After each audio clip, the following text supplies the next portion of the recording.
Well, the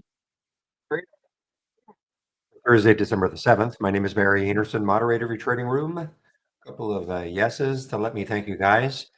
You can hear me, see my screen. You know what I'm going to do though? I am going to do one little fix here on the sound just in case some can't hear me well. So give me a moment.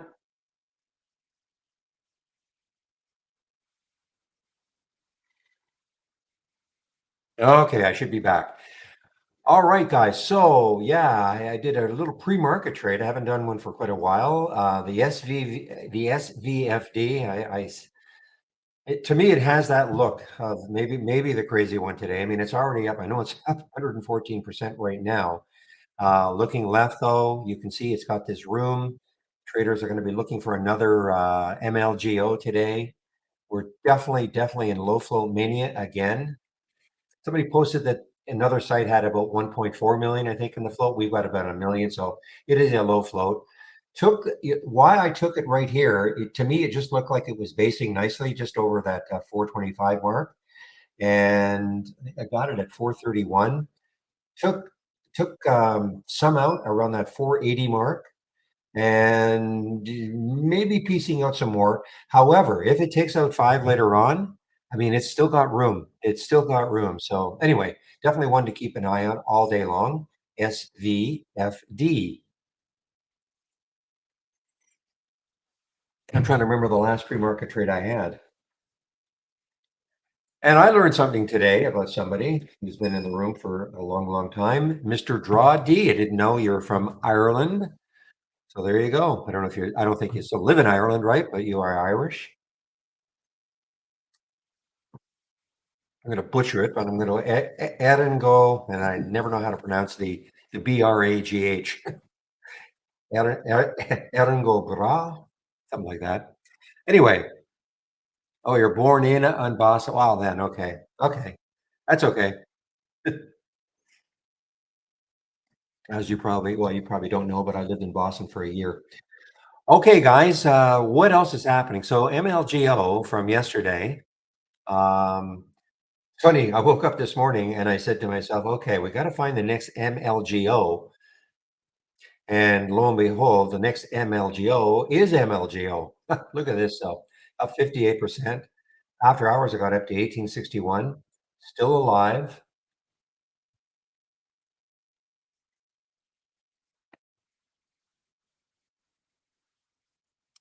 AAMC is another low floater.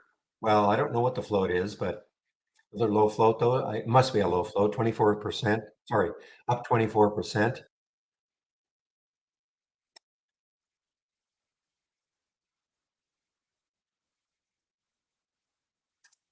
And a couple of earnings plays. Yeah, Chewy. I don't remember what you told me about Chewy. Was it yesterday? Real? I don't remember what you told me about Chewy.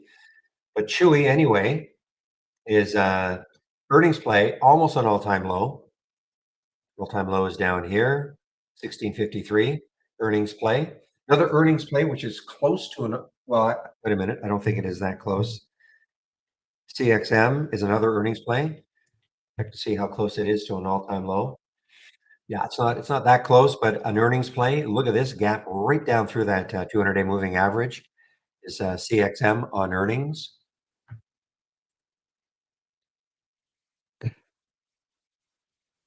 ASLE.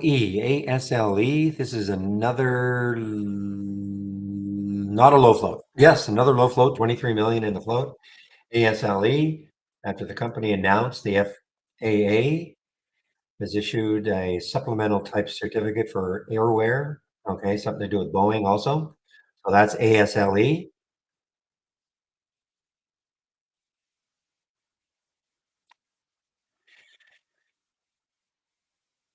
AI guys, AI is an earnings play.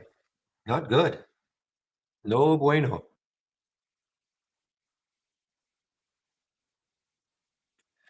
So again, this is a big gap down. I mean, 10%. That's a big gap down on earnings for AI. The next low looking left is around 25.66, I believe.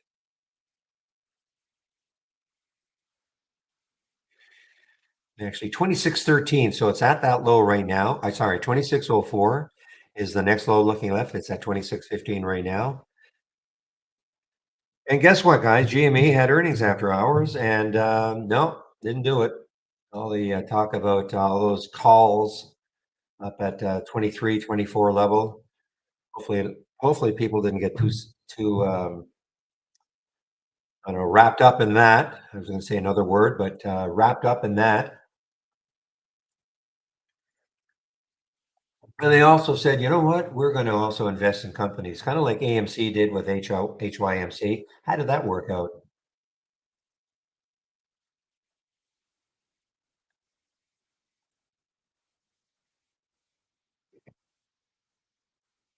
Napa. Now this is the one. Okay, Napa is an all-time low. NAPA.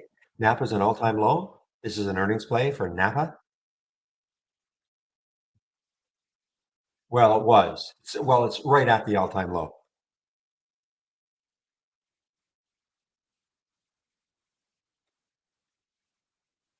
WVE is a financing. WVE is a financing.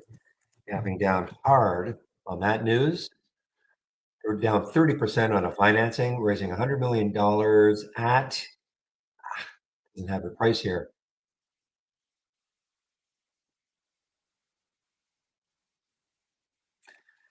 Now we know why Sear was going crazy. So Sears being bought out by, I saw this after hours and man, oh man, oh man. So it's being bought out by ABBV. The interesting thing is that this is one of those that there was no news, okay? When we couldn't really find any, because I couldn't find really any news for this run ahead of time. And so obviously somebody knew that this was going to be happening.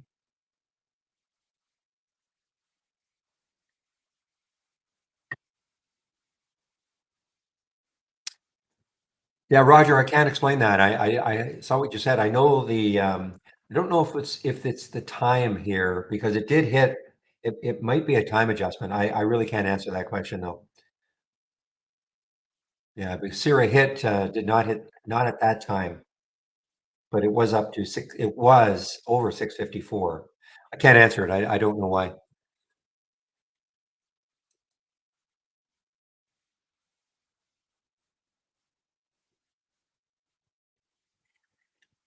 Hmm. Okay, I don't remember that reel, but I'm sure you did say that.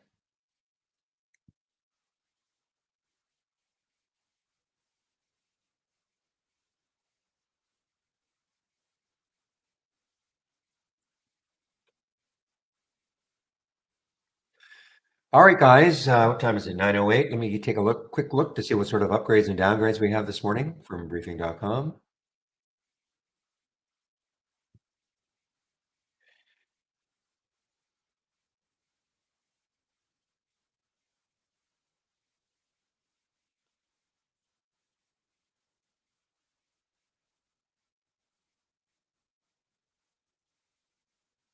Anybody in YouTube? Just let me know if you can hear me in YouTube, please. If there's anybody there. I don't think we don't have very many people in YouTube.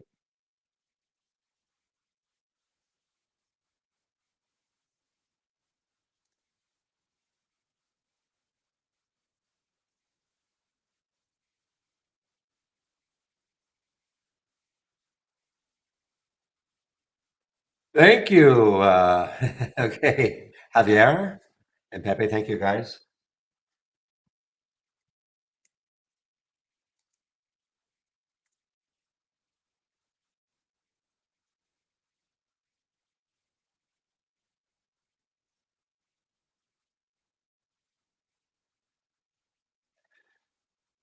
All right, let's take a look at QGen. I'm looking at there's a Goldman upgrade for QGen. I'll take a look at the price right now and see if it's at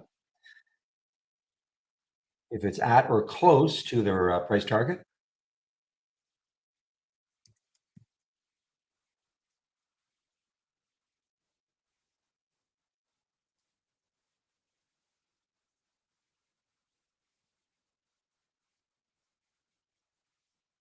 Hey, thanks, guys, in YouTube. Thank you very much.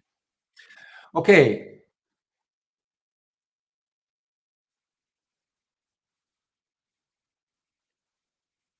So what I'm looking at now, I want to see this QGen.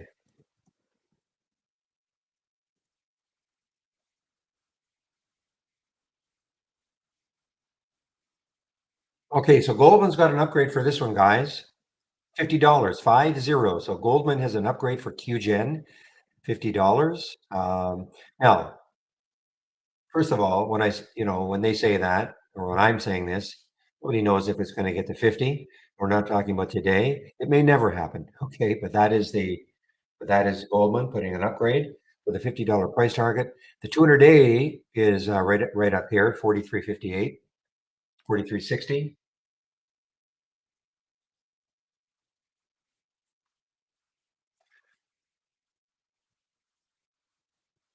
How it works here, this one, earnings plays up versus earnings plays down.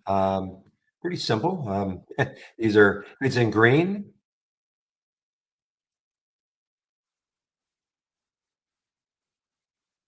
It's all based on the position in the day's range. So if you see green here and an earnings play up, it means it could still be down for the day. Not that this one is, but once the market opens, it'll be clearer. Not that many earnings plays though. You're talking about you have the compare count one.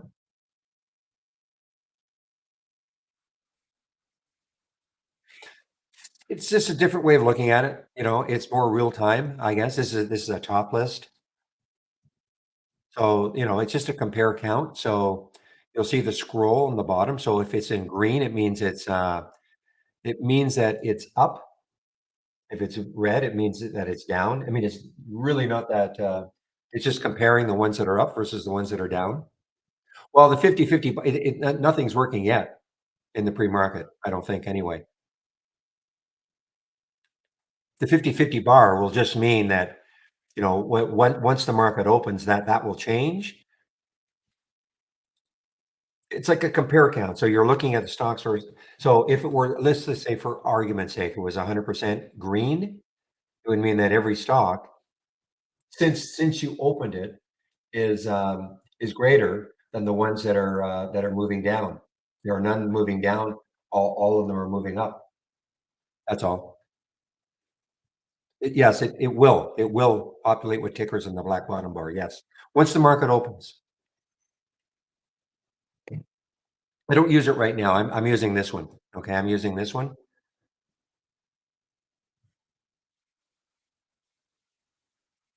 Okay, guys, let's take a look at the downgrade, see if there's any major downgrade. Yeah, wait till the market opens, it'll become more clear.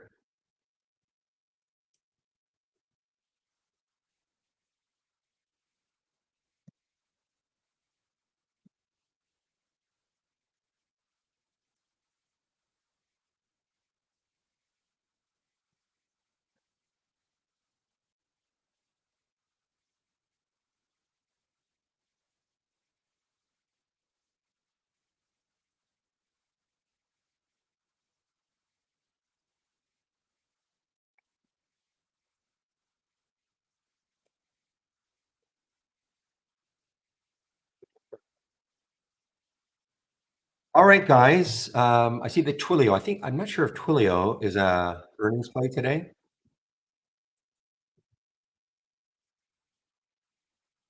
Downgraded. Not Twilio. I'm sorry. Take two. Take two. Look at this market. By the way, guys, look at this market. I don't know if we had some numbers that came in at 8:30. Was that some kind of numbers that came in at 8:30? Look at this market.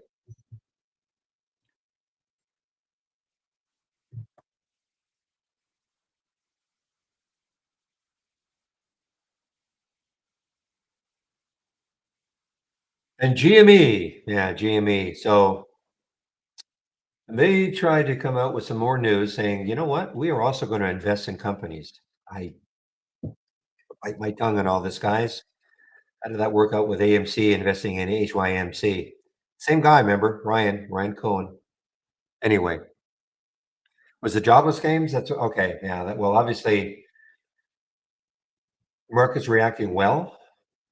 No Fed speak today, I don't think. I checked. I don't see anybody that is speaking from the Fed today. We're not talking about the FOMC.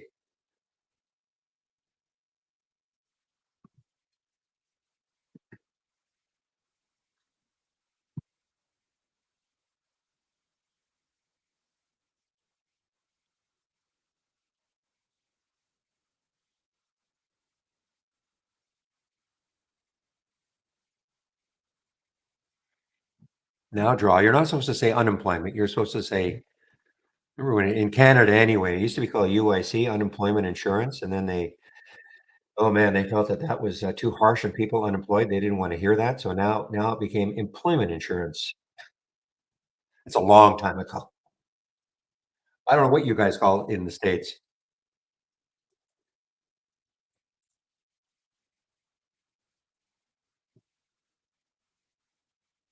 Still call it unemployment? Yeah.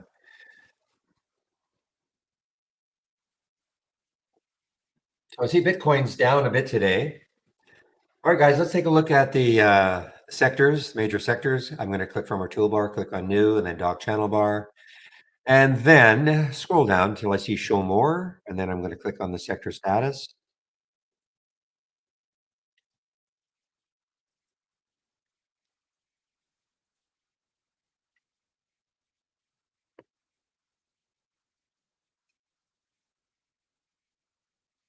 All right. So as I say, the market's in for a nice open. So what you're seeing here, these are the major sectors, XLE, the major ETF for energy. 95% in green. That means that 95% of the stocks that make up XLE are above yesterday's close. That's what that means. That's what all these percentages mean. So they're all, except for utilities, they're all above that 50% level. I think the only one I'm going to look at in terms of the 200-day moving average is XLE. I think it is drifting away. Yeah, it's been drifting away from the 200-day moving average. After about 2 weeks just hanging around that 200-day moving average, that's that blue line you see in my screen. So on the daily chart. So now it fell down yesterday. The day before it was down and it continuing down.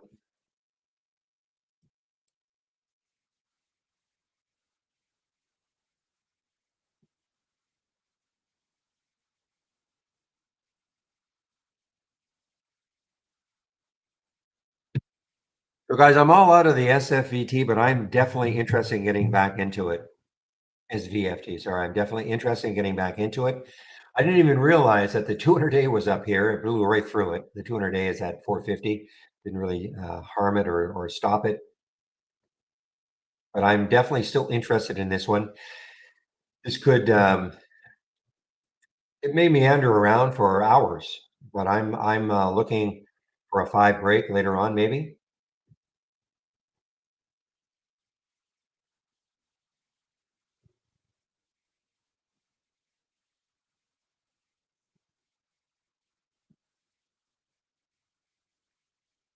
Well, what a ride this W buy had yesterday. Incredible. If you weren't in the room yesterday, this well, it got halted several times, made it all the way up, made it all the way up to 14, closed down here at 2.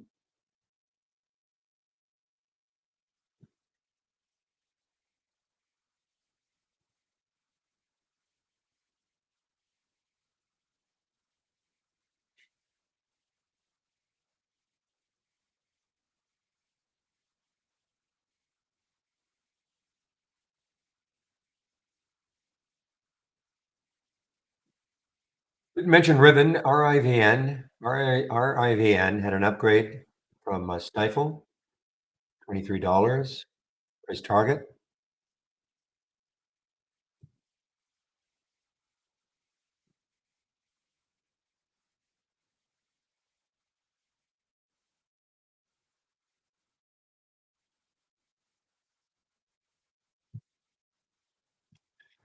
This one's finally making a move down. Well, actually made a move down yesterday too. BMEA, what a run it had. Day before. Yeah, I mean, it got all the way up to 22. There's the 200-day moving average. You can see what it did yesterday. It got into it and then stopped. Now, I guess it's, I don't know, big profit taking now. This ran from 10. Well, actually, if you look back here, this is the, so in a month, less than a month, it ran from 8 to almost 23, excuse me, almost 23. in less than a month. That was the BMEA.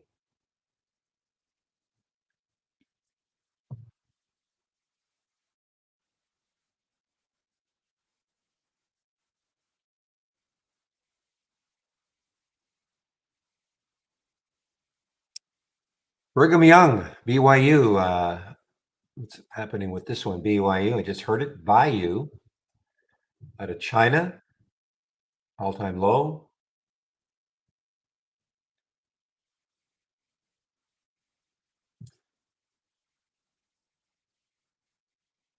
How is China doing? KWeb. Take a look at KWeb. I think I saw an upgrade for JetBlue. I'm not sure if I think I saw an upgrade. I'm hearing JetBlue up here. So KWeb. So yeah. So China is just basically doing nothing. Let's take a look at JetBlue. JBLU.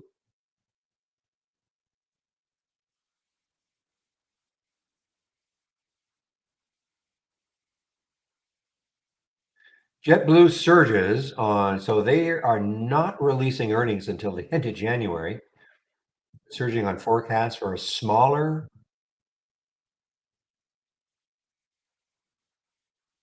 full year loss than expected.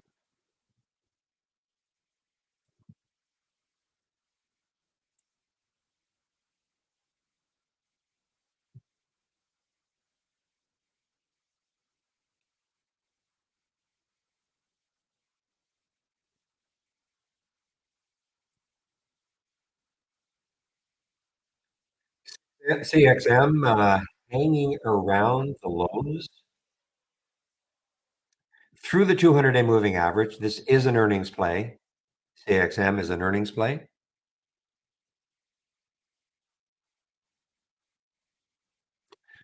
We back this out on the and take a look at the monthly chart to see where the next lows could be. So there's 1195. That's where we are right now. We have a low of 1106. This is back in May of this year. 1106 was the low. 1107.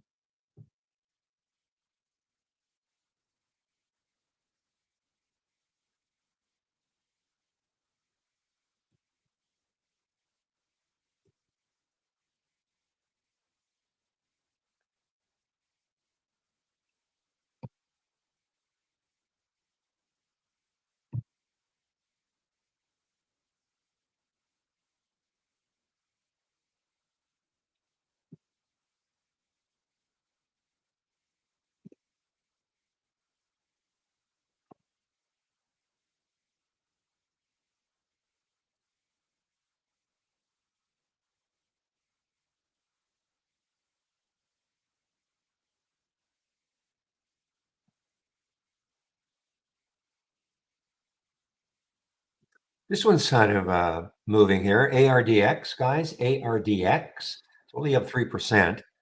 What a run it's been on for over the last few days from 4 to 530.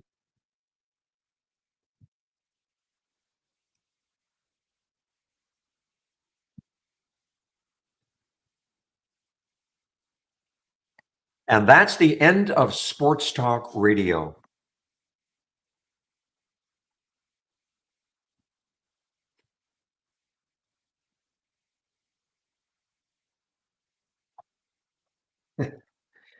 PJ, you have to understand that I would rather be doing that than this. 100%. I love doing this, and I could talk sports all day long.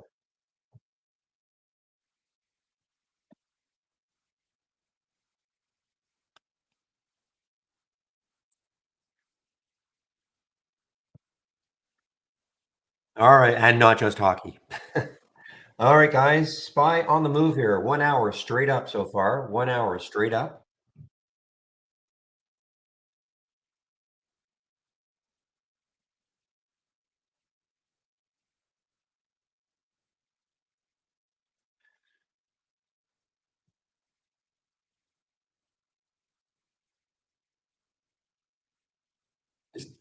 Did a financing. This WVE did a financing, continuing down. Maybe the 200-day moving average holds it.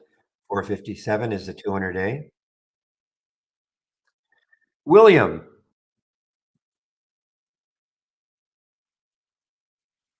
Yes. Um, what was the stock a company you said, maybe it was a couple of days ago that they should be somebody should be shot if they don't do a financing at these levels? Was it Sear? Was it CERE?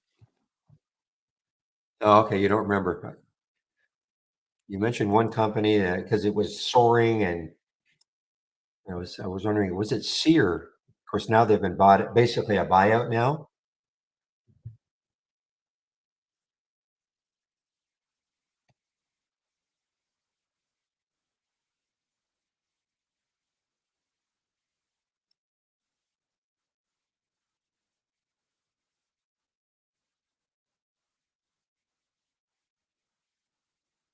Yeah, I don't know, Jay.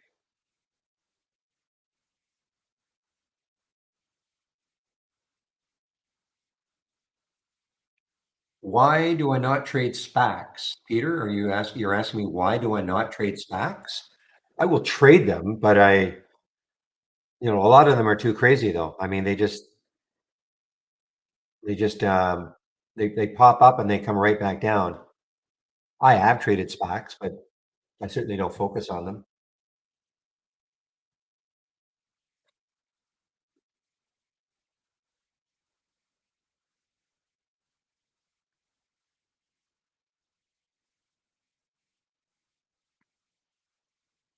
I haven't seen a SPAC actually go that crazy in the last little while. When I say crazy, I'm not talking about popping up and then coming right back down.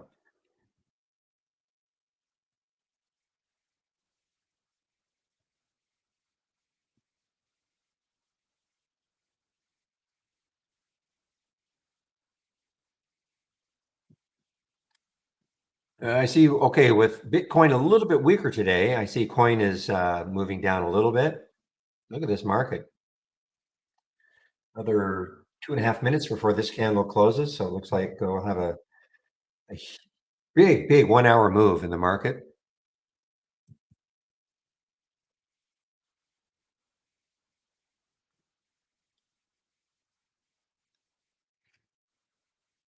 Well, that CXM may have some support around 11. I think that was the next low I saw right here in the monthly chart in May, I believe. Yeah, May of this year. So maybe some support around 1105.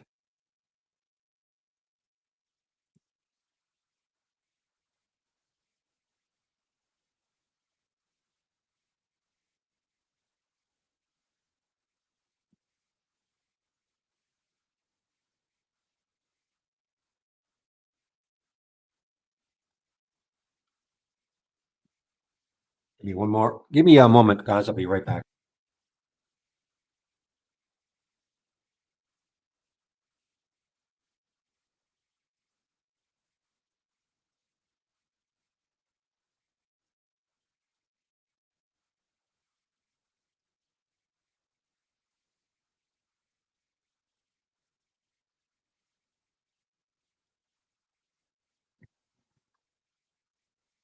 Okay, guys. 1 minute to the open. So let's have a great trading day, everybody. And I typically I don't trade in the first 15. Obviously, I don't count the pre-market. I did take a pre-market trade today, but I typically let things settle down, try to let things settle down. And definitely, we added this one yesterday. So if you go to my homepage, how is it? Go to my homepage and if you go to my scans. So this was added yesterday. This is the Pepe special, the Pepe combo. Okay. The abnormal option activity plus the 10-day daily breakdown combo. Absolutely watching that today.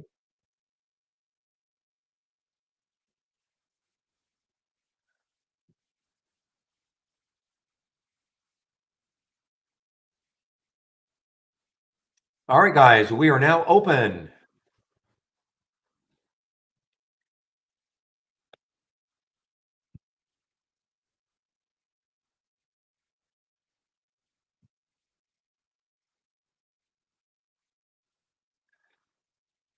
All right. Well, okay, guys. So SVFD, popping back here.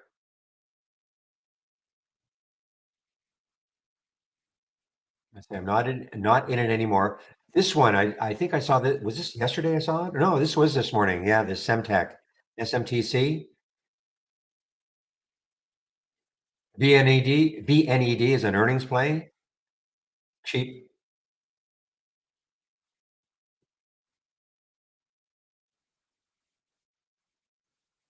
Sure. VTGN. I think I saw an upgrade for this one. VTGN.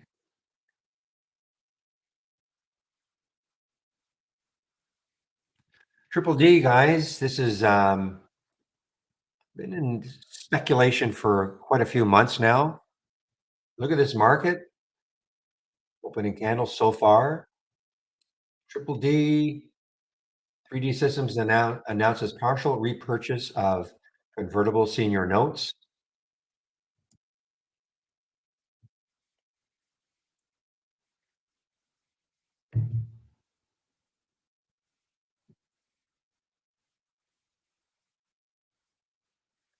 All right, PJ. Well, there's your CXM that just showed up on my 10-day daily breakdown. It is a little early for me.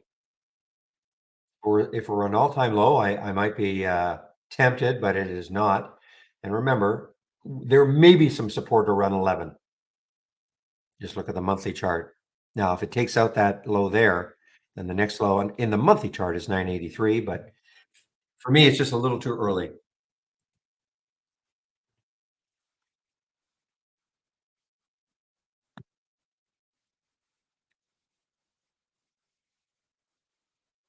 Big sound, the oink as my sound alert here.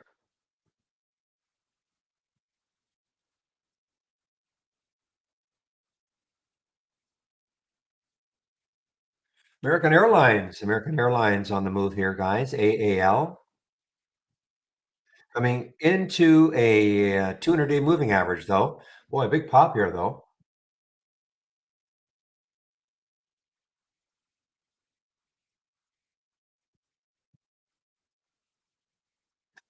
Bull market takes flight for airline stocks as a rosier 2024 outlook.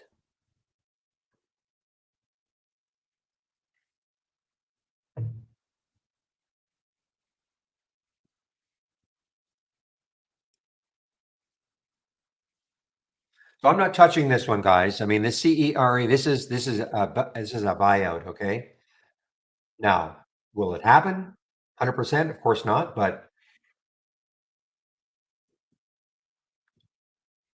this is the buyout by Abby at $45 a share. Oh, again, if you're wondering, well, why don't I just take everything I own in this world? It's at 41 now because it'll be bought out at 45 because who knows, maybe the regulatory problem, maybe it doesn't happen.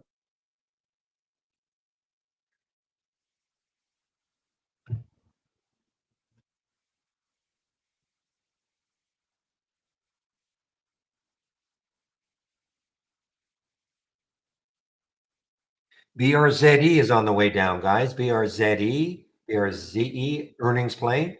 BRZE earnings play. Wow, I'm not in it yet. SVFD. I'm saying that one.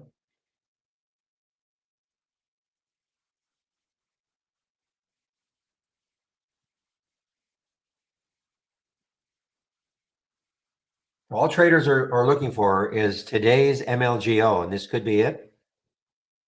I mean, I know it's already up 112%, but there's the 200-day. So it's through the 200-day again. Look at the monthly chart. The next high is around 16. Let me get the weekly up. Well, the next high in the weekly chart is around 7. So, it still has room.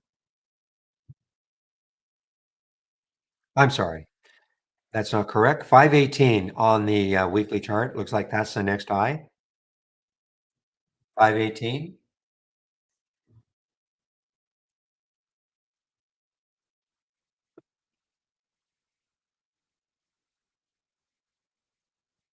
Remember yesterday, Sentinel S had earnings, and I was beating myself up for not shorting it at some point. So anyway, this is now moving down below yesterday's low. S.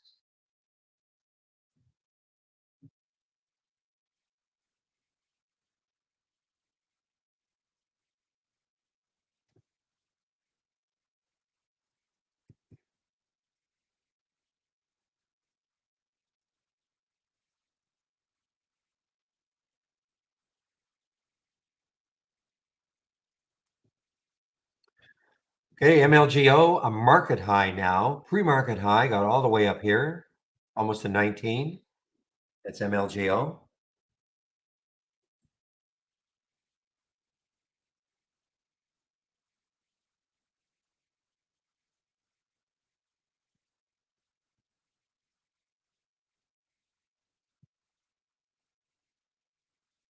So Shady's in the BNED. This is an earnings play right at the 200-day moving average. 136 is the 200-day. Got halted. Yes, it did get halted, didn't it? MLGO got halted.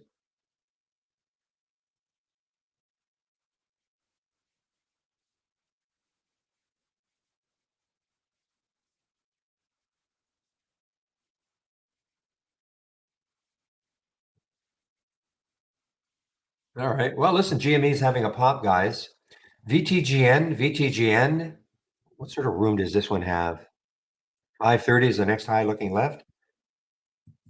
Ooh, boy, oh boy, oh boy. There's the SV. It's a little early. I was hoping it wouldn't do this so early. Now, if you're in it, great.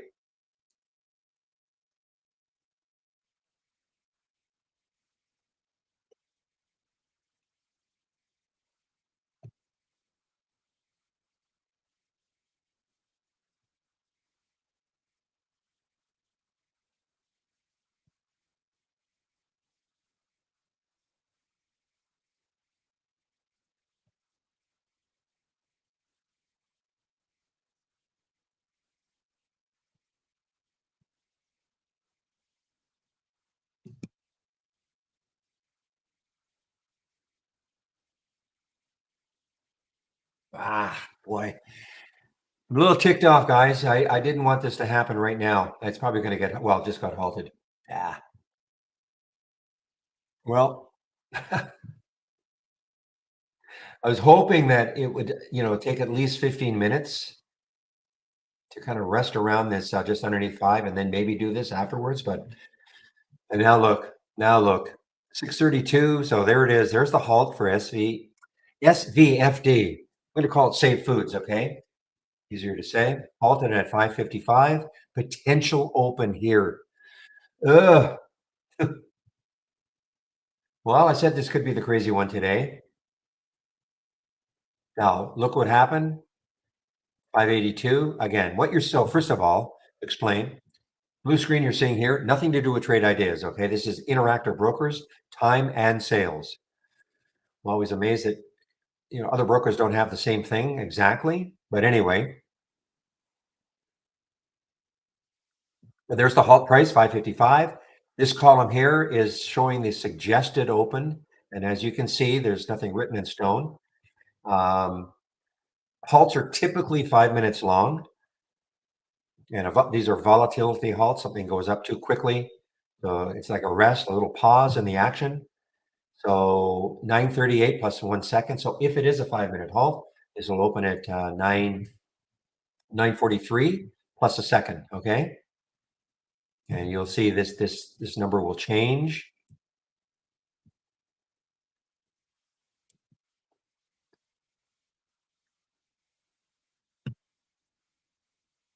So we have another halt here, FLJ, another halt, FLJ. But this one looks like it's on the way down. Yikes. Yeah, this is on the way down. FLJ halted on the way down. Troika, TRKA, resumed. I guess it was halted earlier. Yeah, is this resumed? Oh, it's a cheap, cheap, cheap one. I don't care about those.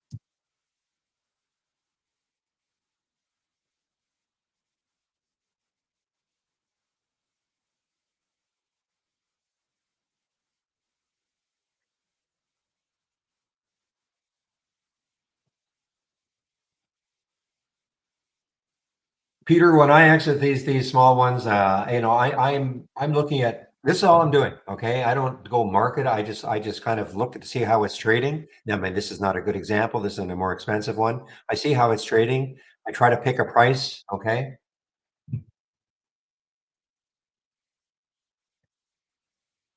Okay, guys, chewy, but I don't go. Well, it depends on the spread too. I mean, if the spread is okay and I'm in something a lot lower and I really want to get out of it and the spread is okay, I can go market, but it's there's no hard and fast rule for me.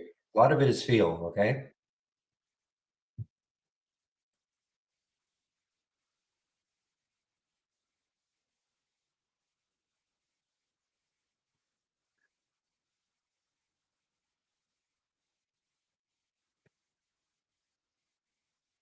Okay. So MLGO. So it resumed and then it immediately got halted again on the way down.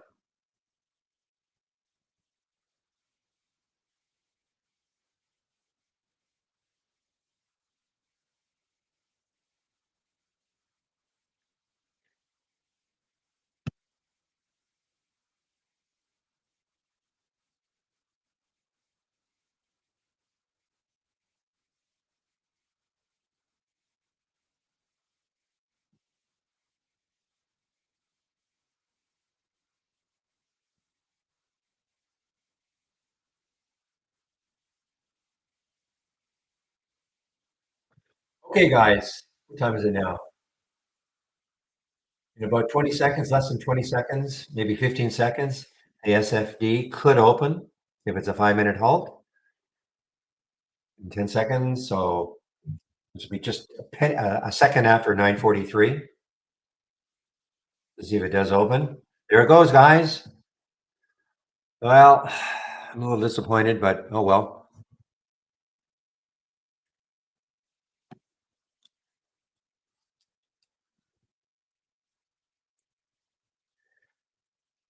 Peter, every trade is different. Okay. Oh, I thought it got halted again. SF. No, every trade is different, Peter. Okay. Understand that if I'm in something at a lot of price, if I still had this one, okay, and I wanted to get out of it, I'd be watching this, and it's hard for me to answer your question. Okay.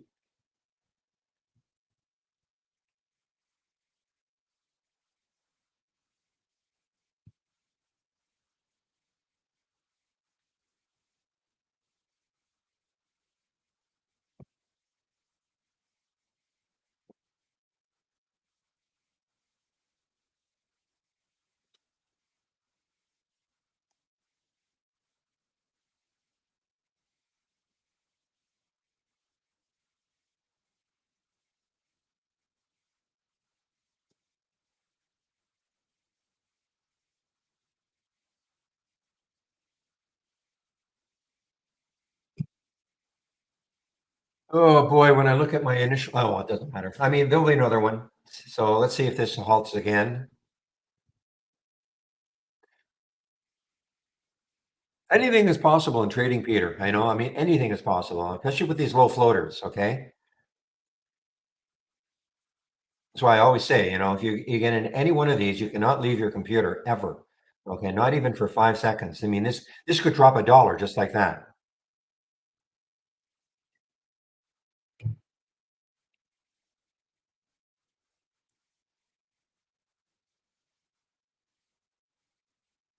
AI guys make wow. So AI is at a pretty critical level. 2566 is the next low looking left.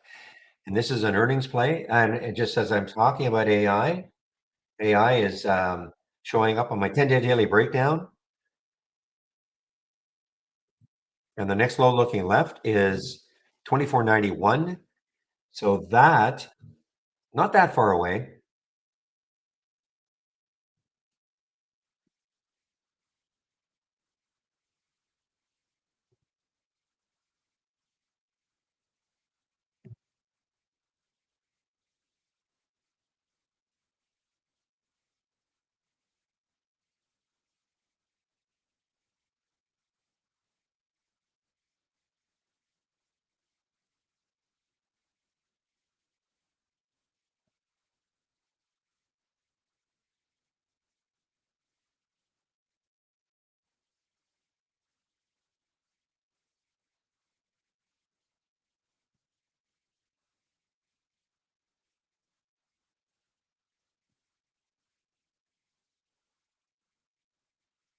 Okay, guys.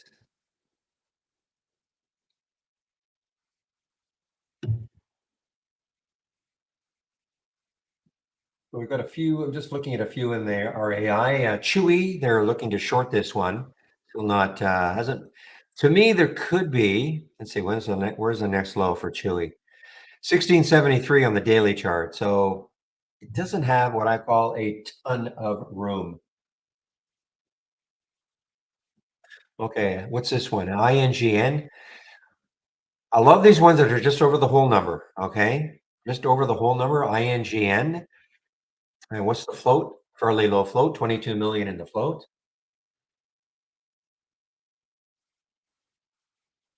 AI continues down on earnings, guys.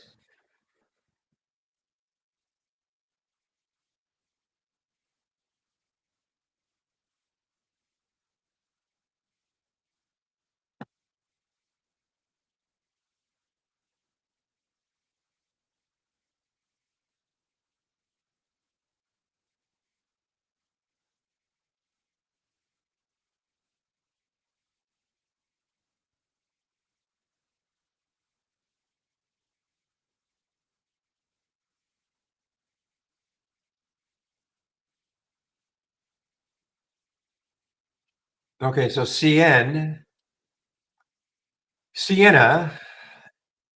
is an earnings play yeah, earnings play this morning, guys. Didn't really see it. Had a big pop up and then didn't really see it. And the reason why it's only up 2% right now. So it's been all over the place. So very tough, in my opinion.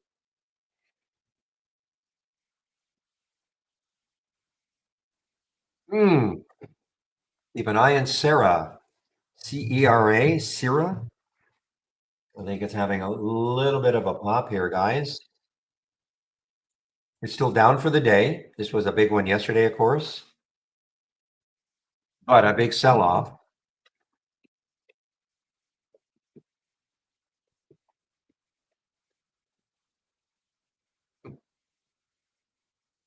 Big sell off. I'm sorry. Big sell off yesterday. Got all the way up to almost 10. Closed down here, almost cut in half.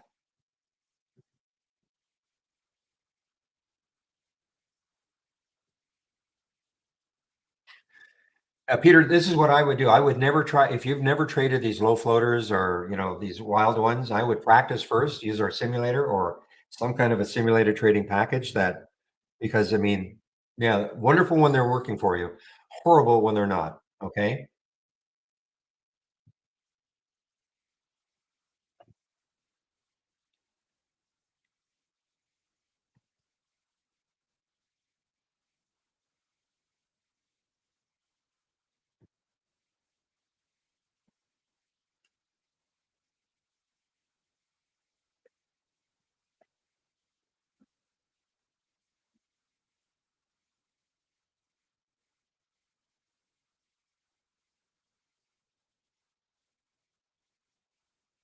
All right, INM. Wow, look at this one, INMD. So I had a bad day yesterday. I don't think it was earnings. Bad day yesterday.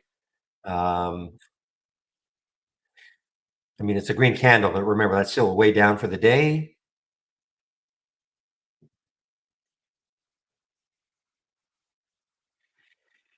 Just waiting on these guys. I want to see something in this option activity plus the 10-day daily breakdown.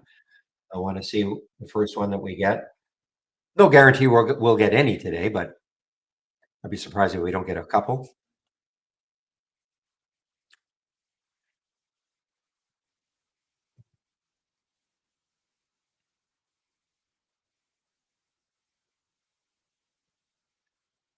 And all right, speaking of which, we just got the first one. CIEN. Now, just saying how I didn't like it because it was so choppy.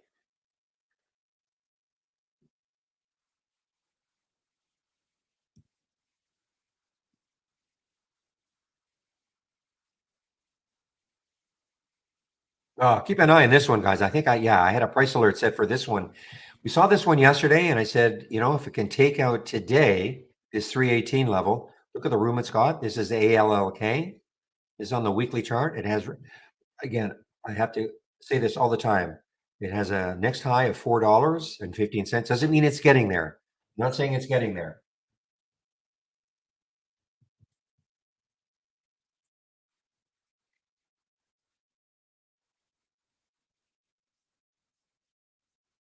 Well, I'm just looking in the pre-market. In the pre-market, got up to $50 and came right back down to 44. The CN.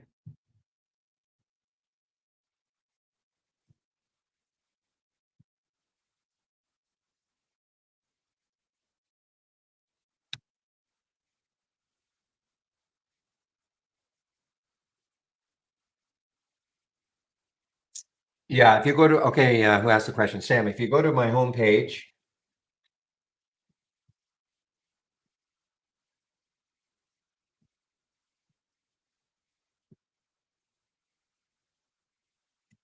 you go to my homepage, Sam, click on the middle, or sorry, click on it and then scroll down. Scroll down until you see my scans, okay? Click here, and there it is. I just added it yesterday.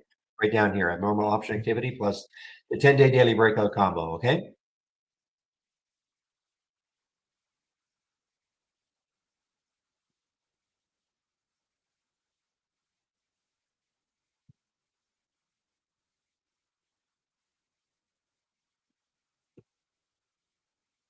Okay.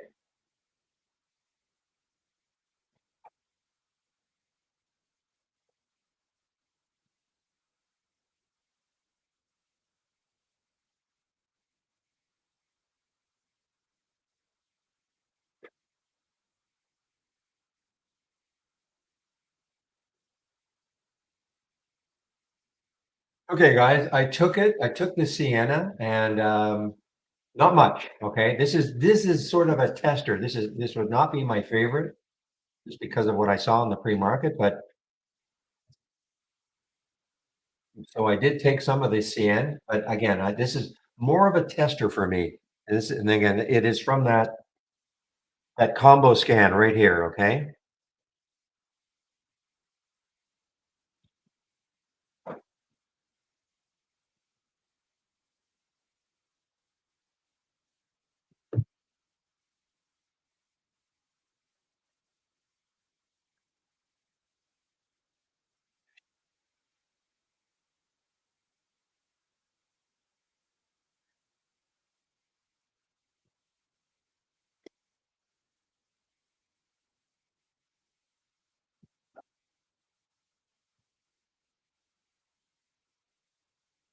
Now, alt showed up on that one yesterday. And it was a great, great trade yesterday from that one. I didn't take it, but if you had, that showed up in yesterday's combo scan,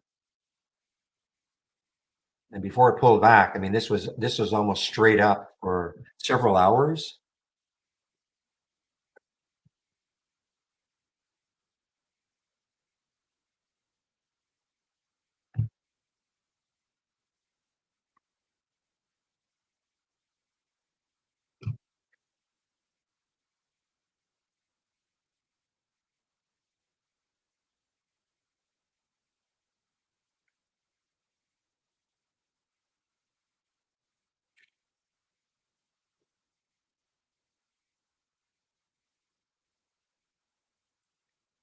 Where's Mr. Pepe? Are you in it also? Did you join me in the Sienna?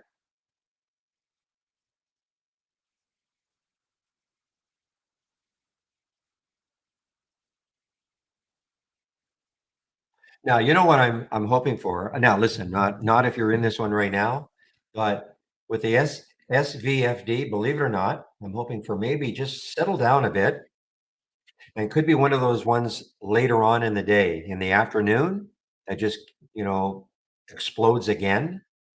I know it's up 196%, but has that looked? And the main reason is because traders are looking at this and they're seeing that this got up to 1660.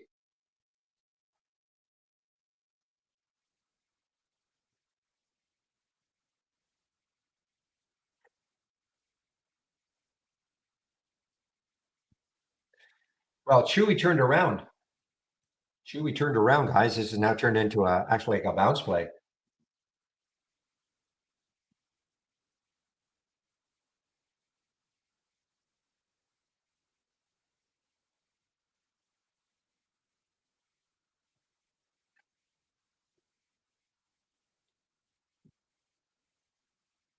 Excellent. Now you see what happened with Alt, Pepe.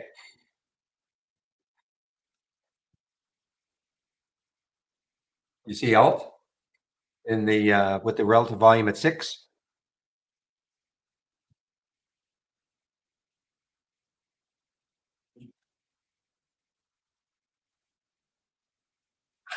I have a tough time doing it though. It's so yeah. I might regret it.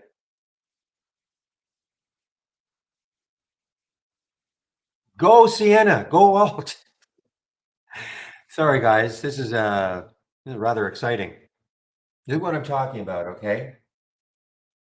This is an experiment. You can do the same thing. So this is the same combo, except I reduced the relative volume to 6. Okay, so that's why Alt is showing here, but look at the relative volume. I know this is probably confusing everybody, but in this one, the relative volume has to be 8. This is the original one. Testing it by just reducing it to 6, the relative volume.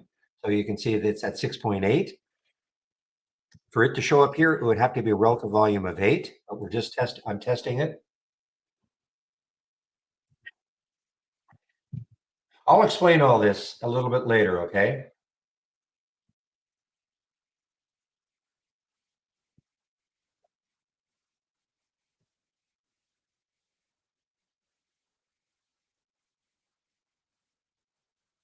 Absolutely, it is still high. No question, it is still high.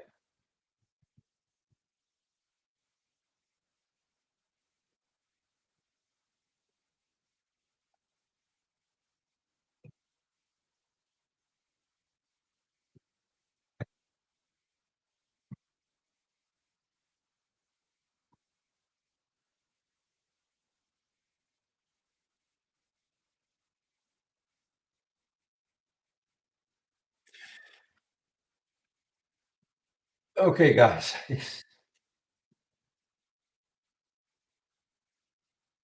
Well, I guess I mean, there was the alert, 762, it got up to 8, so that would have been a quick one. I just have the feeling it's just not gonna keep running, but, it was a nice quick one.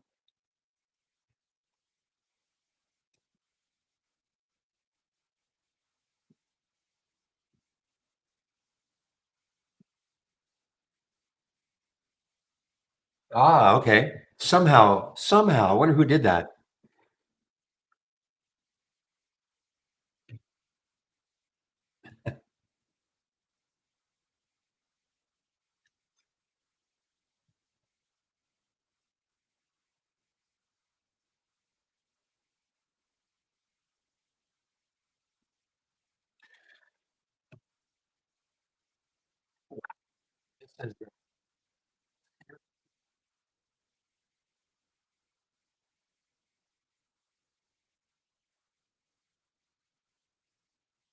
I did it? I do it.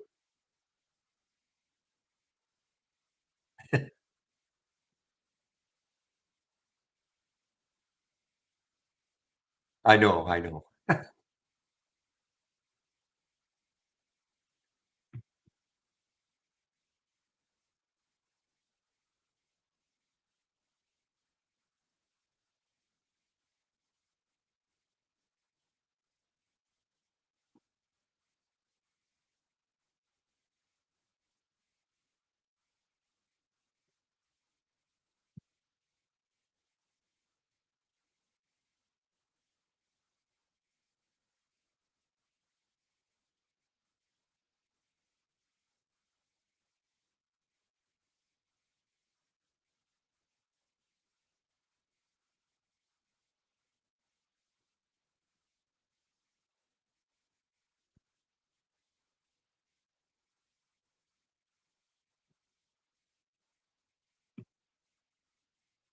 Well, Pepe, look at Alt.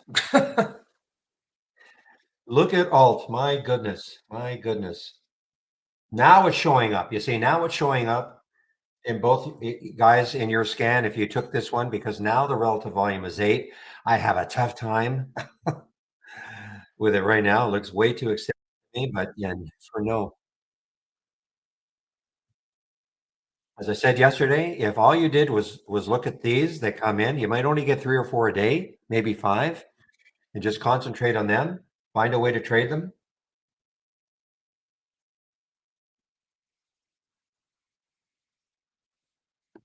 So as a watch list.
Okay, guys. Wow.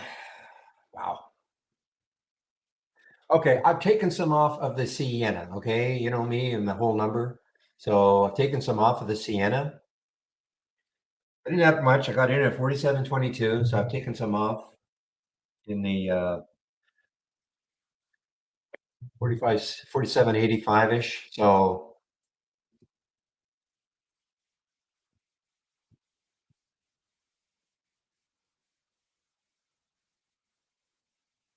yes, Jerry. So give me a moment as I put my homepage link in. And listen, guys, I think you guys listen, this is just something that, I put together a long time. Well, Pepe put together the combo, the two individual alerts, scans. I put together those a long time ago. And so my advice, just give me a moment.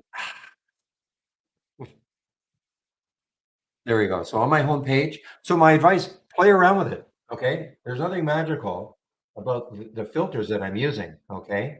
But you can play around with it. So what we did here yesterday is we reduced the relative volume. In here, the relative volume has to be 8, and I reduced it to 6 just to see what would happen, so that's why the alt showed up here earlier than it did here, as an example. So you listen, experiment with it. So Jerry, sorry, if you scroll down, sorry, so when you click on my homepage link, just scroll down until you get to the scan section, and it's the one right down here, okay? The combo.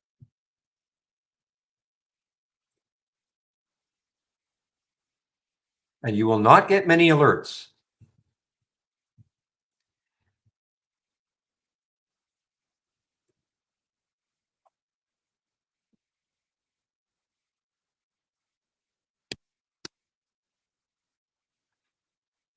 And was with everything, okay? Remember, the program is called Trade Ideas. These are all ideas. It doesn't mean you take the trade immediately. You may never take the trade. For instance, with the Sienna, I didn't like it because, at the beginning, because I was talking about it, I didn't realize it was going to show up, of course. But I didn't like that big topping tail and a big drop down here. But at any rate, but there's the 200-day moving average. If the 200-day moving average had been just a little bit above the alert price, I wouldn't have taken it. Okay, so I'm also looking, at the 200-day. I'm looking at the next highs, looking left. I will also check out to see where the VWAP, and I'm doing this pretty quickly, and then I make up my mind. So remember, it's not just about taking the trade immediately when you get the alert.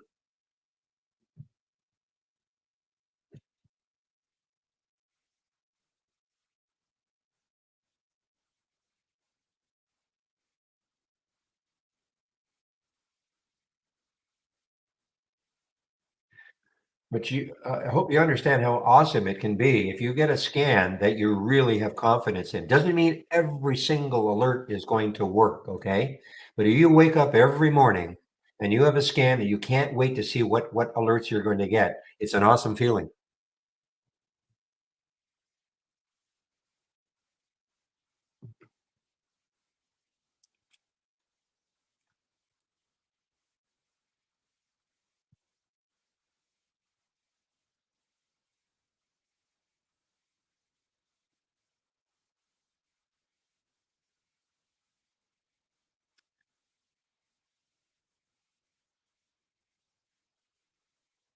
Okay, guys, let's see now. So I see the SVFD, jeez. The SVFD has pulled back now.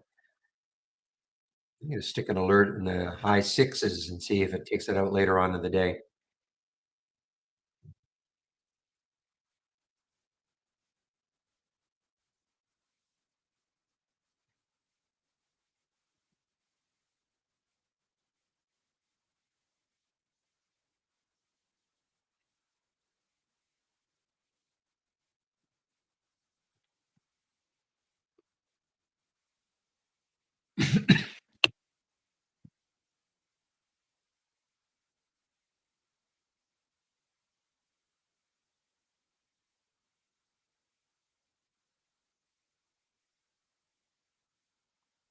Right. That went down the wrong way.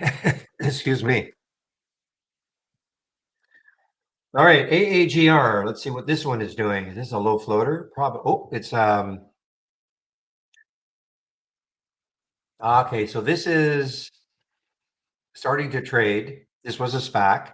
Started to trade in the pre-market. SPAC turned into this AAGR. Okay, well that's trading as AAGR now. It was a SPAC.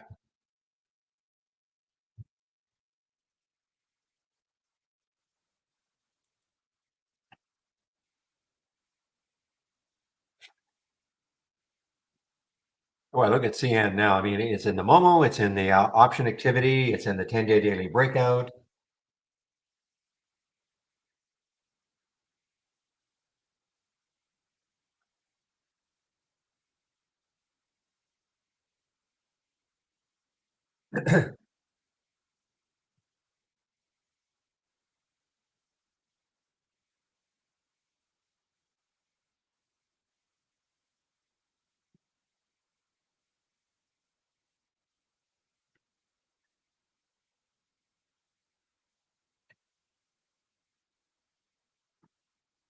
Fossil, FOSL. I saw this one a little earlier.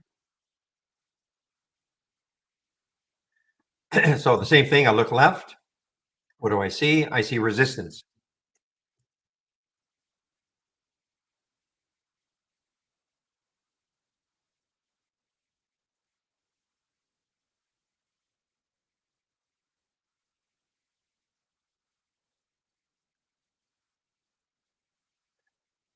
Well, you never have enough shares when it's working for you, and you always have too much when it's not. But boy, yeah, as I said earlier, I did not take that many shares of the CIEN. Still have some left. I got rid of some just before 48.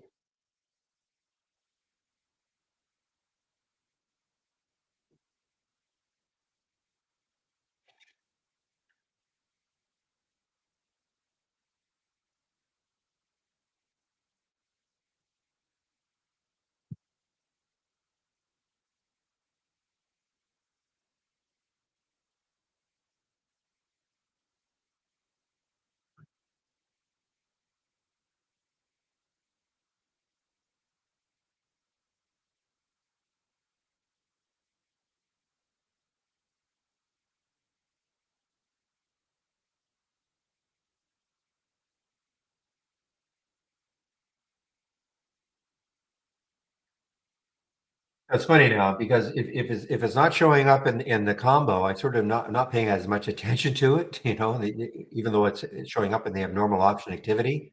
But if it's not in the combo, I'm not paying as much attention to it. I probably should though. I will explain all this, guys. I will explain it.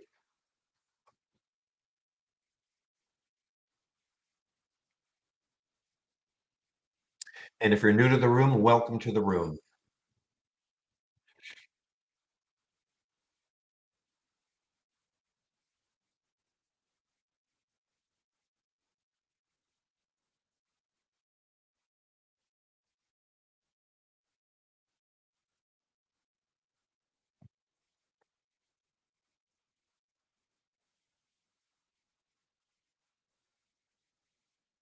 Yeah, so I'm looking at CNM and no, guys, just a minute. I've got a seed stuck in my throat. Just give me a moment.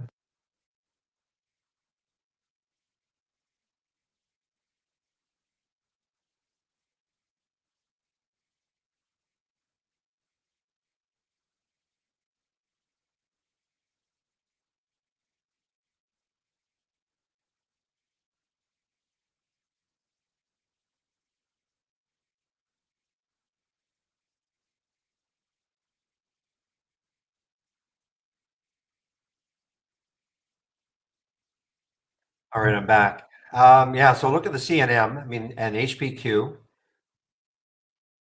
Look at the market. Just look at the market.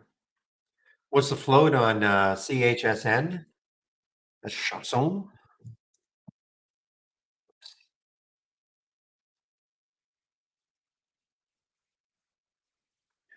We have 3.3 million, 3.39 million, Jamie. That's what our provider is showing us.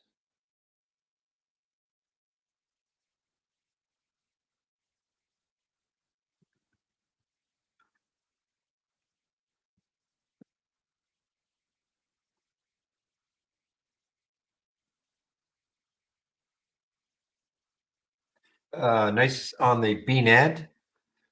So you guys took the BNED. I guess you did twice, right, Shady? Second one is working.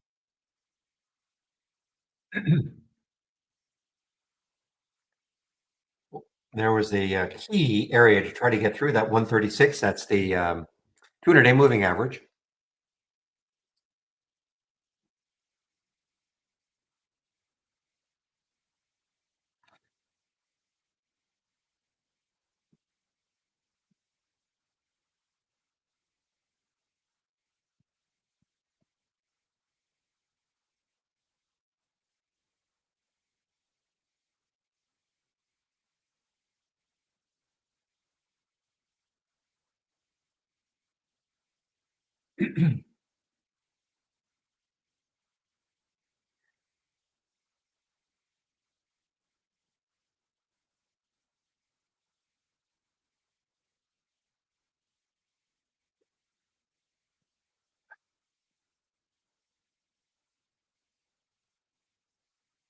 Wow, this was a really good one. Also from the 10-day, just from the 10-day daily breakout. SMTC is looking here, not the combo.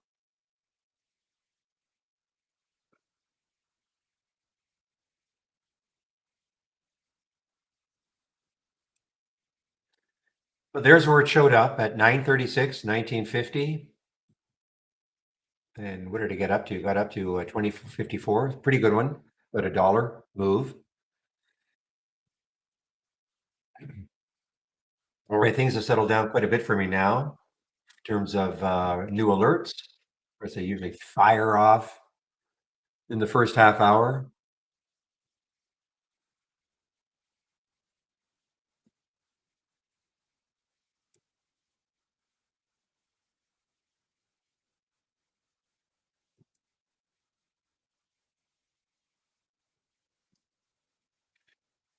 All right, AAMC, U.S. Virgin Islands. So obviously, this is it must be tax reasons.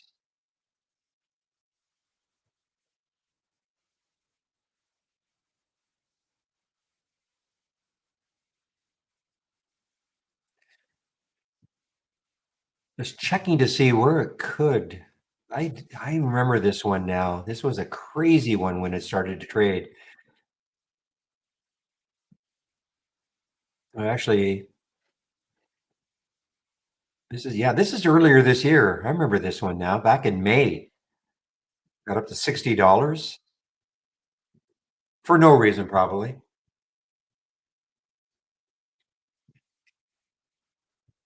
We check to see what the float is on that one.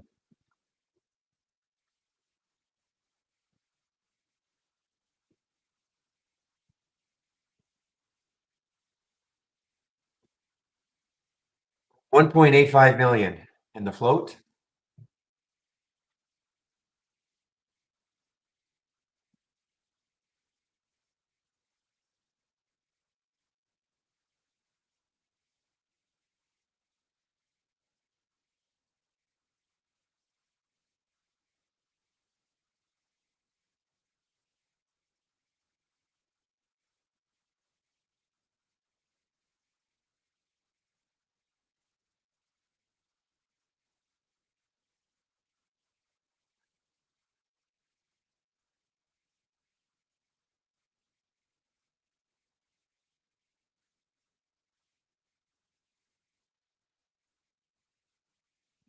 There it goes, guys. There it goes, starting to move. AAMC.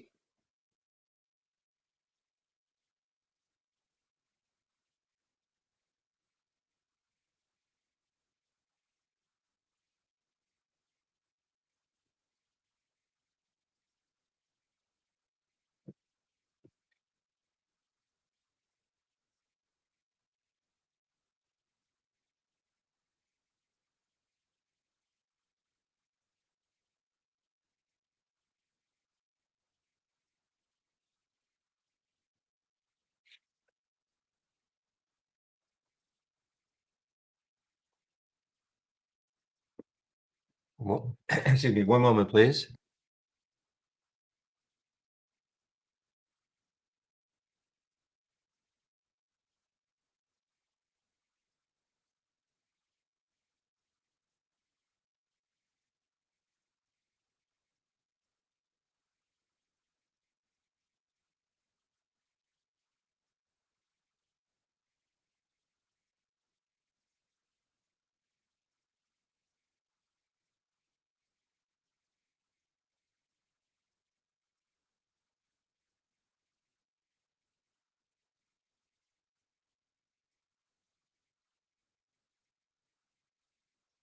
All right, guys, sorry about that. There's a lot happening here. A lot happening here. The only thing I'm still in is the CN.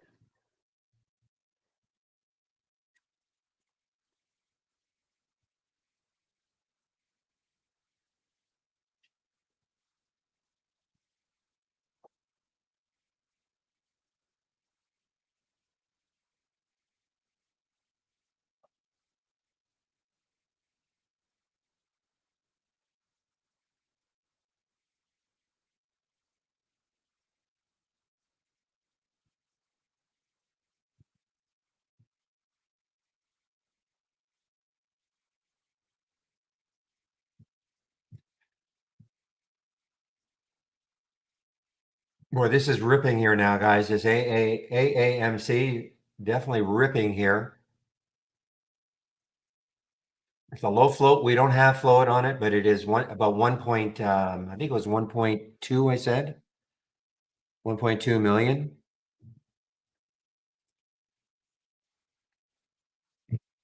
What about, look, even GME now is showing up now. A big bounce for it.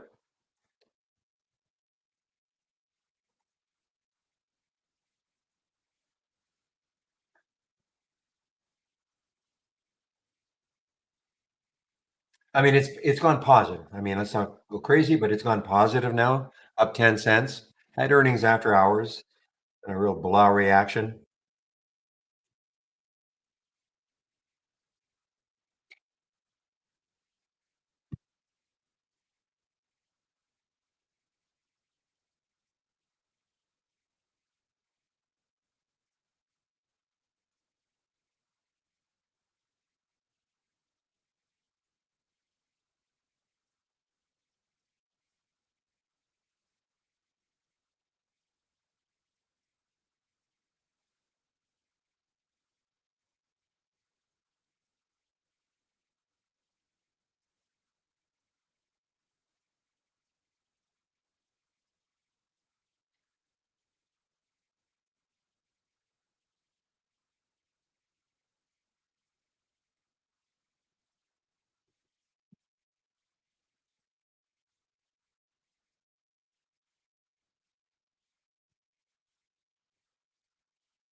Give me a moment, guys.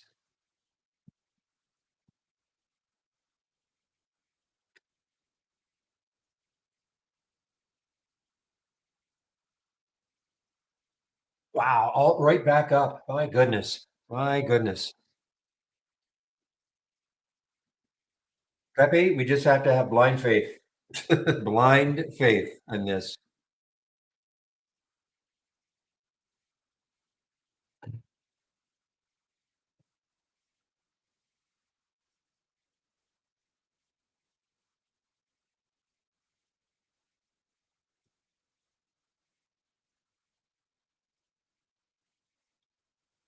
Until it stops, I mean, it's a little voodoo like right now.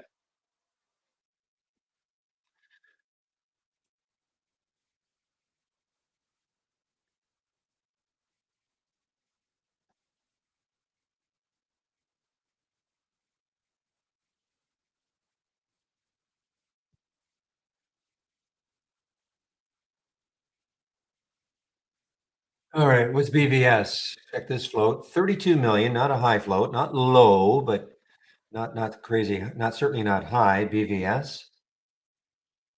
Guys, I'm out of the CN, okay? All out. Just as starting to fall down towards that 48 level, so I'm all out. Just over 48.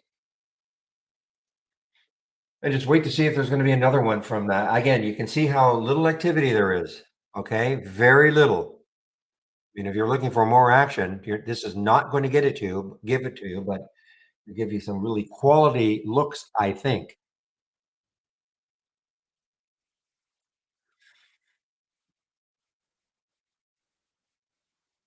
Yeah, Marwan, go ahead. Marwan, got a question? Go ahead.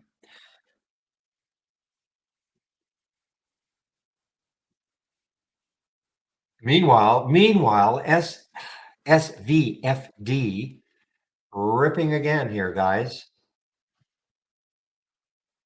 That's okay. First of all, anybody who's new to the room, welcome, both rooms, YouTube and this room. There are no and don't be shy about asking questions, okay? Even if you think it's basic, we all started off new at some point. So don't worry about it.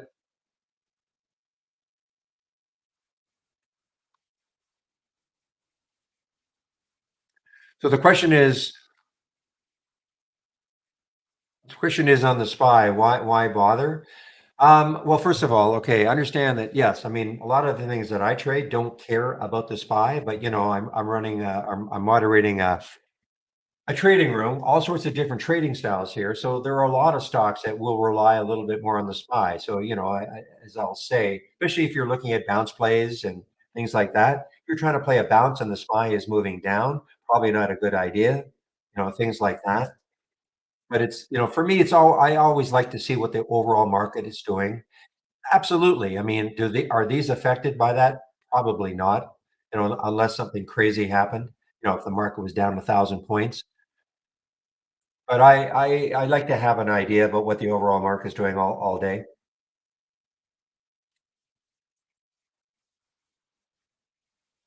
But again, these things don't really care. I mean, these are what we're seeing here because it's momentum, lots of momentum, option activity, which is, they typically don't follow the market that closely, typically.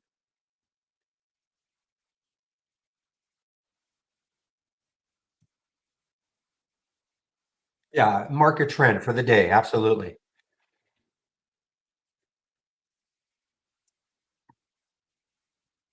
Because, you could get into a stock that kind of follows the market a little bit. Right? And so it's a good idea just to know what the market's doing. Like Apple. I mean, if you're trading Apple, you want to know, well, what's the market doing? I don't trade Apple, but if I were trading Apple, I would want to know, well, am I even if Apple gave me a bit of a buy signal, I'd want to know what the overall market's doing.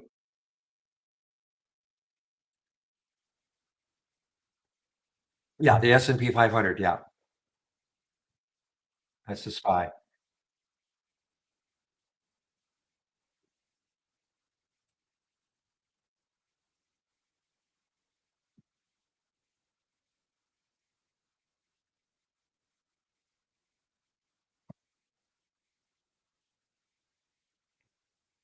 All right. Well, listen, GME is definitely running here, guys. The apes are getting a hold of this one for a while anyway.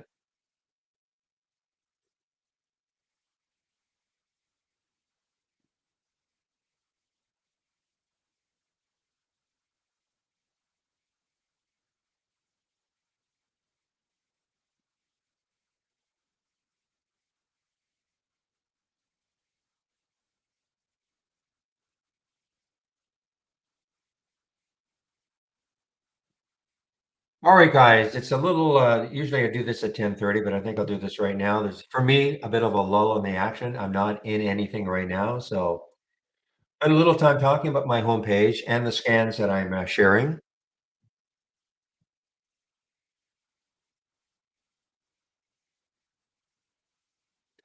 What do I think about shorting? I short.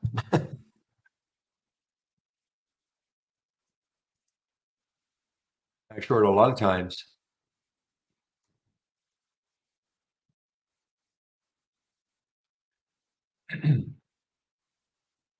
Okay, guys, so there's my homepage link. Click on it, and this is what you're going to see. So you'll be at the top here. So if you want to take out a subscription right now, here's a promo code you can use, Barry15. That'll get you 15% off the first month only. If you do want a yearly subscription, I can get you a 25% code. You just have to let me know. And as always, if you are going to take out a subscription at some point in time, please use the code. Come into the room, use the code. It will help immensely to keep this room free. It's that simple. This is a free room. We want to keep it that way. And the way we keep it that way is if in any point in the future you decide you want to take out a subscription, just use my code. Okay? Getting started. You must do this to start. Take you about 30 minutes to go through the 10 short videos, download and install for startup and login, introduction to scans, topless windows and alert windows. Okay. I say it every day. It's a software program. There is a bit of a learning curve. I think this will help though, get you the basics down. Okay. If you're new to trading, Trading 101 is a free series that Michael Noss at Trade Ideas put together. I think this is really good if you're brand new to trading, or even if you're looking for a refresher or maybe even a different take. Daily stock of the day video that I do, you can sign up for it right here. Trade of the week, it is free. You can sign up for it. If you, and it comes, excuse me, oh, man, sorry, something went down the wrong way and I get rid of it. Anyway, trade of the week, you'll get it before the market opens Monday morning. If you sign up for it and you don't feel you're getting it, please check your spam folder. And if you have Gmail, check your promotions folder. Education is right here, big education section. Here's our user guide. We have a great user guide. There's the getting started again. I would take a look at the alert windows, top list windows, stock races, and I would really make sure you understand how to put a price alert on a chart. Okay. Lots of other stuff in here. You don't have to learn everything about trade ideas. Okay. You can pick and choose, but you should know what an alert window is, what a top list window is, and certainly price alerts. And if you want to take a look at stock racing. Okay.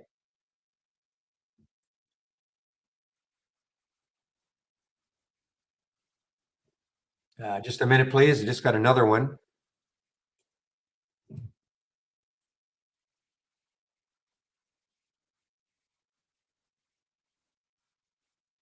Ooh.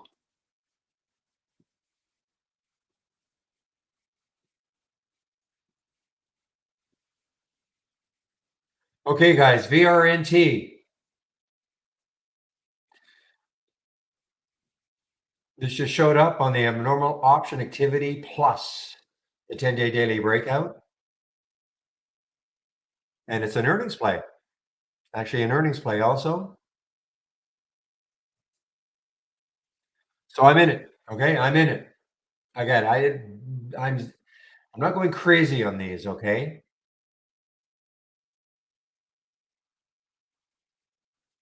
in terms of share size and all, but this is still, especially these slightly more expensive ones.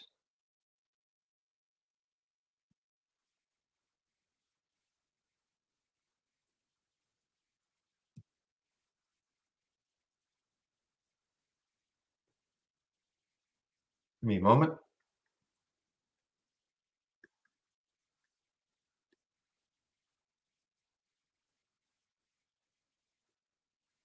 Okay, where was I? So yeah, so here's our user guide. Please take a look at it, especially alert windows, top list windows, look at stock racing, and the ability to put a price alert on a chart. I'll go over that. That's so important in my opinion. Here's the Getting Started series again. This is in the education tab. Okay, there's a user guide, Getting Started series again. Daily support. So I take a break between 12 and 1 Eastern time. One of the other traders takes over for me in our YouTube room. Today's Thursday, so it should be Steve. I will confirm that before I do take my break. I'll put the YouTube link in the main room. Okay, before I take my break.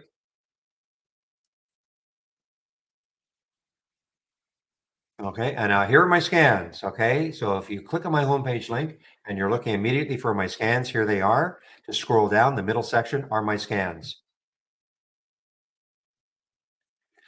So this is the one, of course, I've been concentrating on the abnormal option activity plus the 10-day daily breakout combo as Pepe put this together. So what is it doing? It's looking at, there's the abnormal option activity. And this is the 10-day daily breakout. So before we had the combo, I was suggesting to people that if you see the same stock in the option activity and in the breakouts or downs, really pay attention to it. Well, we sort of simplified it. So now you will see those stocks that are in both of these. But these are two different scans. But this one combines the scans and it'll alert you, when a stock is in both of them. Okay.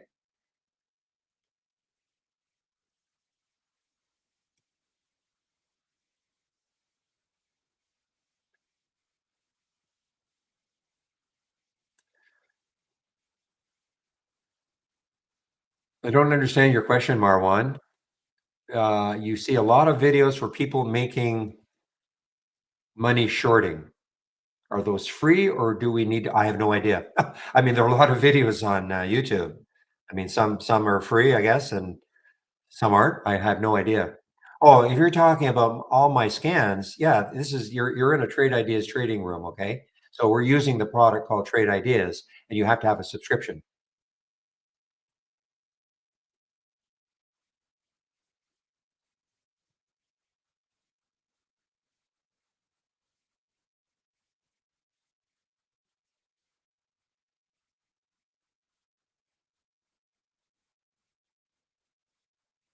Oh, if you have a subscription to Trade Ideas, okay, so just go to my homepage. Okay. Go to my homepage, talking to Marwan in our YouTube room. Go to my homepage as I was explaining. Scroll down, scroll down until you see the scan section. So you'll be at the top here. Scroll down until you see the scan section. And there's the one I was just highlighting. Okay. But I have other scans here, of course. What I use in the pre-market, pre-market actives up and down. These are the gappers up and down. What the Halts resumes is over here. This is the momentum scan right here. This is the abnormal option activity scan is right here. These are the ones that you can see.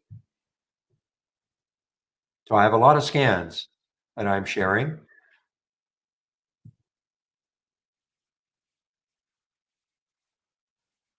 Well, Liz, it's impossible to know if a stock is going to go up or down. Okay.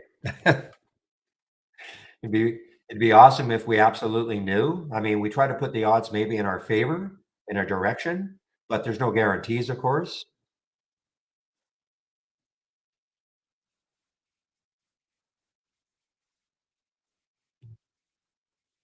And if I were, when I first started, I wasn't trading it even in the first hour. Now that's a few years ago. Things have changed a little bit. My advice, I probably wouldn't trade in the first half hour. Things are just so crazy in the first half hour. You will miss the one running right from when the market opens. But so many times you see stocks just going up and down in that first 30 minutes. You can you can use our simulator though. I'll go over this. You can use our simulator to practice trading.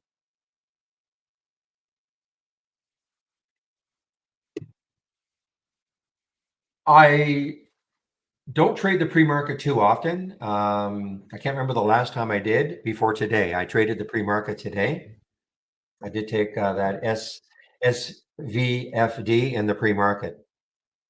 I don't trade the pre-market that often. The main reason is that I'm doing so many different things, trying to get organized to open the room and all. So it's hard for me to concentrate just on, trading.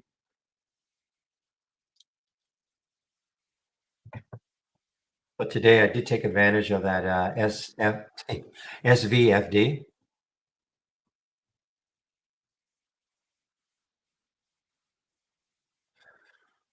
Well, you can take a look at this. I mean, the SPY is a decent indicator. Okay, I mean, the SPY is a decent indicator about market direction.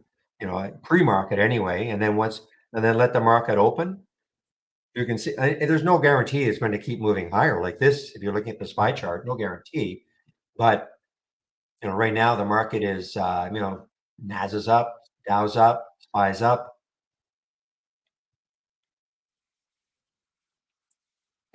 But a lot of the things that you're seeing here don't care about the market direction. Okay, they kind of fly under the radar, or what we call alpha stocks, that they don't really care too much about market direction. They have news on their own, or traders piling in for some reason, even if you can't find news. Now, if you're trading Apple and Amazon and the large cap stocks that typically drive the market, of course, then you have to know what the market direction is. But I typically don't do that.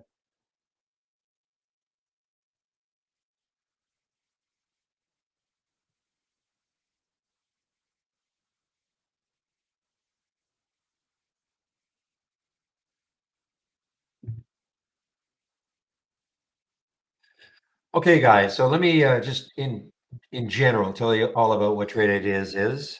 Yeah, look at this GME. I'm looking to short this at some point. There's the high of yesterday. See if it gets close to that 1560, 1570 or so.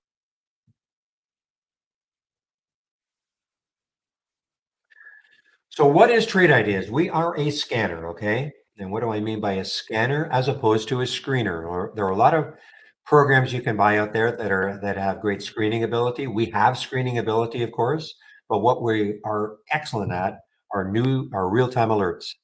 That's what we are really, really excellent at doing, giving you real-time alerts. So in this particular scan here, the momentum scan, this is the screening aspect. So I'm looking for stocks between $1 and $100. Current volume is at least three, meaning it's trading at least three times normal up to this time of day. This gives it the momentum. The volume in the last minute is at least 1,000% of normal, and in 5 minutes, 400% of normal. Okay. If all of these filter values are met and the stock makes a new high for the day, we get a real-time alert. So the last one that met all the filter requirements was RKDA at 1038. The time is 1040 right now. So since then, no other stock has met all the filter requirements and made a new high for the day. Okay.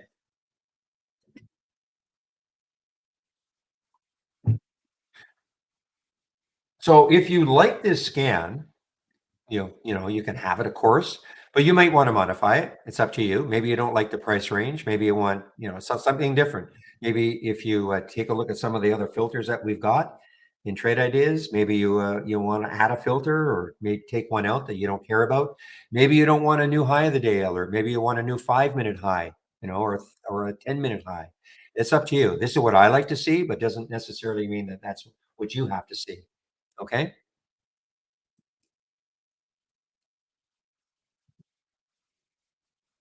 Now, if you want to make your own scans, of course you can. This time I'm going to click on the search box. Now, again, if you're looking at this for the first time, please understand you don't have to learn everything. You don't have to learn what all of these alerts, and you're going to see, I'm going to scroll down to the filter section, what they all mean. Okay. The two most popular ones are the new high of the day and the new low of the day, but we have a lot of other real-time alerts. Again, you don't have to know what they all mean. I use a handful of them. I've been using a handful of them, since 2010 when I took this subscription. I have a very simple style of trading. Here are all the filters that we've got. Okay. Again, you don't have to learn them all. Don't feel like don't get overwhelmed by what you're seeing.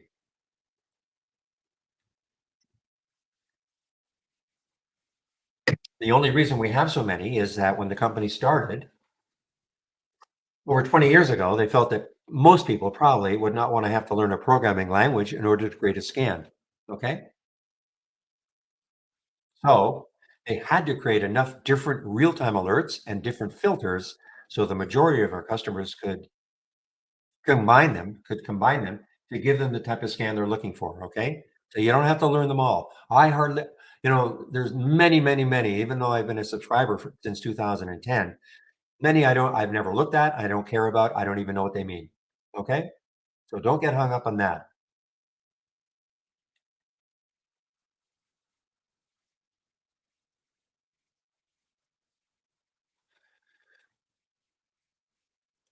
Well, KR, okay, so the question is how to manage the risk of getting halted into a trade pre-market if the stock is up. Okay, now typically trade stocks are not halted in the pre-market unless it's a news halt. Okay, as far as I know, there are no volatility halts in the pre-market. Now, how to manage the risk? You can't. I mean, how do you? You'll never know, if a stock is going to get halted in the pre-market because of news. So I don't know how to answer that question really. I mean, you can't know.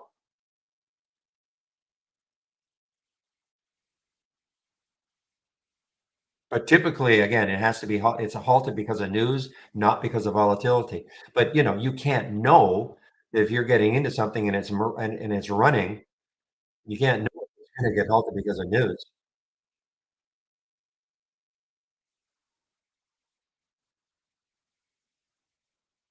But it's the same though, even if you're in normal market hours, if you will. You get into something and it gets halted because of news, you can't manage. There's nothing to manage, it doesn't happen often for news, during market hours. Doesn't happen that often, news in the pre-market, really.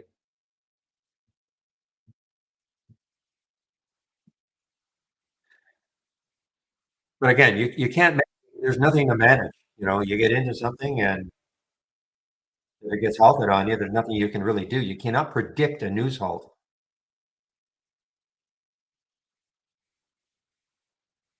You can kind of predict a volatility halt because if you see something that is you'll hear me say all the time, "I think this is gonna get halted." Okay? And the reason is because you see a stock that is just got a giant green candle, and that could be a volatility halt. It's a computer program that kicks in, okay? It's just a matter of stock that goes up too, too much in a short period of time, and the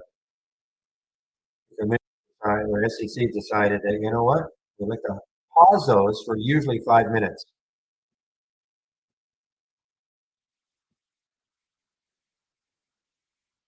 It's live. It is recorded also, but understand there could be about 7 hours of recording,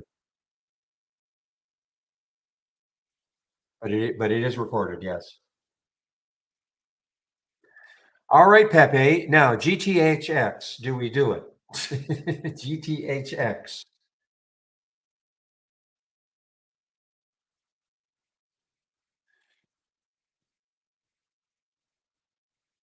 Next high looking left. See, for me, the next high, too close. Okay, too close. So, what I'm talking about is yes, we got an alert for GTHX. I love these alerts, of course, but like everything else, I have to examine it to see, do I really want to take it? Is there anything blocking it potentially?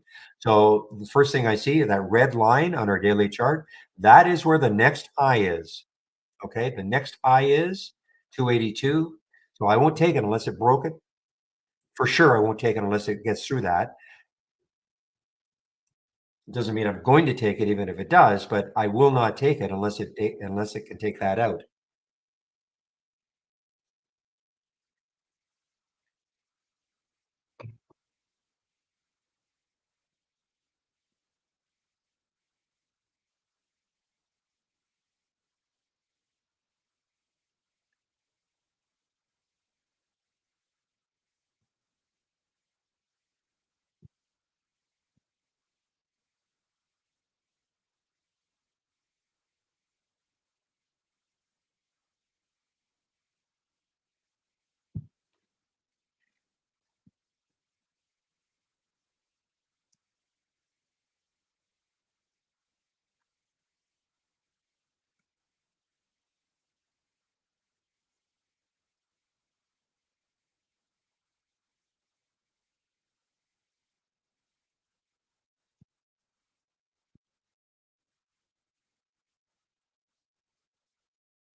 No, I don't KR, I don't really remember. But again, you're asking a question. I mean, how can we answer that really? How you can't prepare yourself for something that's going to get halted.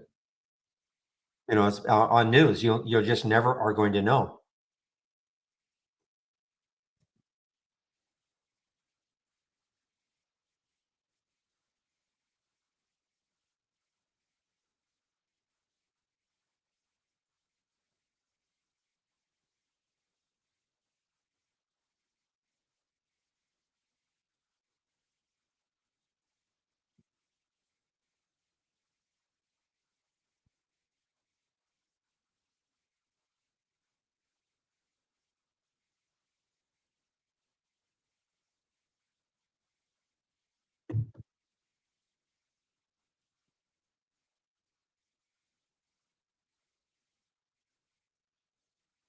All right, guys, voodoo at work. Voodoo at work. Look at the VRNT. I have no idea where it's going, but Pepe, tell me you're in it.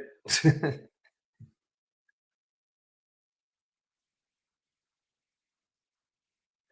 been trading a long time, guys. I don't think I've been this excited about a scan. Maybe never.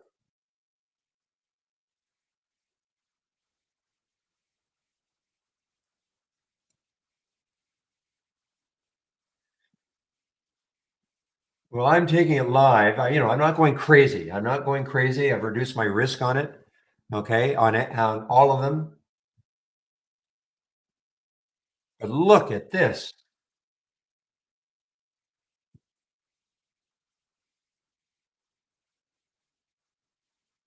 You'll feel great about it Monday, Pepe. Okay.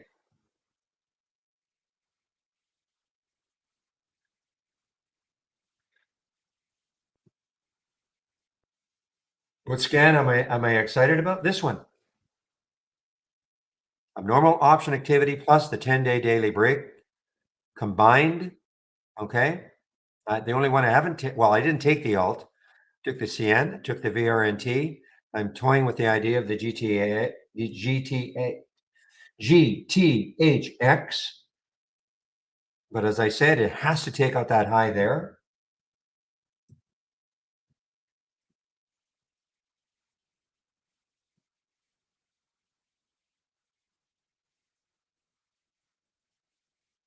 I mean,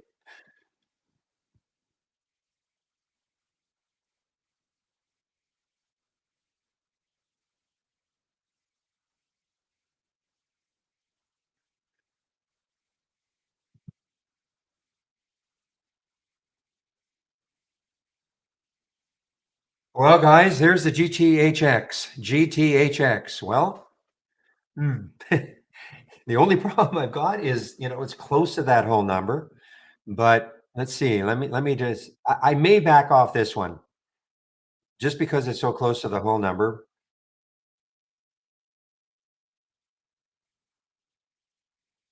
We get the next high looking left looks around 326. I mean, it may not matter at all.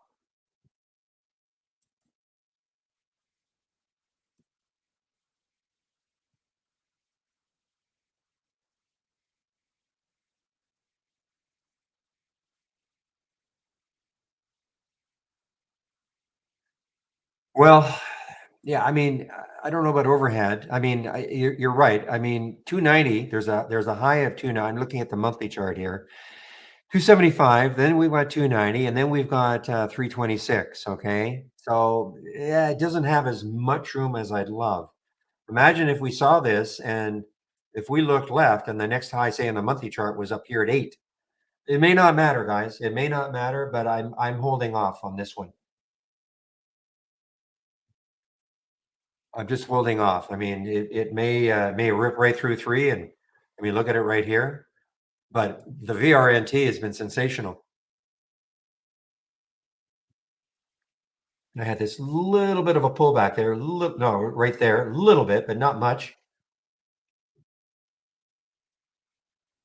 I'm getting ready to sell some as it's getting close to the whole number.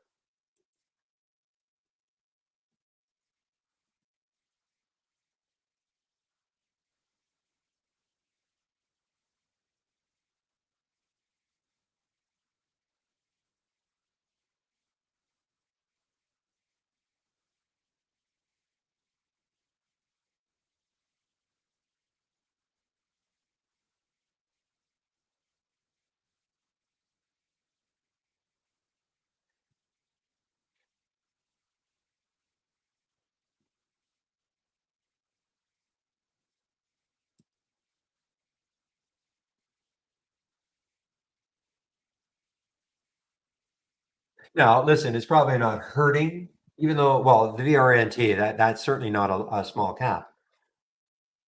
Yeah, I mean, 62 million. I mean, it's not crazy high, but it's not low. Okay, so they're not all low floats. I meant to say float, not cap.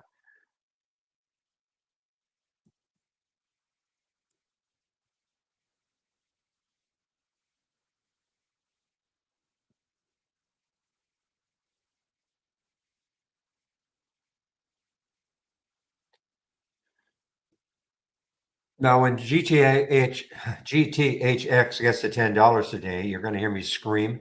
I'm not saying it's getting. I'm just kidding, of course. But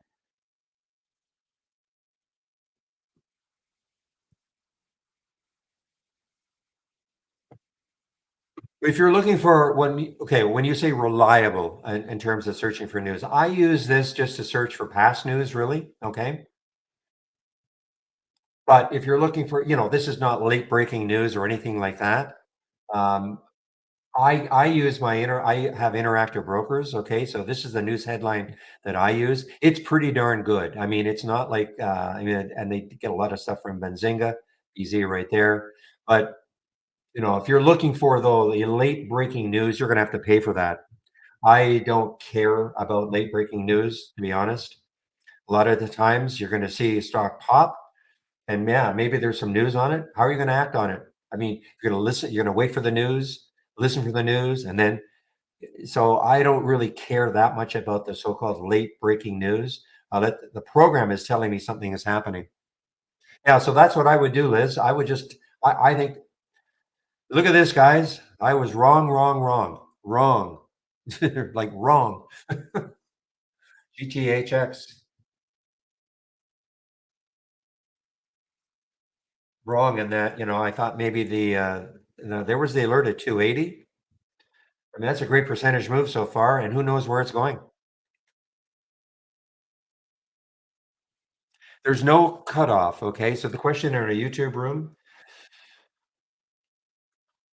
is what is the cutoff for low float and high float? There is none. Okay, it all depends on what you're used to trading. If you're used to trading Apple,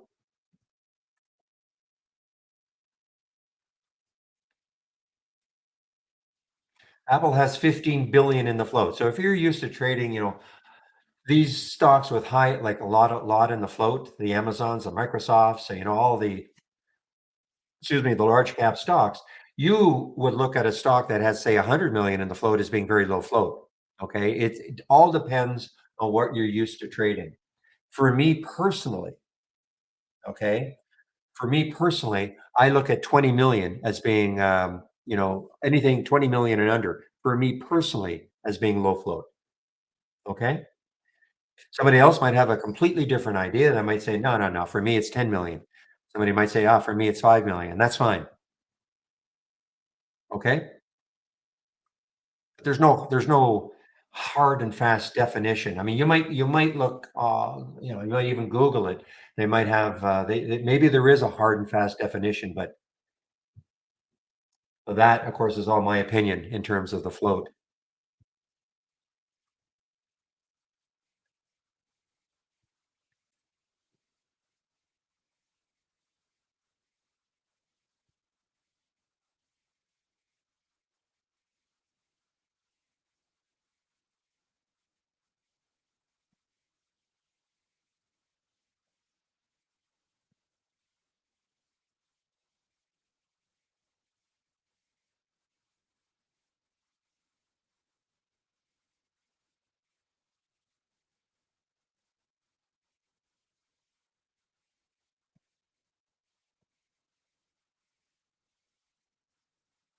Look at this G8, GHTX.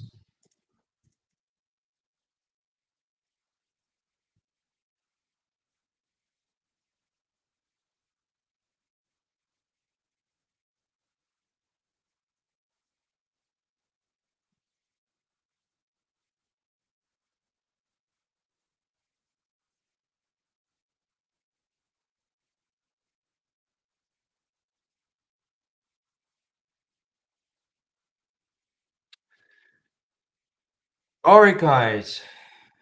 We'll pause for me here. Still have the VRNT, waiting to see if it gets closer to 29. What I don't understand the question, Ad Ben. How does it look, your strategy in general? What do you mean by that? You mean what is it looking for?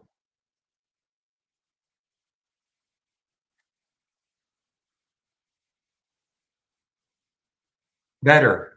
My wife gives me this drink every morning, and it's a concoction of berries and everything, and there's a little bit of a seed in in one of them, and I could not get rid of it.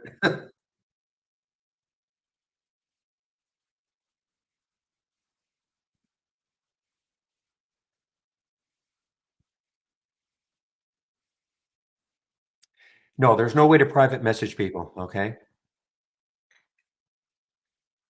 The reason is that I have to monitor. This is a free room. I have to monitor everything.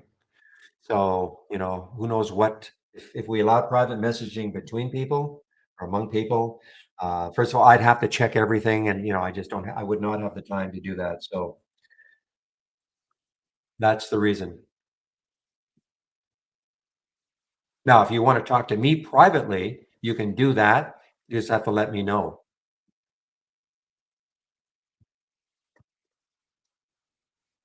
Then I just click on your name and I can start a private message with you if that's what you want. But if you're talking about messaging somebody else within the room, no, sorry. So let me explain, a couple of things here. This is the momentum scan and the abnormal option activity scan. So, as somebody who is predominantly an intraday trader, I rarely swing trade. I'm always looking for stocks that are trading abnormally. So we have one great filter. We have several, but the main filter I use is the relative volume filter. Okay. Look at Apple right now, 1.07. All that's telling me is that Apple is trading basically normally in terms of volume, okay? In terms of volume. But if we look at VRNT, I don't even know if it showed up here, but yeah, VRNT, look at that, 10.9 times normal. So, and that is relative to the time of day, 11 o'clock Eastern time, okay? This is time sensitive. So that's the first thing, I do. So most of my scans have a minimum of 3 relative volume, okay? Some have more. The breakout has 8, okay? That's why I don't get too many in the breakout or breakdown. So it's a tough filter to pass. So that's one way, of course, to find stocks that are behaving abnormally based on volume, just volume, volume. The other way I like to see is abnormal option volume. I don't trade options, but coupled with abnormal volume and abnormal option volume, that can really help me zero in on the stocks that are trading abnormally.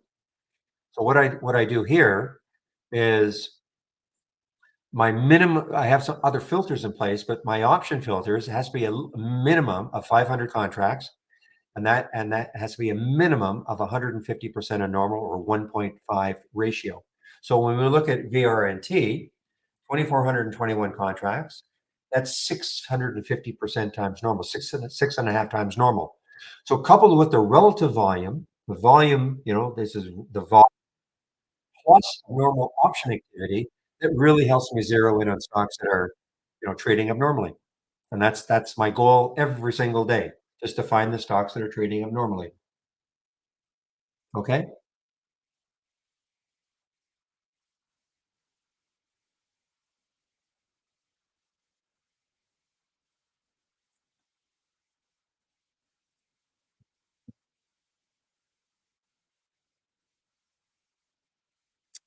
Entry, exit. So the only thing that has an entry, exit, and a stop loss is our AI.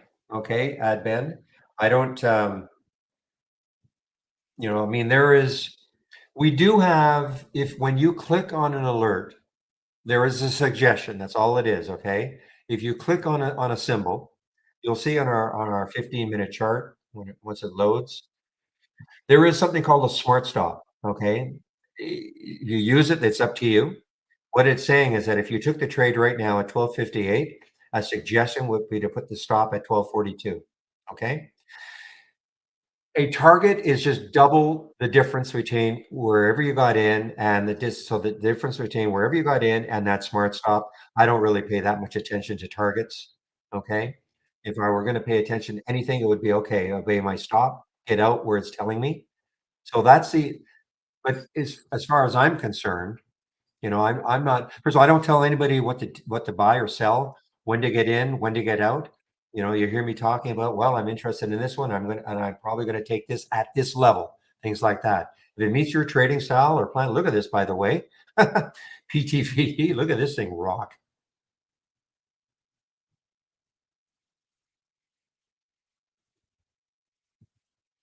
But before you make money to the market, you've got to practice trading. Trading is not easy, okay? I've been doing this for a few years. So for me, when I click on an alert, I can for me, I'm able to size up the situation fairly quickly. And I make up my mind, do I want to take the trade or not? Because I'm a momentum trader, most of the things I see are near the high of the day, or if I want to short, near the low of the day. And so that's why you always hear me say, well, I'm going to look left. So if I look left for PTVE, why am I looking left? I want to see where it could keep going before it hits the next high. Now, this one, I can't even see where the next high is, even if I go to the monthly chart. You can see on the daily chart, if I look left, I can't see anything. So that's when I'll go to the weekly chart. That's why I usually have just a weekly chart here. If I look left, I still can't see anything. So now I will go to the monthly chart. I rarely have to do that. I don't even see. So the next high, looking left, is in January of 2022. Okay, it got up to 1386. I'm not saying it's getting there, but at least I don't have to worry about any near-term chart resistance of where the next high is, because a lot of times, if you look left and the next high is fairly close to the current price, it could stall there for a while. That's how I trade. Okay, that's how I trade.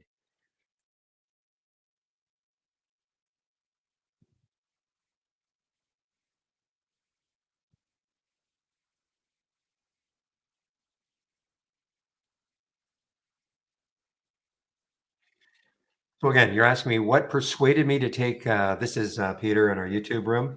Well, as I've said a few times, I don't trade in the pre-market very often, but when I saw this, I woke up whenever I can't remember what time I started looking at this, and I saw this action here, and I said, a lot of the pre-market stuff I had kind of already done, so I decided to kind of concentrate on this. I was impressed by the fact that it hadn't given it up in a big way. It was just hanging over the four level, and so I put an alert. I think it was at 420. I think it was around 420 or 422, and so I said, "You know what? Just take it." I got in at 431. And, I didn't know it was going to do this. And of course, I was not in it. Well, of course, this is pre-market. I'm sorry, this is pre-market. So I got in and I sold. I'm out well, I was out most of it. I was not hanging around. I wish I were. I wish I'd held on to a little bit, but you never know what's going to happen with these things, with these low floats. That's a very, very low float. So, I took a little bit of risk on this one and it worked out. That's all.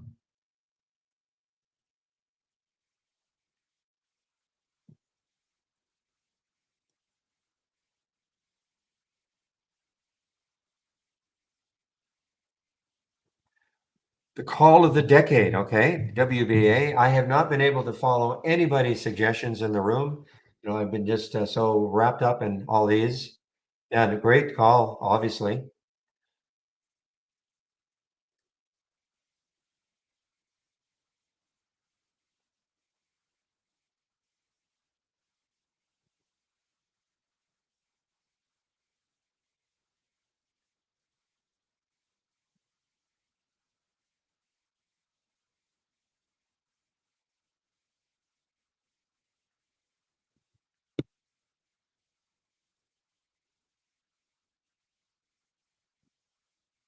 Yes, it is. AAMC is halted.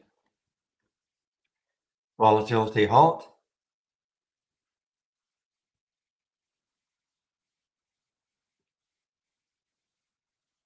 I'm going to say it again, guys. I mean, if you know the scan that we've got going for us right now doesn't give many alerts, okay? But I guess we'll you know it's cliche, but I'll take quality over quantity any day. Doesn't mean they're going to keep working all next week, every single one of them. But you know, I'm again, as I said earlier, I'm as excited about this particular setup as any that I've seen in 10 in well 13 years I've been with Trade Ideas. Well, the open could be. I mean, typically these are halted for 5 minutes. Okay, so if it is halted for 5 minutes, then it'll be opening at 11:11 plus 35 seconds, David. Okay, if it is a 5 minute halt. Typically, they're 5 minute halts, and if it's not 5 minutes, it's usually a multiple of five. Which, but you'd have to wait and see if it opens.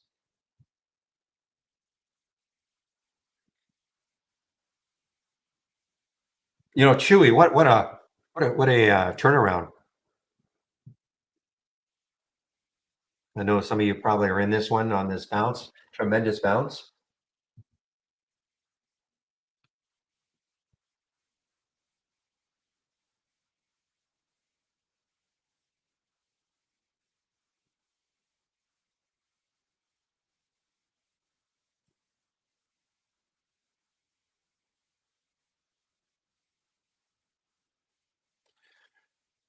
Wow. Meanwhile, look at this DCPH, just ripping here.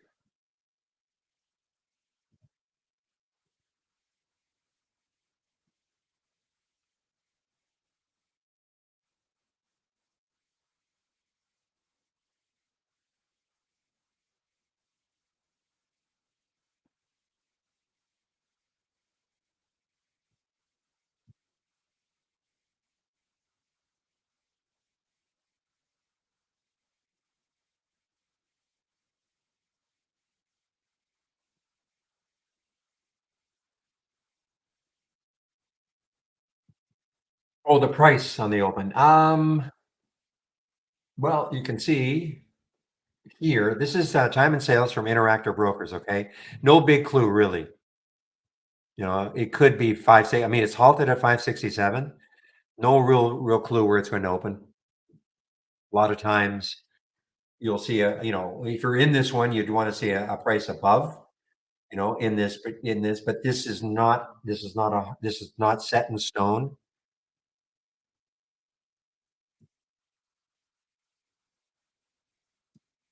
And if it's going to open, it'll be opening in 10 seconds if it's a 5 minute halt. Okay. If it's a 5 minute halt, four, three, two, and one. There it goes. So see how it was right on 5 minutes.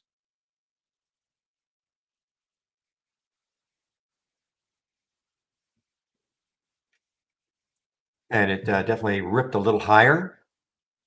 Again, time and sales from Interactive Brokers. This blue screen you see here, nothing to do with Trade Ideas.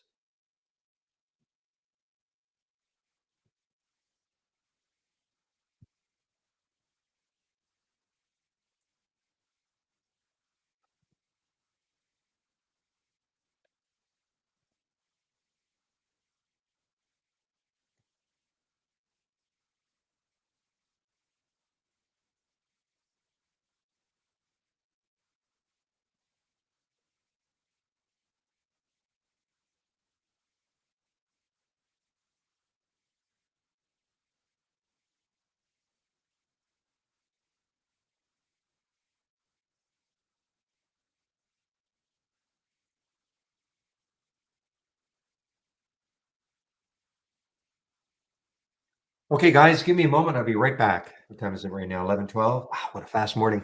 So in about 45 minutes, Steve Gomez will be I think I'll confirm that, taking over for me in our YouTube room in about 45 minutes. Give me a moment. I'll be right back.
All right, guys, I'm now back again.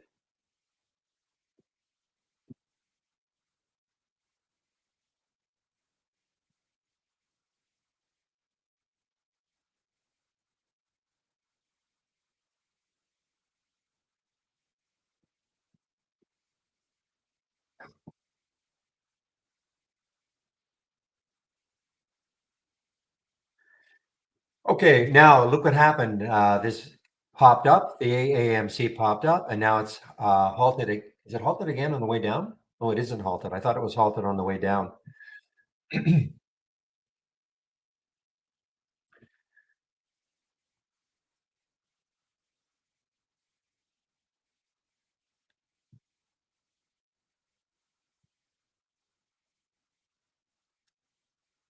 This is getting me thinking about some of these scans, maybe combining this one also, the Momo and the abnormal option activity. I'm trying to think if that even makes sense. Excuse me. The reason, one of the things here, the Momo scan will also pick up stocks that are not optionable. Okay, some stocks just aren't optionable.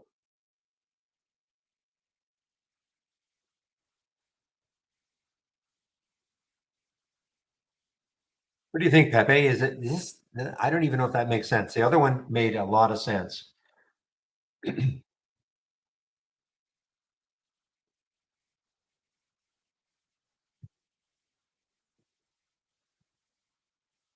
was thinking about it yesterday.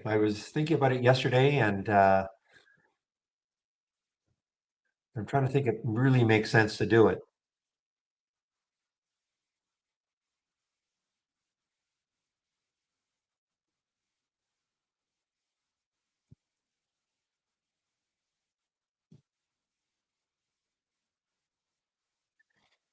One way to find out is for you to do it. Yes. If you don't do it, I'm sure you are going to. I know you're going to do it, but I will definitely. I will definitely do it. Eh, Probably on the weekend, though. What we're talking about is what we did here to combine the abnormal option activity and the 10-day daily breakout and down into this combo. Maybe doing the same sort of thing with these two.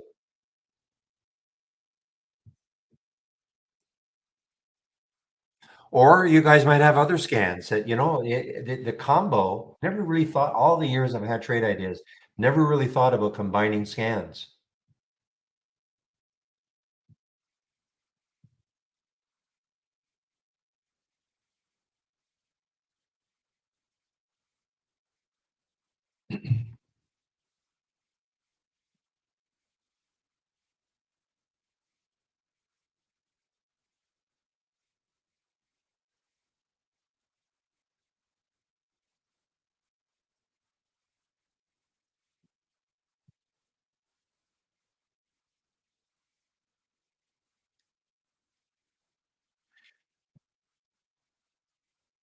Okay, so that was more of a quick one, this GTHX. I mean, still really, really good. 280 up to 315.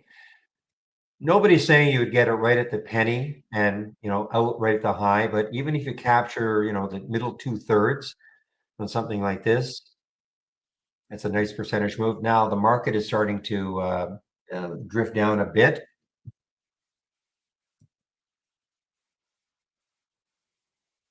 King of the mashup.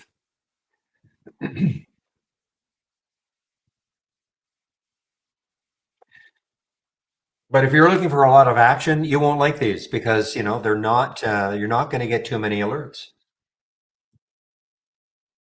However, so this one just showed up.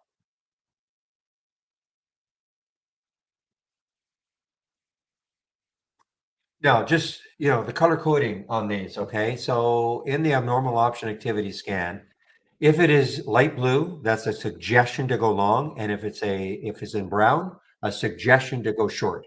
Okay.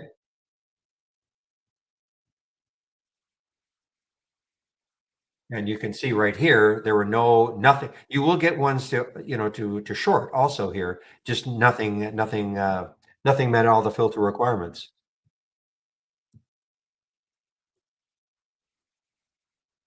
Okay, guys, I'm out of everything now. The variant or whatever it's called, VRNT. So I'm done.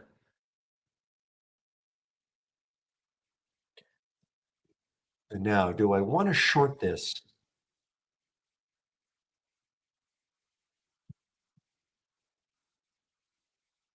There's a couple things for me. Would have, I hate shorting things not too far from a whole number. So I want to see that broken, and it just may not happen. And then if it did, though, the next low looking left is 358 or so. So that would be okay, but I'm not wild about this one.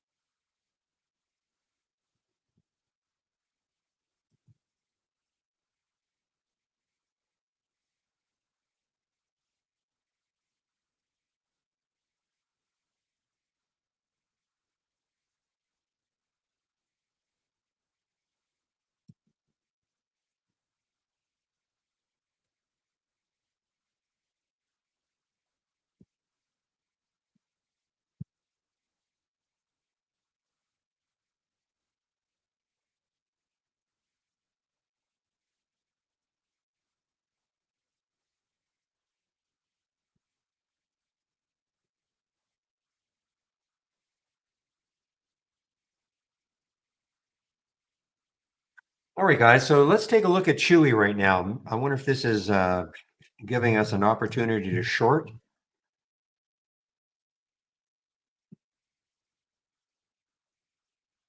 It had a tremendous run. It's an earnings play. It's still down for the day. It's still down for the day, though.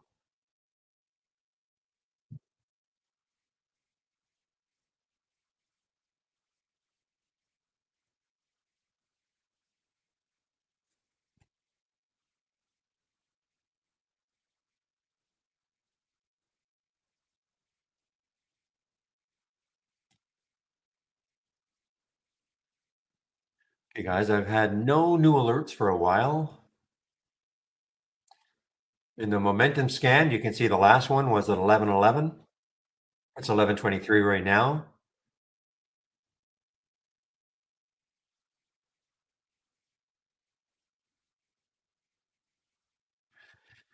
Yeah, this one had a tremendous day yesterday. It went from 282 or so all the way up to 463.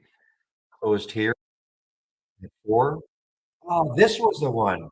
I was trying to figure out the one where I thought, you know what? I think it'll never get through all this. Looking left on the daily chart, and look what it did. It not only did it get through all that, it just soared past it. That's the one I was trying to remember where I was saying, just because I see a lot of resistance somewhere doesn't necessarily mean it's going to block it, but that was a lot of resistance at that level, and it just tore right through it.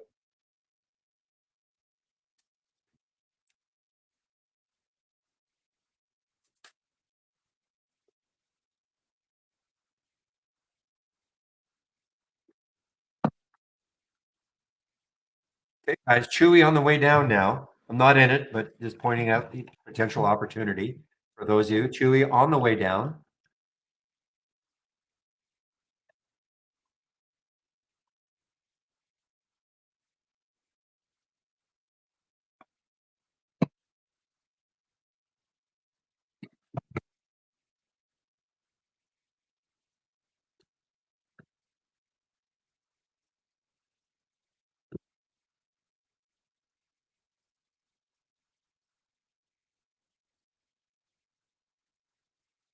So this one is actually an earnings play also, SPWH. This is an earnings play.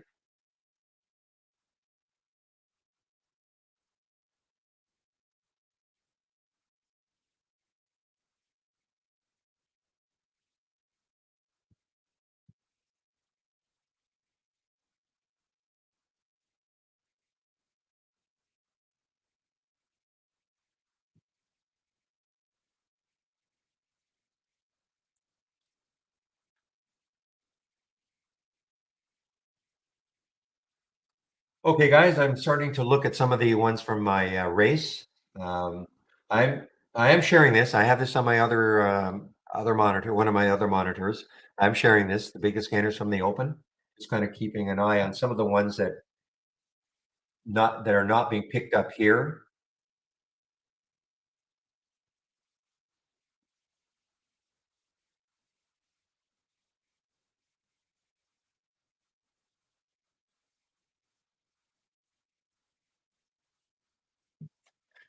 All right, SLDB. Now, SLDB has just showed up here.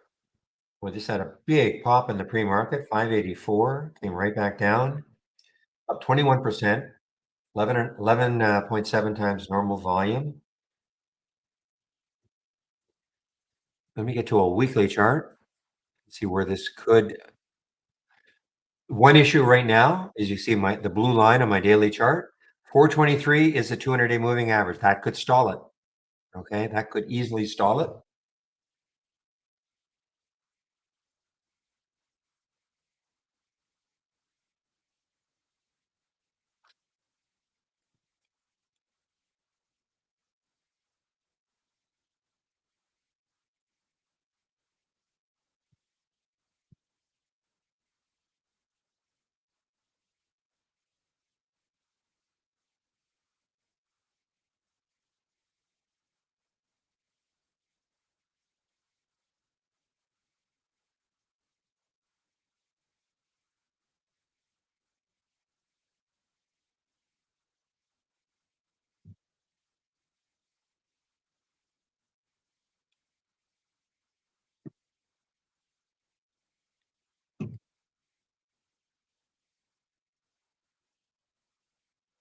You're probably right. Yes, that rings a bell.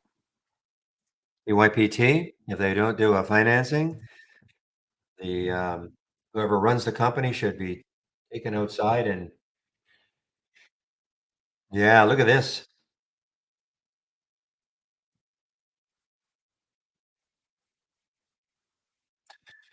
Funny, it's not showing up on why is it not showing up? So the relative volume, so it would start to show up here.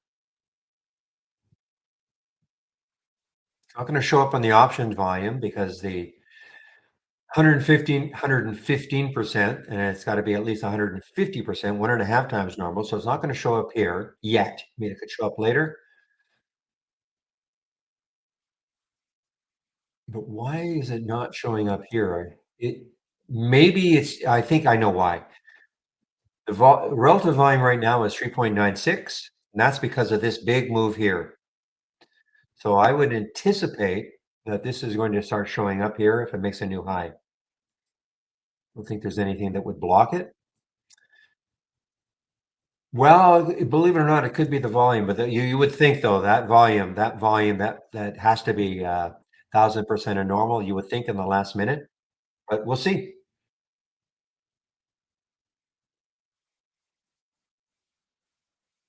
And they did do a secondary. Okay, so they must have listened to you.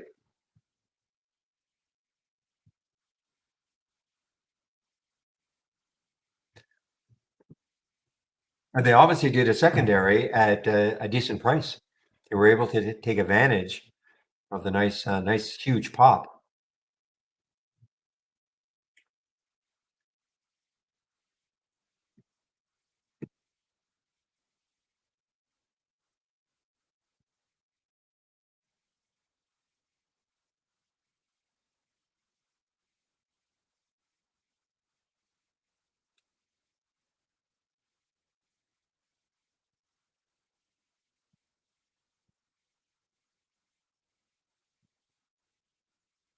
Meanwhile, I'm not in this anymore, but VRNT just yeah, made a new high here. I'm not in it anymore. I did, yes. If you can find my page, Alex, it'll be the bottom right in the list of scans that I bought. Okay.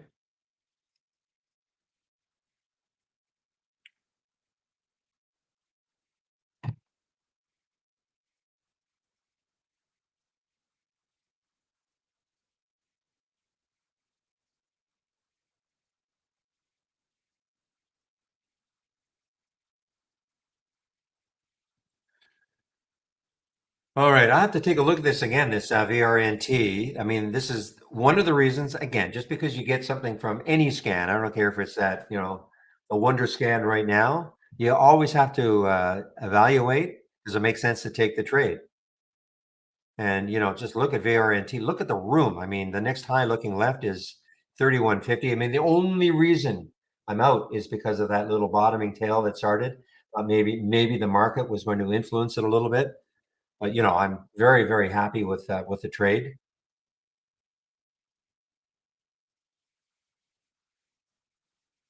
And as I get, more and more comfortable with it, I want to see how it works next week.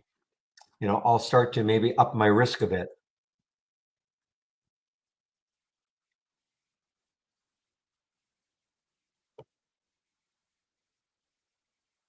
But you just look left. I mean, this is one of the better looking charts that you're going to see if you're looking for a potential gap fill, and it's an earnings play. So that's the other good thing. It's an earnings play, so it's going to be active most of the day.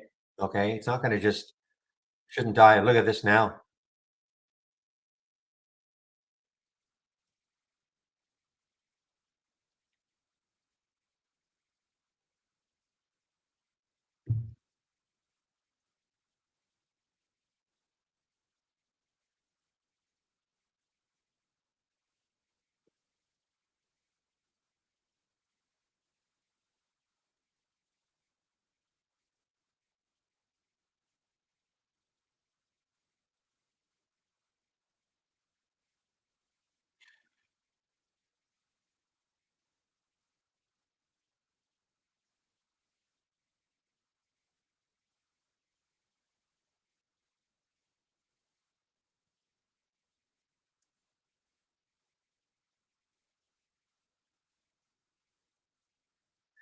All right, I'm just pinging Steve to see whether or not he is the taking over for me in about half an hour in our YouTube room.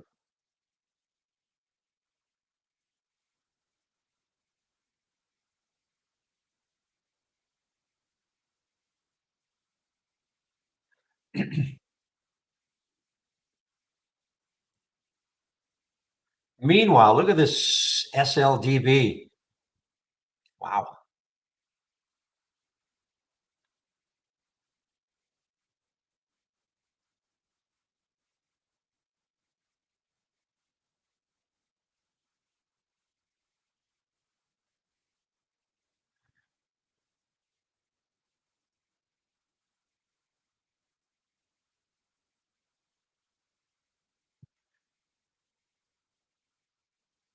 So I mean, it's mildly optionable, 30 contracts a day. That's not even half normal.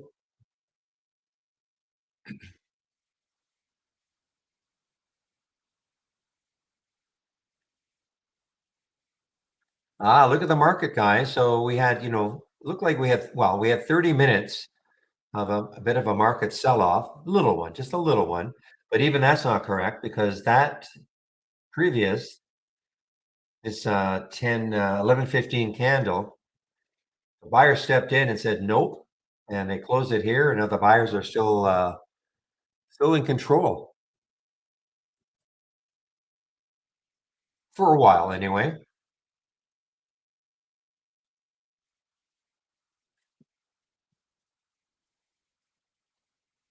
Okay. Let's take a look at this ZVSA. This was super active last week or this week even 297, but last week it got up to 424. Low. We don't even have any float information on it. Still down 24%.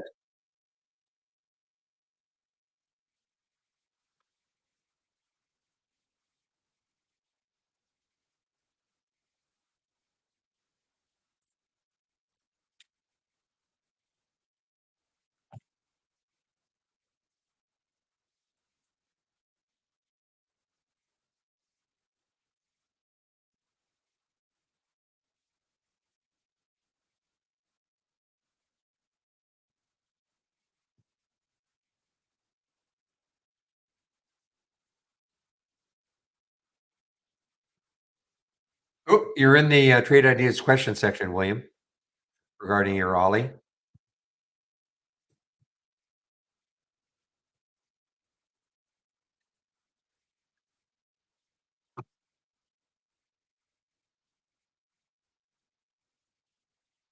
Boy, this SLDB, guys, what an alert that was also.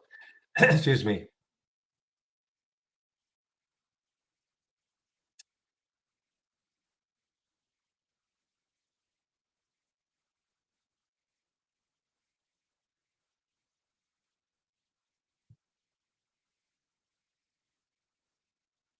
Chewy continues down.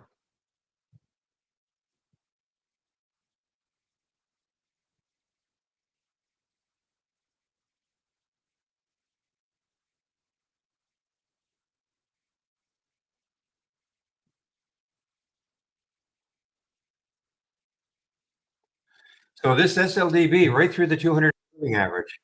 That's what kind of prevented me from really looking at it a little more closely. I thought maybe that might stall it, but not yet anyway. Okay. I knew you were working in the background, Pepe. Okay, let's take a look.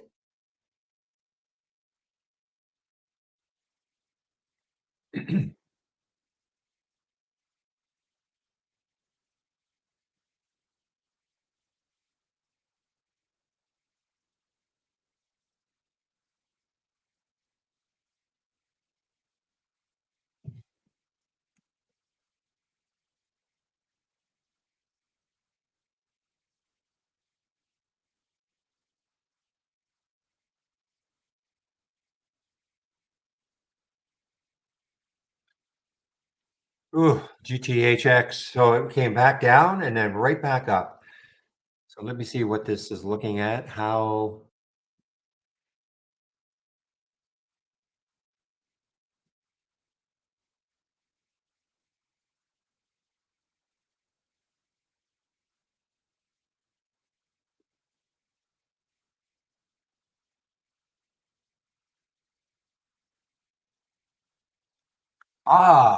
right, right. You combine the Momo and the 10-day daily breakout. Right. Okay.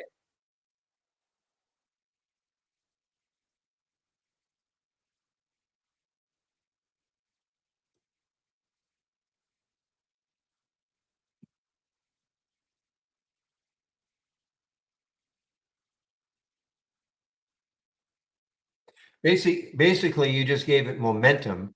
Now, the interesting thing is you probably we won't get too, yeah, you gave it momentum then in the 10-day daily breakout. That's basically the difference.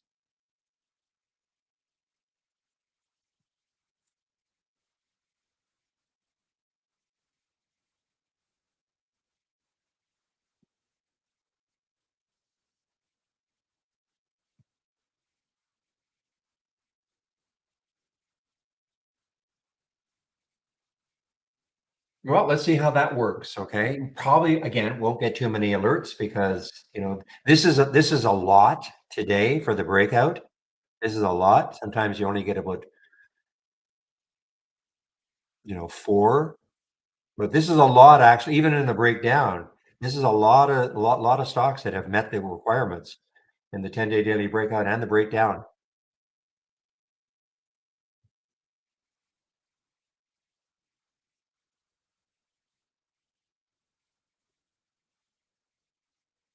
Oh, no. What an extraordinary miss by myself here, though. Let's see. So this is what I'm talking about. We had an alert at, that's a long time ago, 10:18, potential short for GDHG. First of all, good. Okay, I'm saved. No shorts were available for me at Interactive Brokers. Okay, because now look at it, down to 1240 from 18, but there were no shorts available for me at Interactive Brokers. So I'm saved.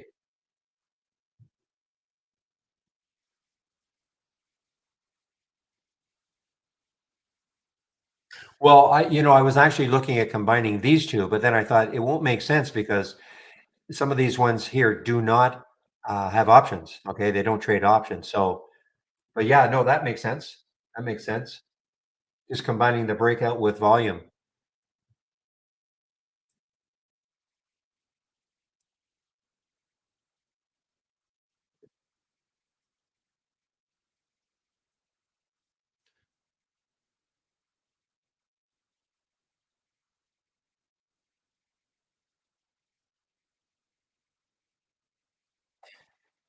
Yeah, new combo. We're just going to, combining momentum and adding, sorry, momentum to basically taking this and adding momentum to it. That's what it's doing.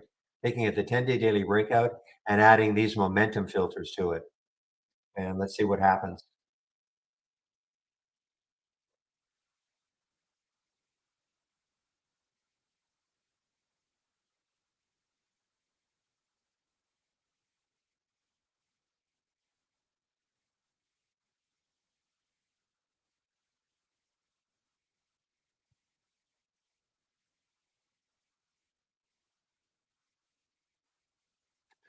So, for instance, GSIT did not show up in it, and well, because it's not a 10-day daily breakout. That's why.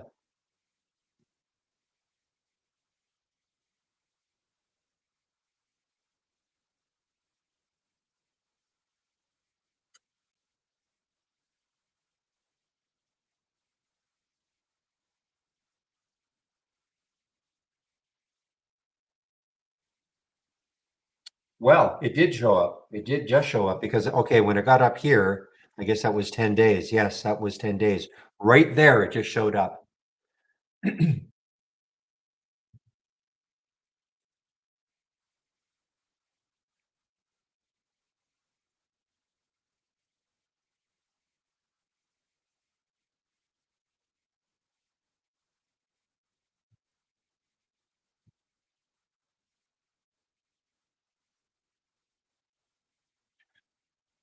Oh, okay, guys, what a morning. 11:42, so I'm just checking.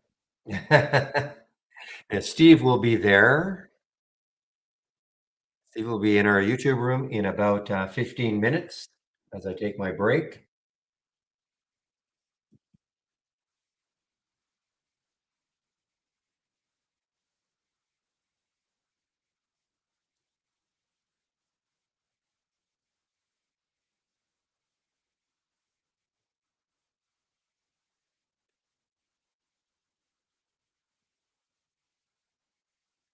So KVUE is showing up on the option scanner. Next high looking left is 2085, too close for me. And if I look left, what I see is little areas where it could stall on the way up. So it becomes an unattractive trade for me. Doesn't mean it's going to stall here. It could pop up right up to 22, but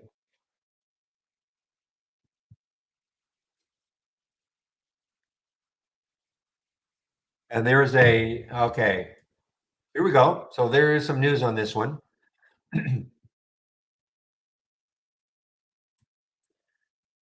All right, the consumer health company that's right. This is the spinoff from Johnson and Johnson. I forgot about that.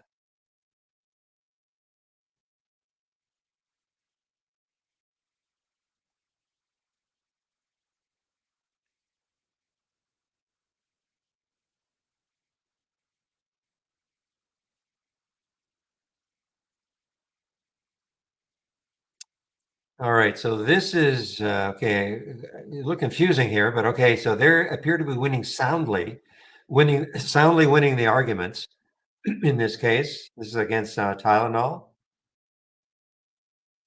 To read through this,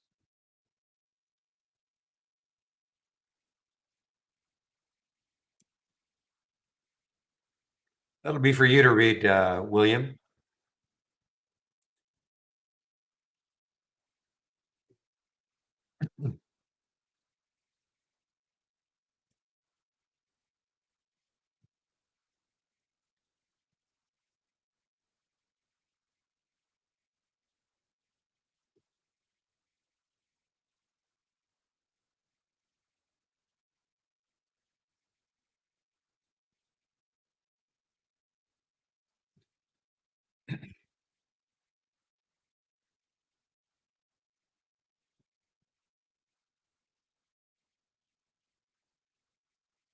Now, to be fair, had I taken this one from that scan, okay, and I'm talking about the GTHX, obviously I would have probably been out of everything, but I could have re-entered. there's no way I would have been able to hold on through this right back down to the alert price.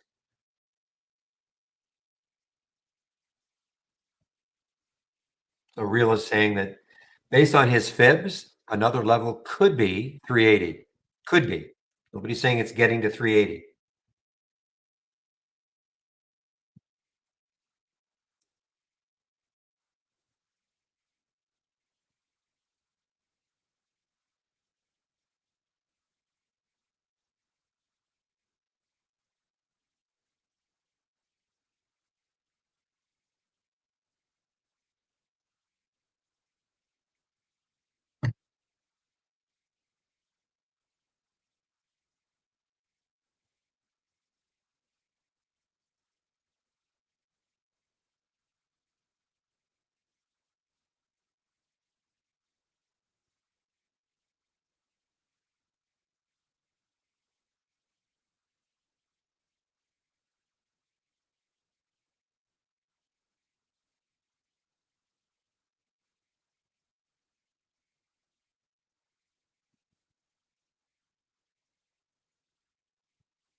Okay, so the SLDB, I know you know this, Pepe, showed up. The problem right now is that spread 440, 440, 452. It's a bit challenging.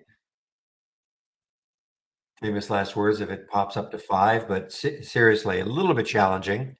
Take a look at the weekly chart. Where could it go? 472 is the next high, and that is for the SLDB.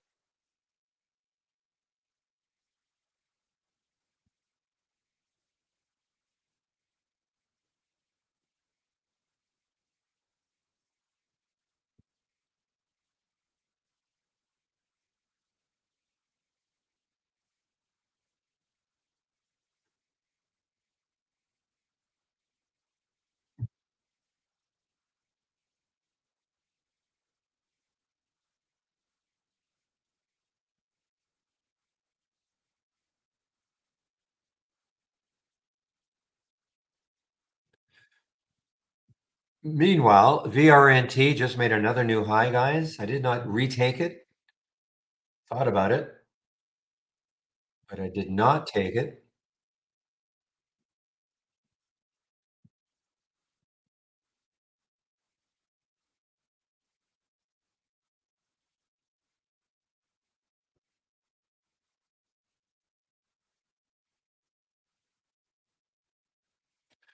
Okay, kind of watching GTHX right here. It's a bit of a pullback.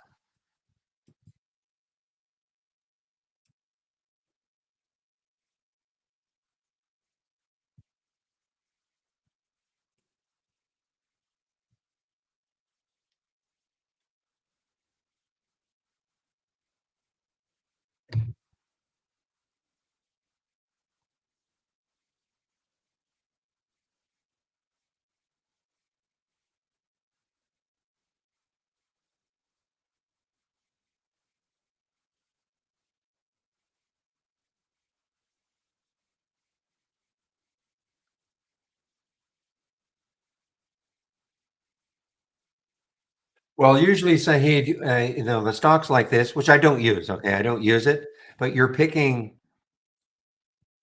I haven't used it for so long.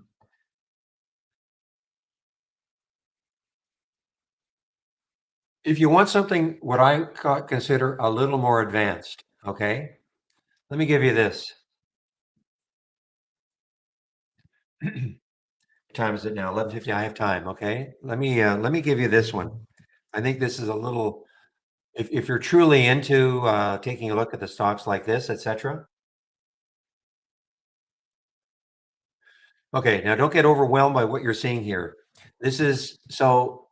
All these are here are filters, okay? Just like in the stocks like this, you can add or subtract whatever you want, okay? Now, if I start off by going right click configure and then go to the symbol list, and now I can put in a symbol that I'm interested in, okay? So let's take a look at, let's do VRNT. And my alert is a new high. Here's where you will see the price. So my alert is a new high, and you could put whatever alert you want in there, new 5-minute high, new, but I'm going to use new high. And now I can run a history on it. Okay, now you will see there's the price, the time.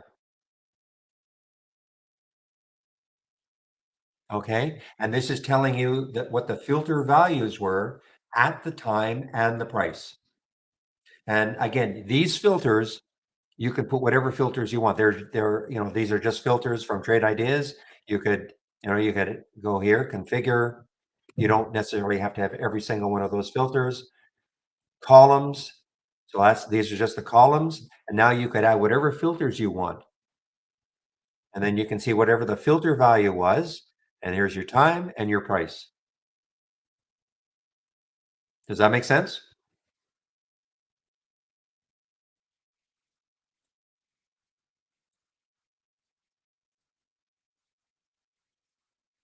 And I can give you this. It's just a template. I can give it to you.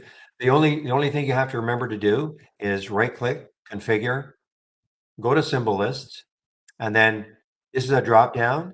You've got your single symbols, which is the default. And sorry, all symbols is the default, and just select single symbol and put the symbol in.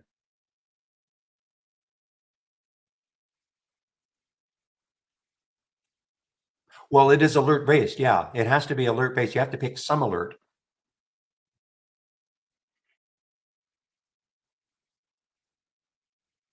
So I don't understand when you say not seeing the value for the alerts. I mean, here, here is the okay. I mean, this is a new high of the day. Here's the time. Here are all the values. Down here, 11:29, new high of the day, all that. I'm not sure what you mean then, but when you say it is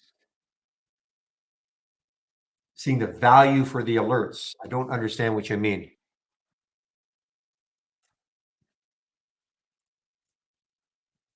So I still don't know what you mean by saying without seeing the values were for the alert itself. This is the new high of the day. These are the filter values at that time. Maybe I'm misunderstanding. Well, okay, I'm using the new high of the day. I mean, I can't tell you other particular. I'm using Yeah. Okay, so you're talking about the box. Okay, I'm just using new high of the day, maybe a new low of the day. I now see what you mean.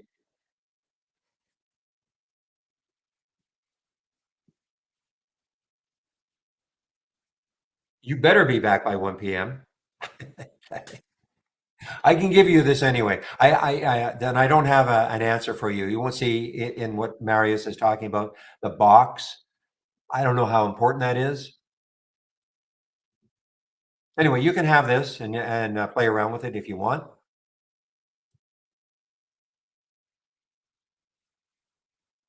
I think this is, I mean, because this is second by second or minute by minute, the other one is every 5 minutes. Okay. So this is literally real time. So you're not having to wait every 5 minutes.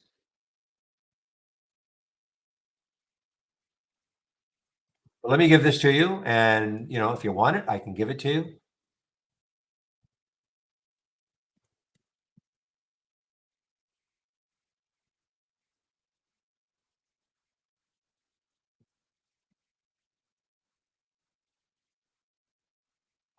Oh, son of a, not able to post right now. Have to go through some gyrations. You know what I'm going to do? I'm going to get Steve to do it. I don't think he's going to have a problem.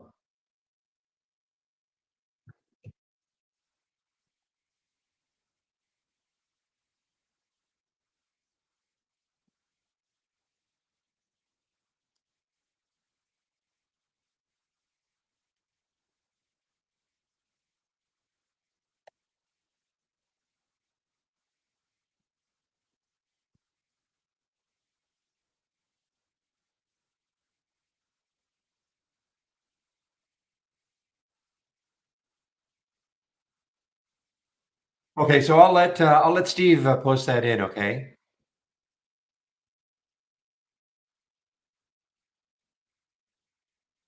Yeah, just like Marius is saying, leave it blank. Leave it blank. Okay. When I used this in the past, I was only looking at stocks making new highs or new lows for the day. That was my trigger.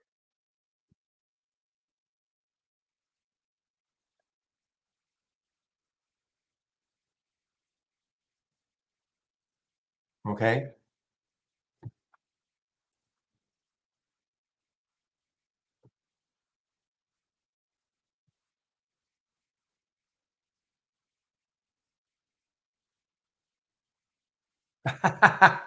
Oh, GDHG. I thought you were talking about GTHX. Okay, guys, I better put my announcement in. Steve is going to be showing up anytime now, so I'll put my announcement in on a break. Back around 1 p.m. Eastern. Okay, and this is the link to get into YouTube. Steve is not there quite yet. He'll be there anytime now. Oh, thank you, Steve. Thank you, thank you. Yeah, I'll have to fix it. I know there's a fix. There's some steps I have to go through in order to be able to post again. So what Steve has posted there, Saeed, if you're interested in that is the stocks like this that screen that I was showing you, that scan that I was showing you. Okay.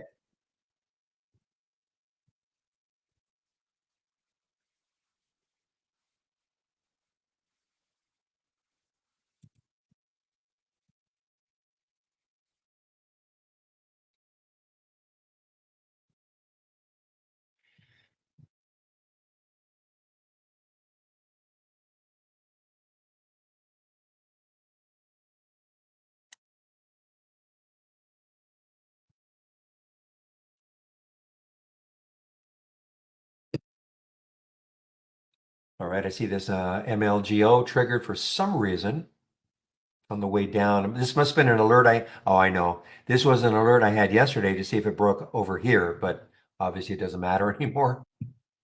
Ah, Mr. Gomez, how are you?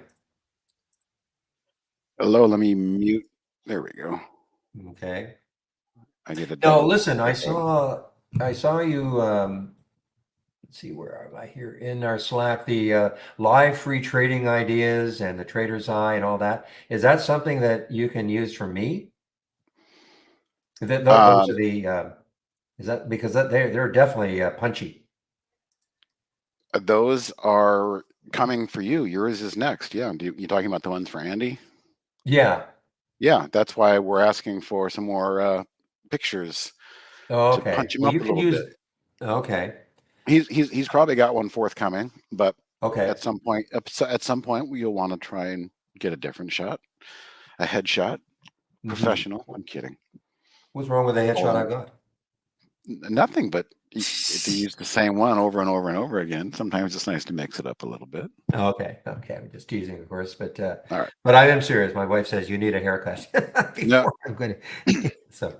But I that's do like funny. the I do like the punt. Sorry, guys. Just a minute. I put myself on mute now in the main room. Steve is in YouTube right now. Okay, but Yeah. I do like the punchiness of that. There's no question. It's a lot more punchy than what I've been using. Well, what So, Raj noticed, the person that we can contract to help us do that, is that you look at the channel and the entire channel is splashed with the same image. And when you mhm, go to, other areas and other channels, you've got different unique things. And so it's just more, it's all psychological behind the scenes lizard brain stuff. sure, sure. Okay, all right. I'll let you take over now, and that scan that I've got, Steve, is wow. I don't know what else to say about it. It's a combination. I know you probably haven't even looked at it, but I haven't had a uh, moment, but I bet yeah. if it's still in my uh, clipboard here, is it this one right here? Let's see. Moving lower with unusually strong options volume. No, That it's a combination. It's the abnormal option activity plus the 10-day daily breakouts. It's a combo. Oh, see, I haven't been listening. I'm sorry, I haven't been up to speed on what you were doing with What? that. Well, Nope. as I've told everybody since 2010, as a as a subscriber, I don't think I've been more excited about a scan ever. So Well, I should be paying attention then. you might want to, yes. But You might I'll maybe you made a video about it? well, I have okay in my video that I do every day. Usually, it's highlighting something from that one, and I talk about it. But I probably should do Okay. a specific video. Yeah, that's what I'm saying. Do a specific one on why you like this scan so much, not just a Yeah, specific well, stock. Yeah. one of the reasons I love it, you only get about 4 or 5 alerts a day. That's why I That's really love it. Okay, quality over so quantity. Exactly. exactly. Cliche, but true. It's very All true. right, Steve, I know you probably have to take off about 5 Yeah, I 2. got to catch up. Yeah, catch up with Okay. him, and then I was gone a couple days, so Okay, cool. All right, I'll let you take over now. And again, I see do you later. appreciate the break. No, you got it. And as usual, we're here to assist people who may have been sent here by our support live chat or the phones or anybody that's looking for help. If you were kind of not passed off, but told if you can come to our live support session every day here at 12 Eastern at this channel, this is the place to come. And what I'm saying is I want to give priority to people who have been sent here for a specific drill or a specific exercise or to be shown something that just can't be done in chat necessarily. But I did see a question from Iris. How about moving up? Yep, I don't understand what you're asking about. Is that a scan? How about moving up? You better qualify that, Iris. I'm not sure. All right. Hello. Hello, everybody. Hello, Shaw. Finley, can you share that scan that you're happy about? So Barry had me drop something right there above. You see it under my name. But other than that, I don't know what he had. He said it was that plus something else. So I would say stay tuned. He's going to be back. He also dropped his homepage educational channel way up top earlier. So those links are up there, Finley. The same scan you posted before.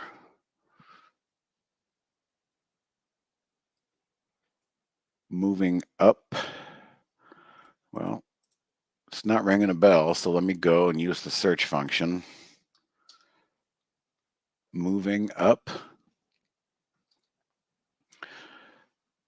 Is it moving higher with unusually strong volume? Moving up on volume? Maybe it's this one.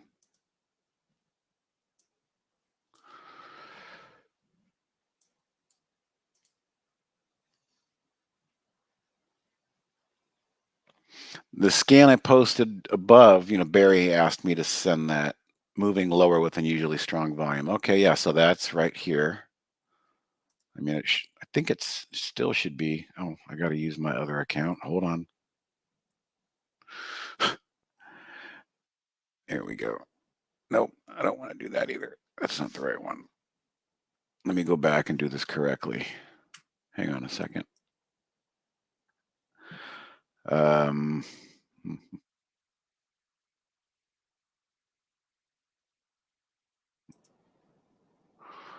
Wait a minute, where did Barry? So I'm going to do it this way. We'll go there, copy the URL, and ta-da, that is what Barry asked me to drop earlier. So other than that, I'm not sure, Iris. But this moving up on volume was an older scan. This hasn't been used in a while.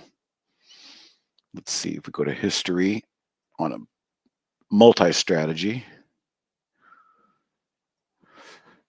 GSIT is on there. SLDB is on there. What are these things looking for? New high alert, filtered. Yeah, these are the key metrics right here. 1000 is 10 times normal 1 minute volume, and 500 is 5 times normal 5 minute volume. As you can see, I use that metric up here in my single stock window. I like to use that.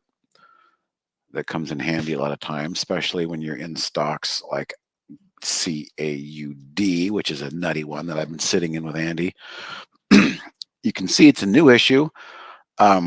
look at this. It's like starting to all of a sudden overtake its moving averages. It just seems like kind of a funny little lottery ticket. The funny part, haha, is that it's only 4.2 million in the float, so it's extremely thin. Don't have much more data on it than that. I also noticed that it, what do we call it? I think it's 220. Take an anchored VWAP from the day one. So this is an IPO VWAP. And look at that. The high of today is just underneath that purple line. So that's kind of to be expected. So I'm sitting in this thing just to see if it gets nutty. I like the fact that the 20 and the 10 here have kind of pinched together and we're trading above, albeit it's a doji. I like the fact that, last week I think I talked a lot about my favorite 5-day moving average, right? This is, remember, it's 130 candles, 130 15-minute candles. SMA will give you this blue line. And it's kind of my go-to line just to make sure, as long as it's staying above. Look, they 4 million float. They tried to flush the stops below, but popped back up. Tried to flush it again, popped back up. So as long as the price remains trading above that 5-day rising moving average, and I don't have any closing candles to look at, I'm not going to worry about it. And then the idea is when this type of stock makes its crazy moves, after a couple of big crazy green candles, take some off and pay yourself and use those moments of the jump rope. I mean, look at this. It's like a jump rope up and down. It's all about timing.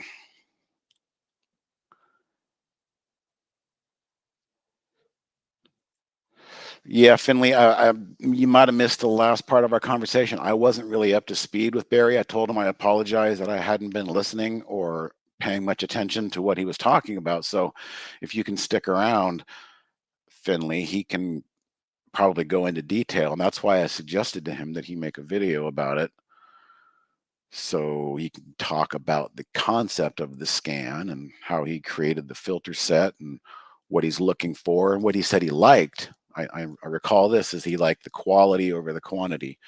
You're not getting a lot of alerts, but you're getting a few, 4 or 5 a day, he said. And that's what I think a lot of people do want, is just a small watch list of good ideas. But I don't have the configuration. You're going to have to ask him. Yeah, ATR, Marius, I think on something as low of a float as 4.2 million, it's going to be wild. You can see the gyrations, from here to here. I expect that with a 4.2 million float. But as long as this line does not get breached, and by breached, I don't mean a wick. I didn't enjoy that, but it popped right back up. So again, my method is to wait for the closing candle before I decide. I can get caught up in ATRs and other things, but as long as I'm a visual person, I'm not really a math person, I'm visual. I don't use any custom formulas or anything like that. I just try to keep it simple. And as long as the pattern looks okay, I'm okay with it.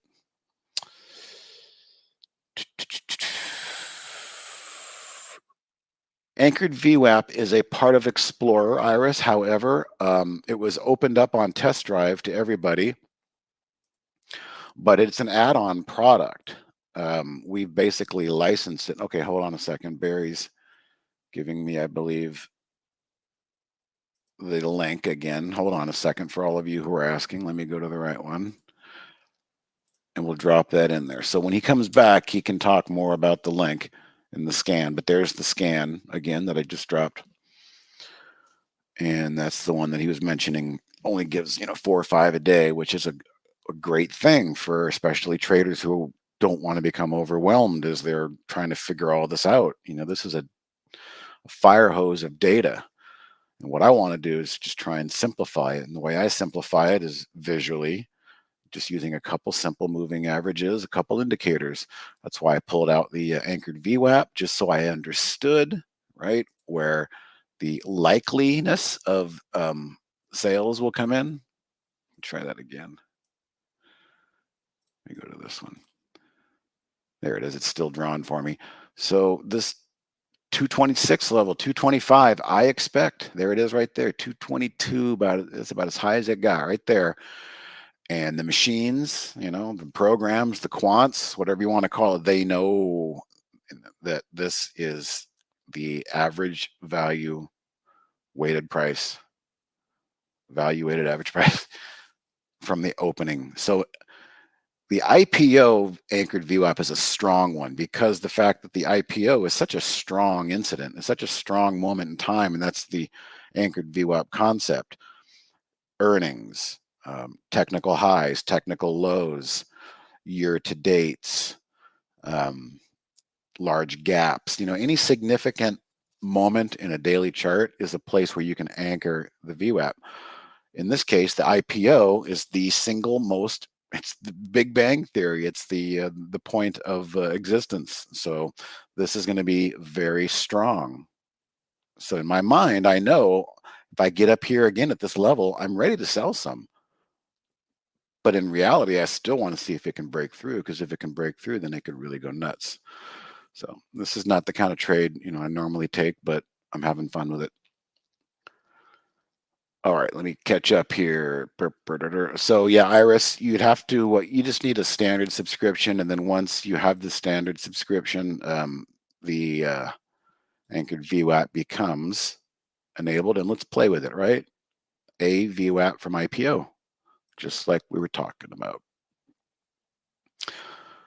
Sometimes I'll go like here and just sort by price. Yeah, sort by volume, that's even better. Oops, let's use this one down here. All right, so there's our blue line.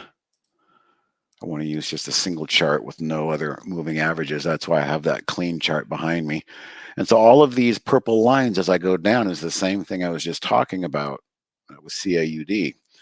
The purple line is originated from the day one of trade. Oh, look at this one, KLG. So here it is, right?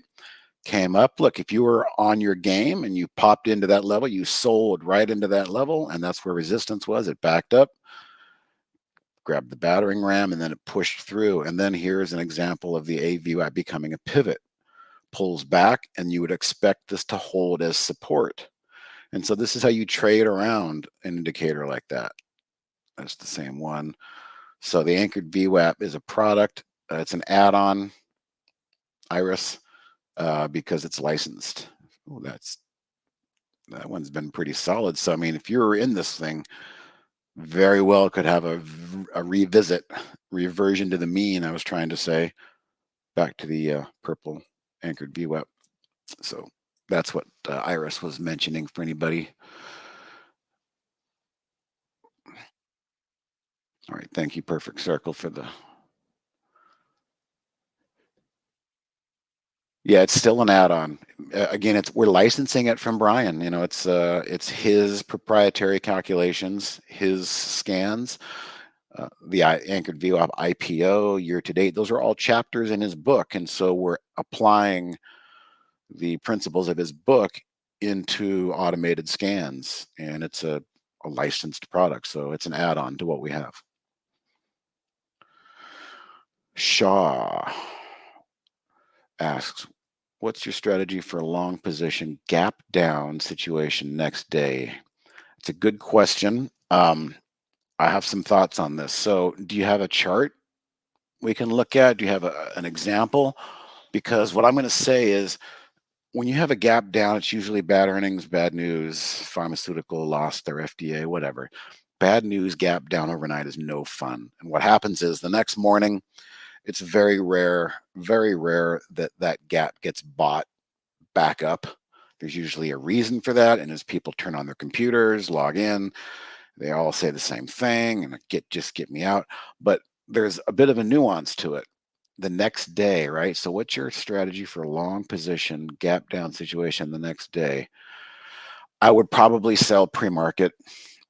And I say that because the following. Once you have those nasty gap down days of bad news, it literally takes 2 to 3 days. You got people that you're smart in asking that question, because you're just going to say, I'm going to rip the Band-Aid off now. It's going to hurt. But if you don't rip the Band-Aid off, a lot of people don't have that ability, and it's human nature to sit and wait and hope, and it goes lower, and it takes up your mental capital, your emotional capital, your financial capital. sometimes you just got to admit you're on the wrong side and it's bad luck, and you just got to take it, fold in a poker game and take your lump. On the flip side, I would say some people who think like, oh, this is a great opportunity to come in and buy because they had bad earnings, it's gapped down. Well, that's not necessarily a good entry point, because there are people like you who are in it. And like I said, they're going to procrastinate. They're going to wait. It's going to test a low. It's going to test another low. It's going to test everybody's resolve down there. It's not going to do much but make everybody's life miserable for about 2 or 3 days. But there can be opportunities after that 2 to 3 day clean out of the people who procrastinated and were a deer in the headlights. Sometimes you'll get that washout candle where the last of the stops are run, and you can put in a low, and that can become an entry to go long. I know that's not your question, but you are correct in your question. I would just sell pre-market the next day and say, I was wrong. They got me. Get me out. Let me move on and take my focus on to other opportunities that I have better control over. How many times would I have shorted MLGO from 13? I traded but had to exit many times. Finally exited around the 5 day. So let's take a look. Malago Beanfield, give it a name. So we're talking yesterday or today, obviously. Wow. So this thing, whew. And how many times would you have shorted? My gosh. There's a certain way to play these types of things. It's not necessarily my bag. The volatility is pretty crazy, but what I'm noticing on this is a great example, actually. Let's look at this. And what I'm going to say is fear is stronger than greed. And that's my proof, right? Here's an orderly move of semblance using the 10 SMA as greed. Everybody, greed, buy it, pull back to the end, greed, buy it. Got ahead of itself. But once it got into the sell mode and broke, here's our signal candle. It broke and closed below the rising 10 SMA. Ideally, it should have bounced right there. So then it can become a short candidate, in this area. But what I'm noticing is the intensity of fear and selling. Look at all this space. I've never seen that. That's pretty intense. So that's why I'm saying fear is stronger than greed. Greed has some nice order to it. When you asked that question, I expected to pull up a chart and see this thing bouncing up into the 10 SMA. And that is where I would be shorting if that were the case. But I would have looked at this chart and said, it's so extended, I'm not shorting here. It's so extended, I'm not shorting here. It's way too extended. There's no way I'm going to short it here. I would be always waiting for that bounce right there to be the person to short it there. So it's a good question. It's just that's an intense move right there when it's that far separated from the 10 SMA. Now we do have, guess what, right? We've got this 130 coming up, and I think you even mentioned something about that. So what we can do is we can just set a price alert right there. And this is kind of a, workflow that I might do if I was interested, but I'm not, to say, if I felt like playing some action today, this has been a pretty powerful move. I wouldn't be surprised if it does touch this 5-day moving average. Maybe you nibble a little bit and just try to play for a small scalp. I don't know. I'm not saying do it, but I put an alert in there just to watch it. I mean, let's see what happens. It very well could come right down to that level. That's why I use these types of lines, and that's why I just try to keep things simple. To me, right now, it's still in what we call no man's land. It's definitely overextended to the downside, but it's so close in the neighborhood, it's going to want to knock on the door and say hi, probably while we're speaking right here. Throw a limit bid in there like 410, 405, maybe you get hit on it, tiny amount, and then just watch and see what happens. But that's not my game. That's not how I trade. I'm just kind of spitballing there. All right. So I hope that helped, KR. Was I talking about the dead cat bounce? No, not so much the dead cat bounce, Marius, as I was talking about like bad news. It takes 3 days to ring out the people who just finally just say, get me out. I can't take it anymore. then the dead cat bounce is more of, you know, a stock that's in a downtrend, and then it just bounces. And people who want to buy that and go long, that's why they call it the dead cat. You just, doesn't have much upside spring to it.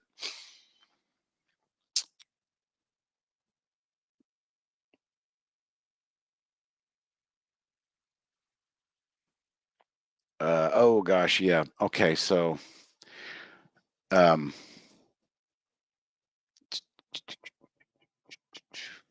Mike C. Yeah. So regarding PLTR, sadly, if you took the trade, it wasn't a technical trigger.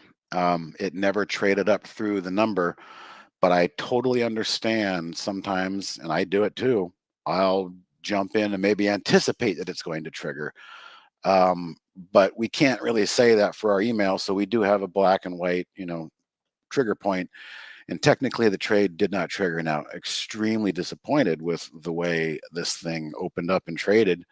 I'm glad that it technically didn't trigger and put it on people's radar. I mean, this was the trigger point up here, right? And it opened gap down and just vomited all over itself, and it's still traded below its 50-day moving average yesterday. I don't know what happened to this thing. Something is wrong with it. You know, I don't care what an analyst says or news says. You try and figure it out. There's something going on that we'll figure out or hear about at some point. But insiders, whatnot, that is a horrible technical breakdown. I'm sorry it didn't work out for you. Technically, we were supposed to wait for it to break above 2031, but it didn't. That's just, you know, talk about one of those situations where you just have to admit it didn't work. I think the stop was pretty tight too. You know, the stop was $1 lower, so 1920-ish. But yeah, it was a tough one. Take a look at TRKA. Trika, 60-cent stock. So occasionally you will get gap downs and they will be bought back. I don't know what the news is on this that caused it. Da-ba-da-da. You know, whatever the news was, apparently it was either already baked in, but the price action will always tell the truth. It didn't look like it was earnings, so I don't see an earnings or stripe there. Would you call that a dead cat bounce? I think you even said pre-market too. Something about pre-market.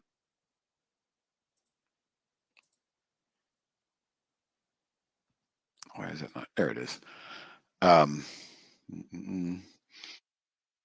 Yeah, I mean, in the scheme of a 15-minute time frame, Marius, yeah, you could call that a dead cat bounce. Big disappointment. And then if you're buying down here, you know, likely you're better off probably shorting right there. Matter of fact, if you look at that level, that 78-cent level, you got kind of a pivot. It bounced. The 10 SMA hammered it. Now we are here again. The little wick came up and kissed that pivot level. So these are the kind of things that I see when I look at charts. That horizontal line is what you'd call a pivot level. So a dead cat bounce is basically just a relief rally up into a level where supply is going to be found again. And if you look left, it'll usually line up as a prior support or something along those lines. It was a BK. Yeah, that's no good. All right, moving on. But if you shorted at 13 around 940, would you have held it for a long time? If I was short in that thing, I still would have been nervous that if I don't take some profits now, KR, I'm just going to get mad at myself because this thing is going to reverse on me up and hit and go up and hit that moving average. So that moving average would have always been in my mind. You know, whenever you're separated that far from the momentum line, I mean, as long as you're on the right side of that momentum line, that's good. But when you get those bursts of movement that really separate you, like a good wide receiver gets good separation from a DB, it doesn't last long. So you have to take advantage of that. So in my mind, I could honestly tell you I would have been taking profits way too quick. The idea would have been to take some off, take some more off, and then try like hell to keep the last bit that you have for as long as you can. That's really the best way to try and hold on to moves like that, is to take a little profit and then pay yourself again, and then use that last quarter, that last third, as what you call your trailer, and let that one bounce around. Let that one come back and hit the moving average, and then maybe it goes to new lows again. I don't know.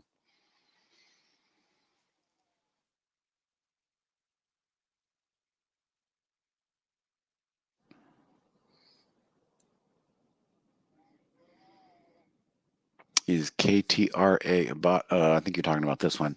No, I wouldn't call it I mean, yeah, it's a bottom fish, but it's. I don't know what to say about this. I wouldn't touch something like that. It's just. It looks like a death. Okay, I didn't understand. So you were actually in that stock. Yeah, I was watching it too, and Andy was watching it. So obviously it was on our radar, and so we called it. And I thought that AI, the way in which there's been sector rotation, you get like a good day and a half, 2 day sector rotation from EVs over to AI, over to Bitcoin mining, over to this. Um, I'm in this one. We talked about this one earlier. It's back above its moving averages. So yeah, that was a tough one, Shaw. I was saddened to see that price action was as crazy as it was.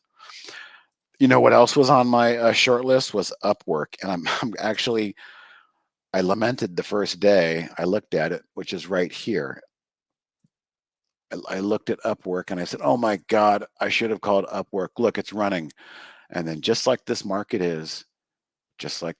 likes to do, reverse, and now it looks like death. So this one actually would have triggered. I kind of would have felt bad. So it's just really tough again right now to get follow through in the same direction. I'm not doing a whole lot. The jobs numbers are coming out tomorrow.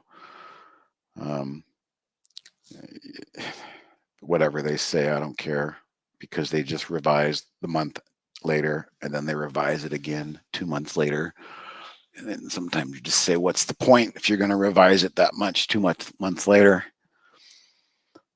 What I'm getting at is tremendous noise. And noise makes it tough sometimes if you're not in the mood for it. The background noise, if you've got a lot of positions, it's like sometimes Andy will have 10, 12 positions. It's like, I can't do that. My ideal blotter is usually about, if I'm trying to make something happen, I don't know, 5 to 7 positions. Right now, I only have 3 or 2, not doing much.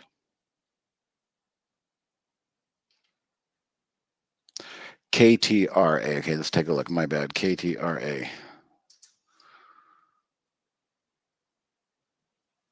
Still doesn't look good to me. KTRA. Making sure I got the same one. Yeah. I'm going to guess this is, therapeutics. So they probably had a product in their pipeline. Oh, look, there's our MLGO hitting the 5-day moving average. Oh, it blasted right through it, actually.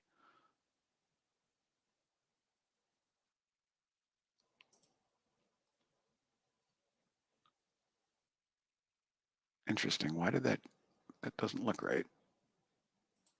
I thought that moving average was back there. How did that change so quick?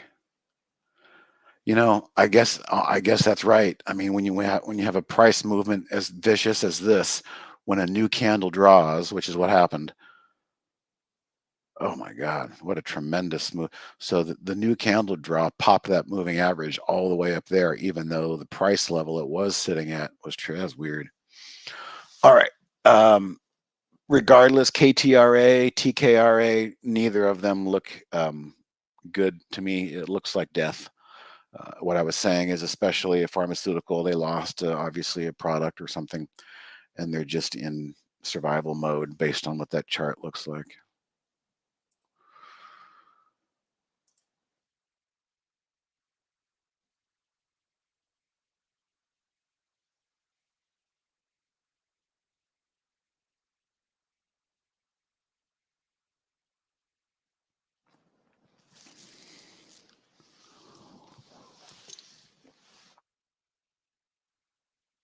Actually traded that one really well last week. Obviously, it was the trade of the week, but my trailer that I kept worked out. Sometimes I'll keep just a little trailer into earnings, and that was nice. GCT was another one I really liked. I noticed it had earnings, and it was right here, right there on my short squeeze. So I found it on this day right here, the morning after earnings. I thought, oh wow, this thing's really in play here. The volume, oh my God, it's 40% short the float of 5 million. I got to get a part of this. So I participated in this one, and it was kind of my perfect method trade. Got some, took some off, and took the last off. Short squeezes were working. All right. Sorry. One question from me. What are your thoughts on seasonality? Do you give it much weight? Yes, I do give it a lot of weight. And the seasonality that we're in right now is just the holiday grind upward, the Santa rally, whatever they call it. Doesn't really matter what's going on. It just seems to be a low volume grind higher. September, October are typically the volatile months where you get your market crashes. So it's not exactly like I'm expecting a market crash here in this time of year, because the seasonality is typically a lot of retail traders, low volume, popular stocks. They just kind of get added to, additionally fund managers are adding to their winners and kind of trimming their losers. So it's just kind of a weird buoyancy that I notice at the end of the year, and they call it the Santa rally, I believe. CNBC heard that Shake Shack was considering a long-term watch regards to international growth. Well, I have no idea what opinions mean. All I can do is look what the chart tells me.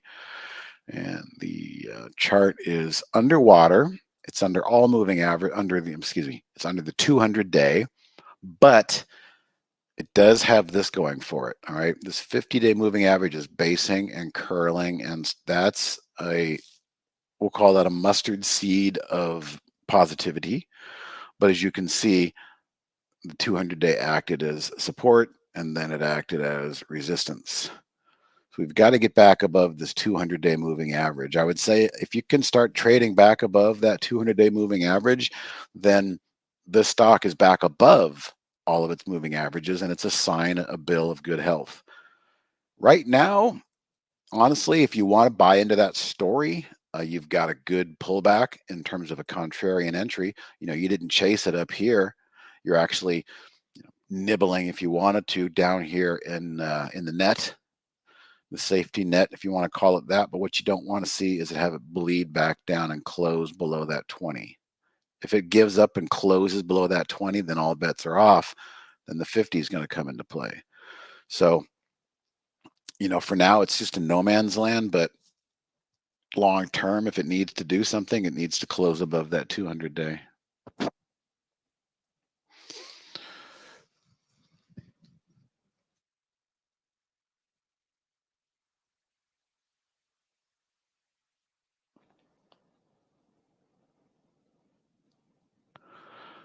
I did go through Carl's Jr. drive-through, and they've got AI taking your order now, and it's rather efficient. Brave new world, right? Maybe Shack is going to, leverage technology to try and separate themselves. Do you think a seasonality look back should be further back than 10 years? Yeah, I think a seasonality, the more data you can get, the better. I think crowd behavior is crowd behavior, and that's really what it comes down to. Sell in May, go away. Those type of axioms have been around for decades. Go read Jesse Livermore's quote biography, Reminiscence of a Stock Operator, based on Jesse Livermore. You'd be amazed at how much is still the same in 1920 that it is here in 2023 in terms of crowd mentality or stock behavior, how stocks will move one direction and then counter the opposite direction, kind of a fake head fake. It's just crowd psychology just hasn't really changed.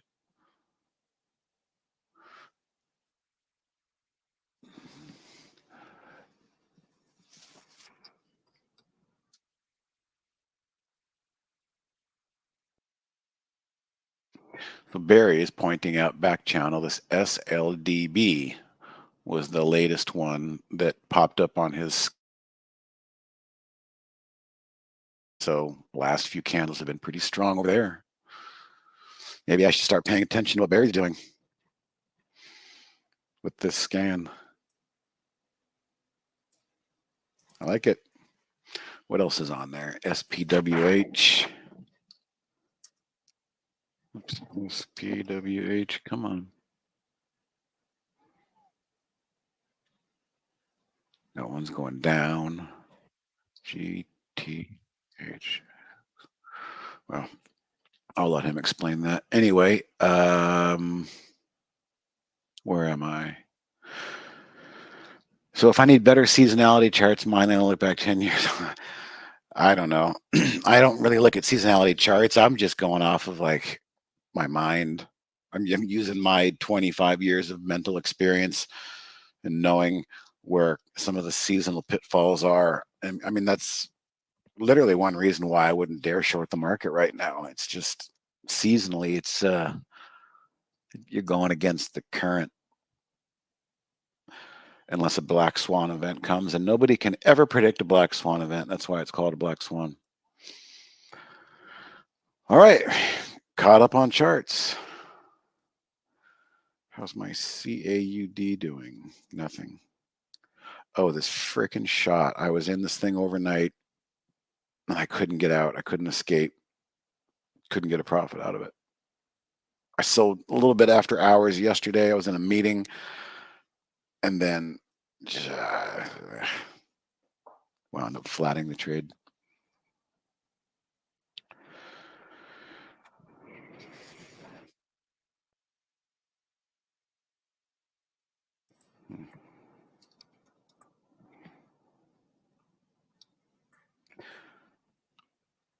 Where's Patrick? Oh yeah, he's in Cabo. PSLV, I'm still holding on to this. I mean, I picked it up down here. I don't like to give back, but just got a portion of it just sitting in my 401k. I'm not trading it. I thought that something like this could happen. As I was mentioning earlier, you get up to a point where you're so far extended above the moving averages, you know, you got to expect that. I didn't expect this deep of a pullback. But what I don't like to do is get up here and, I'm more bullish long term on this, is to say, yeah, I'm going to sell here and I'm going to buy it back, because the worst thing that can happen is you wind up chasing it higher if you're wrong. So this is a long term hold for me. Instead of some US dollar cash, I've just got it sitting in silver. Non-farm payrolls tomorrow. Proceed with caution. Exactly. That's one of the reasons I don't have a lot of things going on right now. I mean, two things. One, I don't know how reliable the number is anymore. And two, I don't know how the market's going to react to it. And those two wild cards are enough to keep me far away from trying to put on any risk or make something happen.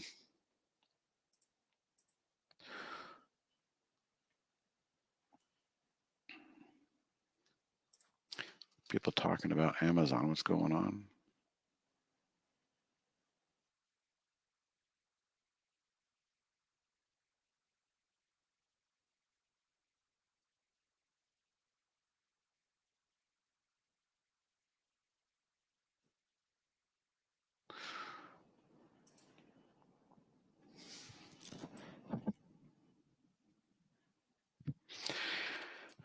Brian Shannon's telling me he likes Hive. Sometimes you get little birdies that jump in and say they like something. Blockchain. All right, so the blockchain stocks.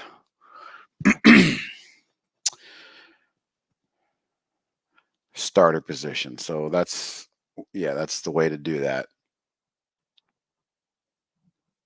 Oh, GCT. Let's see what was going on over there. Why did I have an alert set? I have no idea. Back to Hive. It looks like a second or third tier Bitcoin mining stock or a blockchain stock.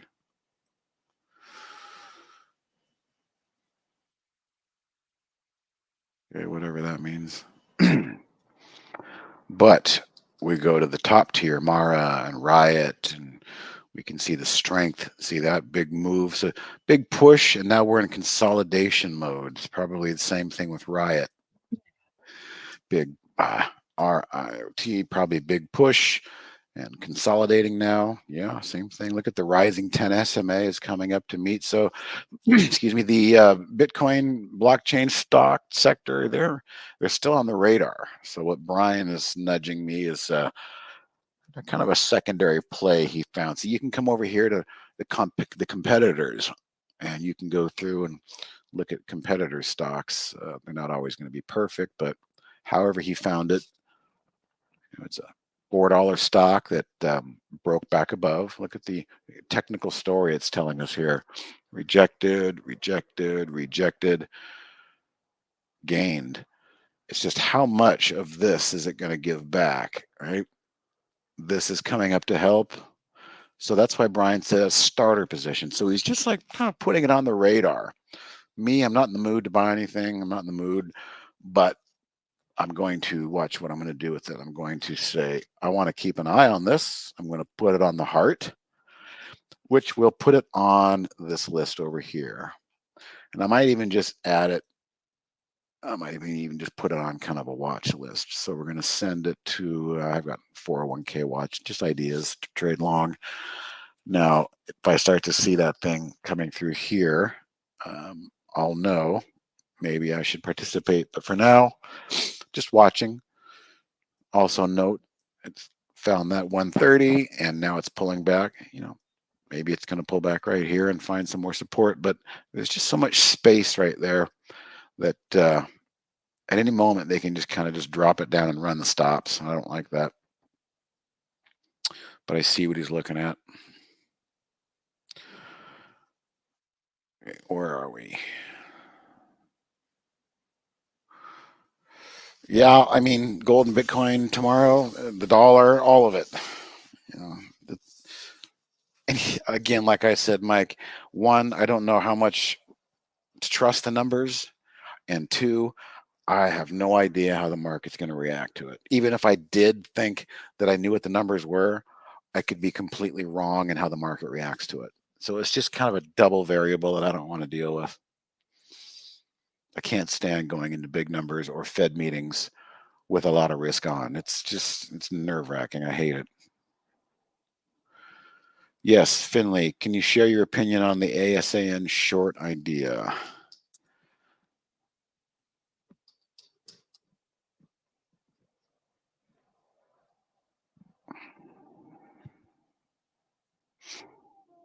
Okay, so daily, it looks good. Look at here's that example of the, oh my God, we had bad numbers. There's our earnings. There's our gap down. Let's just see if it sticks around. Oh my God, we're going lower. Oh no, we're going lower. So the people who didn't sell yesterday are now being tested.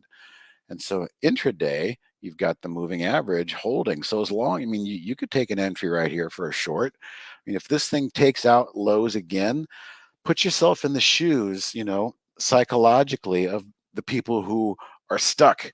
They were up here and they held into earnings and they're just like praying, please God, I'll sacrifice a chicken. Don't go lower. And then it goes lower and then it goes lower again. So you've kind of got that momentum on your side. And as long as you're leaning on the 10 SMA up here and not letting it close above and, you know, it continues to ride that down, that's a good looking short. I wouldn't sneeze at that. I wouldn't. If somebody wanted to give me that, I'd take that short with no risk. Hive has not come down to the pivot point on the daily chart yet. HIV, type it.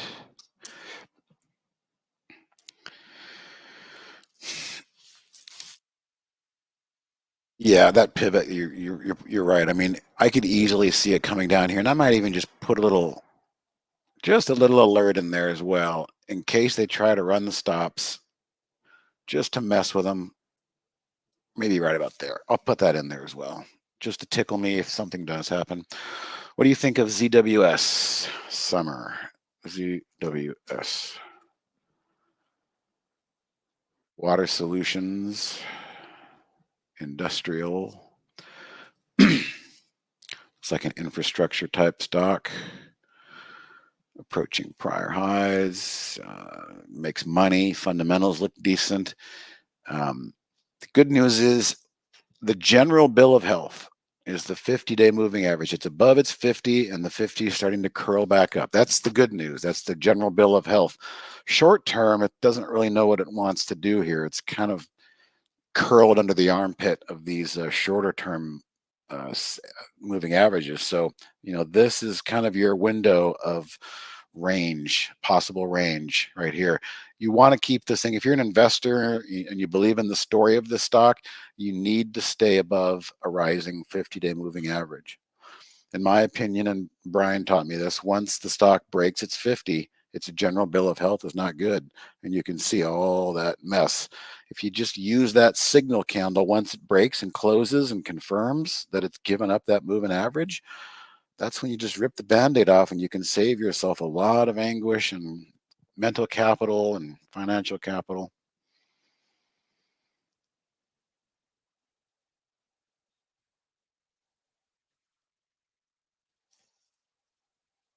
So kind of neutral. I don't think it's in a bad position, Summer. I'm guessing it's the stock that you're probably holding that you like. It doesn't look like a tradable stock. I mean, as far as the sector, it's not in a fabricated it's kind of a specialty niche product, it looks like, but we just have to look at the chart and let the chart tell us what the footprints in the sand telling us the health of the herd is.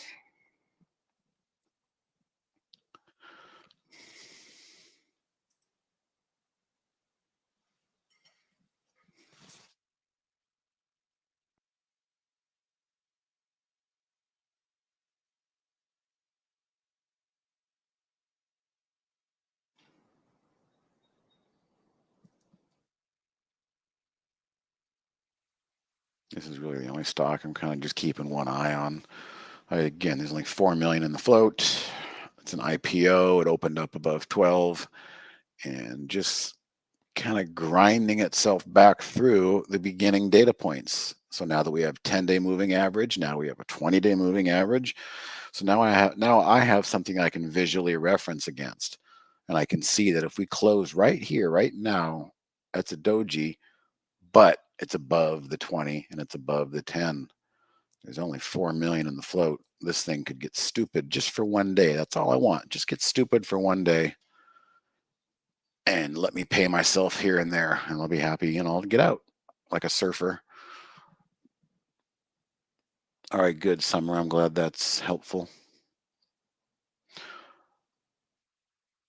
I like, looking at charts, not knowing what the story is, because a lot of you guys know the story. You bring me a chart with, the knowledge that, the insider selling or the insider buying or product line.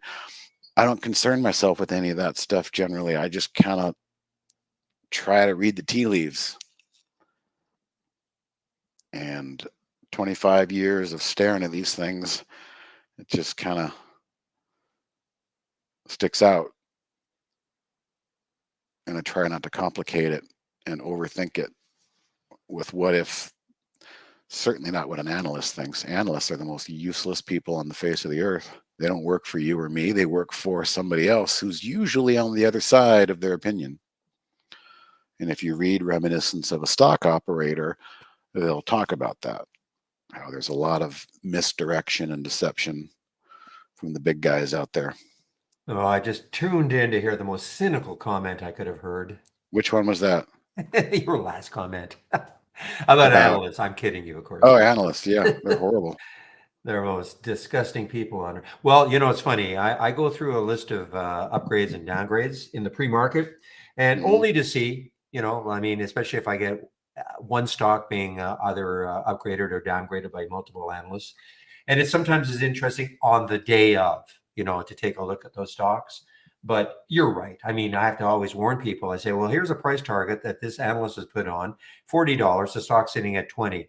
Please, I'm not saying it's going to get to 40. Okay. And they don't know either.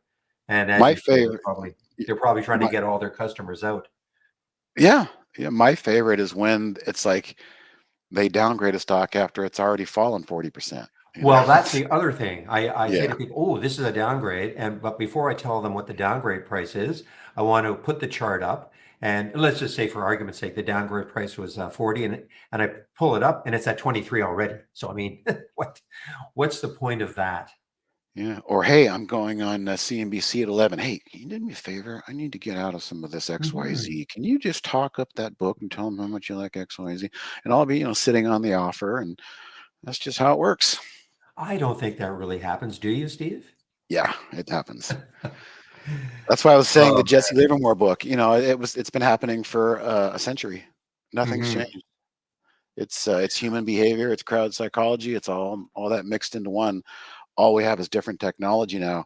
He had like two young boys scribbling as fast as he could on a Right. chalkboard as the ticker tape came through, and that was state of the art. But Was it you the that I said this to, Steve? Because it might have been Jamie, but talking about that book. And when I read it, I thought it was a complete fiction. I didn't realize it was real. I thought it was just a fictional. It was a wonderful book. It was a great read, but I thought it was just a complete work of fiction on a fictitious trader. I had no no, as idea it was a real guy. yeah, no, as I was reading it, I knew that it was based on Livermore, and they just gave the guy a different name.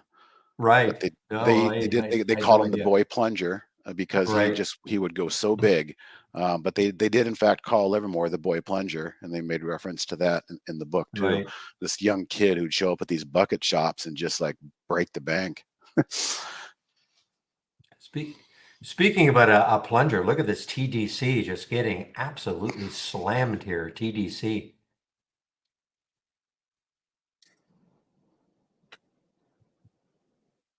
Mm. Is right. And I can't see any news on it, but it is just getting hammered here. Well, I bet if somebody went to Twitter or X and did Yep. $ TDC, you'll see exactly what's going on. Usually that's what I tell people when they want to know, I don't want to pay for Mhm. news. I say you don't need to pay for news. Just go to Twitter X and use the $ hashtag, and you'll see exactly as people are crowdsourcing the news in real time for you. Exactly. All right, my friend. I think it's Yeah, 12:54, so I'm sure you'd like to go now. So that'll thanks a work. lot for spelling me, and You got we'll it. see you next week. All right. Yep. See you around later. See me around. Okay. Bye. See you around. Okay. All right, guys, I'm back. Just got my screen sharing going in YouTube. Let me get one more thing going.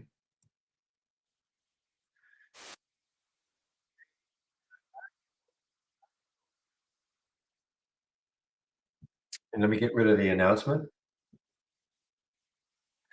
So, Kevin, this is all we looked at doing yesterday. Okay, so this is the and boy, I missed it. Well, I didn't miss it. I saw it, but I did not act on it. I was on my break. But yeah, look at that SLDB alert at 12:16 and at 488. And what did I get up to before it?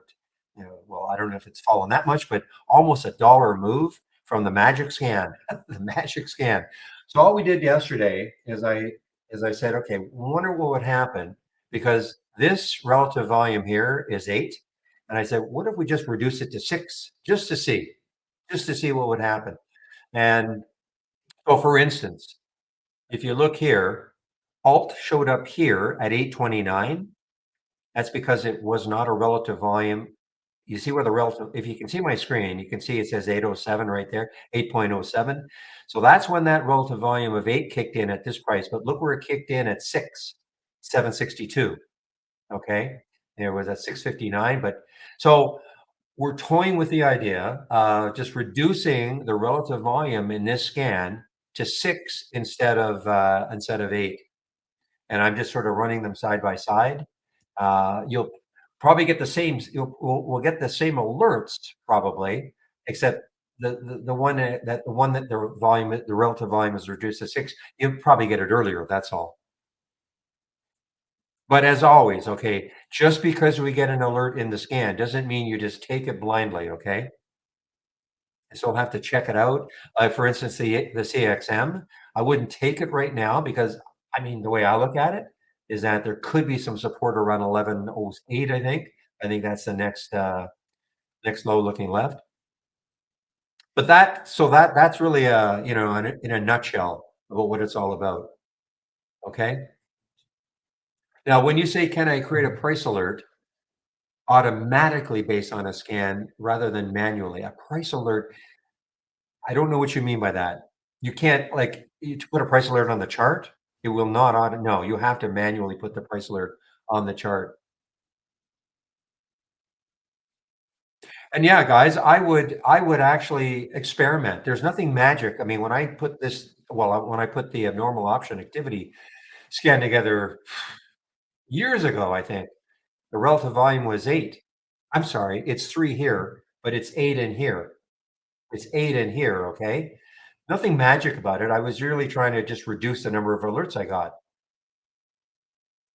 But I would experiment, as JAM is saying, he reduced it to 3. He only got 1 more.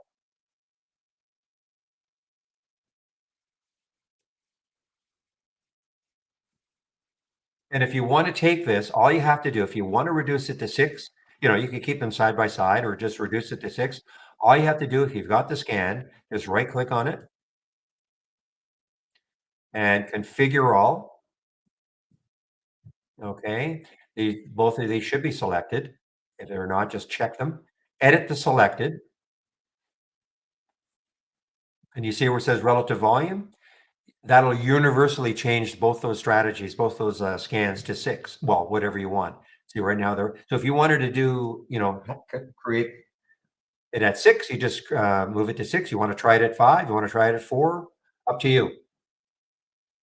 Okay, but that'll change. That's a sort of a it's a you can do it because it's a universal filter. It's the same filter value used in both of the strategies. Okay, hopefully that makes sense.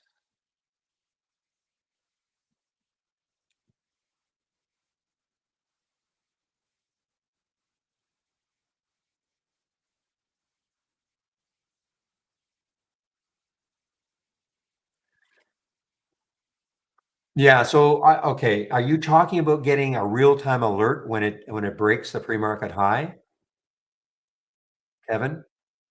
No, unfortunately, and I don't really know why, but yeah, we don't have that as an alert. Okay. In other words, you can use a top list that will show you stocks that are really close to the pre-market. That might be just as good, within 1% or something of the pre-market high. But we don't have an actual real-time alert that looks at the data point like the high in the pre-market as a data point, and then when it breaks it, you get a real-time alert. Unfortunately, no.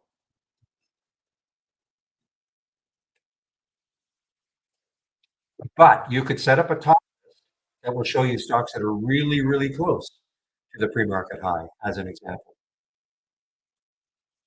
Just using, if you use the pre-market filter and say it put a min of, I don't know, 95 and a max of 99, that would mean it has to be, very, very close.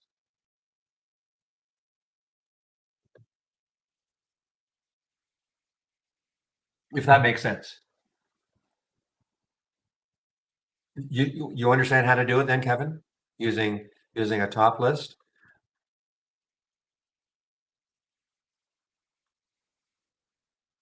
Sometimes that's even better because I mean it'll show you stocks that are very close, and you might look at it and go, you know what, this looks really good. I'm going to take it now, or at least then you can put a price alert because just because something is maybe going to break a pre-market high, it may not look that good anyway. Okay, maybe some other things have happened, and the way it's trading is not great. So you can, but if you really like it, you could just put a price alert on the chart, or you could take the trade a little bit earlier than the pre-market high. just, all sorts. I actually don't mind that. I mean, because sometimes, I mean, not always, of course, but stock that breaks the pre-market high, maybe it just really runs before. And sure, you'll see it. You'll get the alert when it took out the pre-market high, but maybe it's 10 or 20 cents past it. What by the time you actually see it, because it ran so quickly. I'm not saying that's going to happen all the time, of course, but um, I saw a question about Brokerage Plus and all. Garland, are you still in the room? I cannot get trade ideas to send in order to interactive trade brokers. Are you still in the room?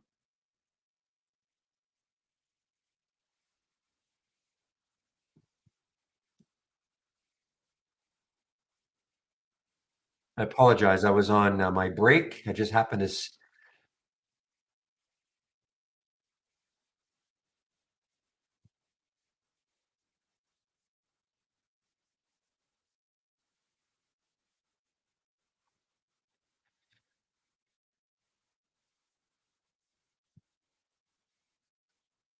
Well, there was a dollar bounce or so for. Yeah, the CHSN is unreal. Now, this is now for fun. Let's see why. Doesn't trade options. Okay, number one. So it's not going to show up in that scan. Doesn't trade options. Number one.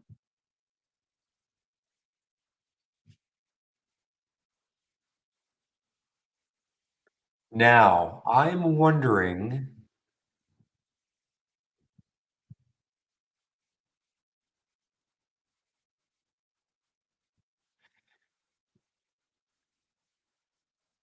Yeah, I have a feeling it's not showing up here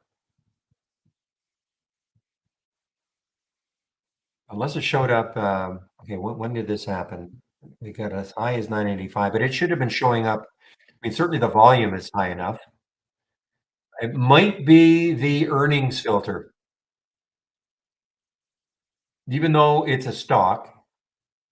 But sometimes that earnings filter, I'm not seeing it anywhere. Let me just, yeah, I'm not seeing it anywhere. My guess is that CHSN would have shown up here, except that earnings filter sometimes blocks stocks from showing up that should show up, especially when they're foreign.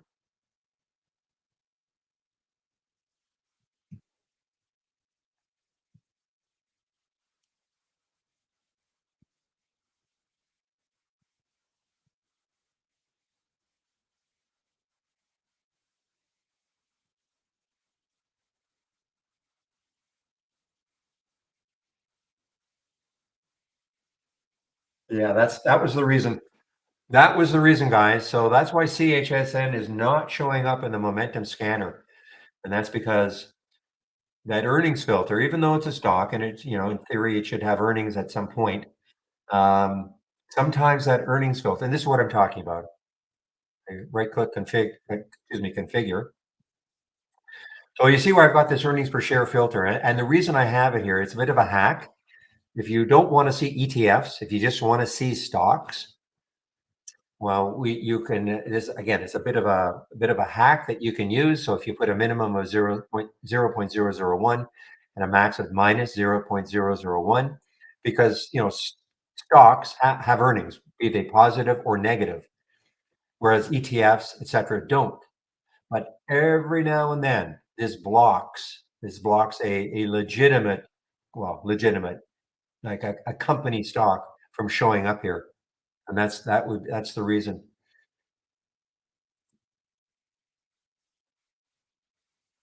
So if you don't mind seeing ETFs and all that, that you don't have to use that filter. I've been using that filter for a while though.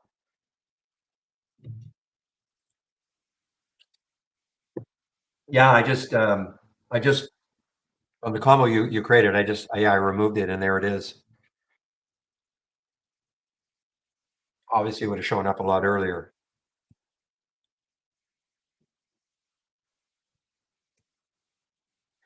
So here's my dilemma, guys.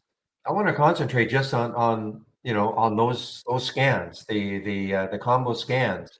There's a lot more happening. I get it, but I'm telling you, if I weren't doing this, that's all I would do. That's all I would be looking at all day long.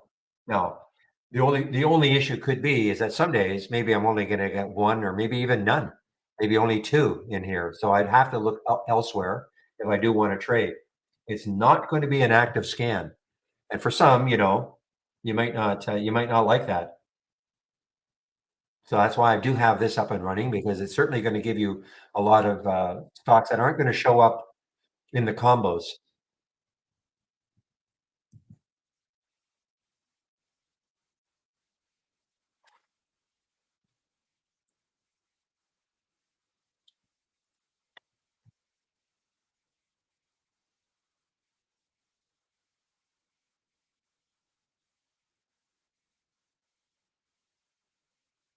So Pepe, that is the more obvious thing to do, and I guess the only reason we weren't doing I wasn't doing it earlier, but maybe it's better now, is that not all the ETFs were in there. And I think that's the only reason I was using that as that hack, if you will.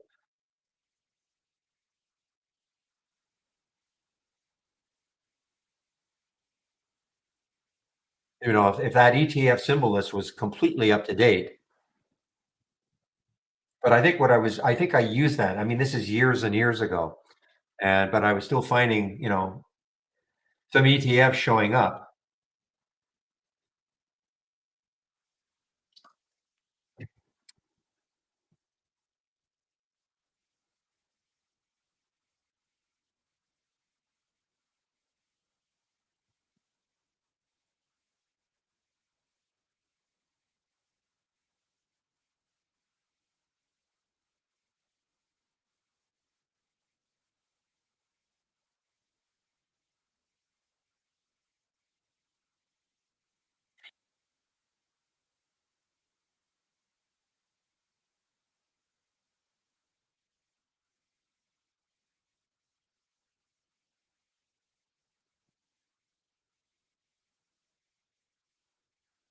Well, guys, I'm going to do a video now.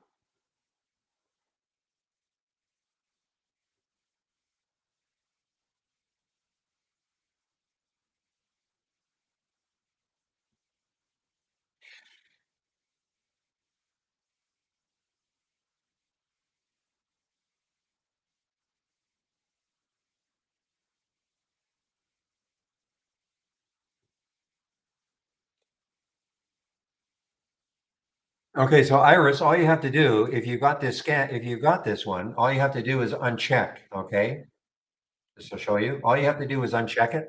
So if you're talking about this abnormal option activity plus, and even this one, just abnormal option activity, but there are two scans in here, right? All you have to do is right click, go to the strategies, and this box will pop up. Just uncheck. If you don't want to see anything moving lower, just uncheck it.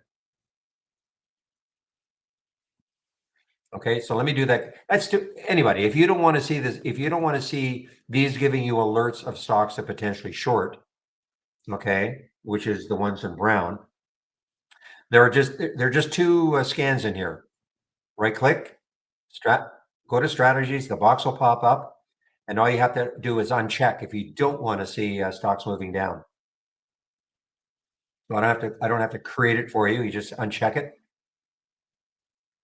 So make sure, Iris, can you hear me and see what I've done or what I'm trying to explain to you to do?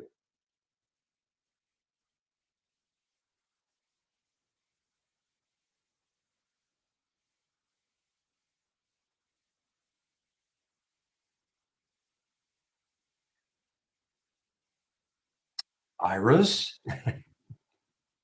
To make sure Iris can hear me. I know you guys can hear me. I'm just trying to talk to Iris.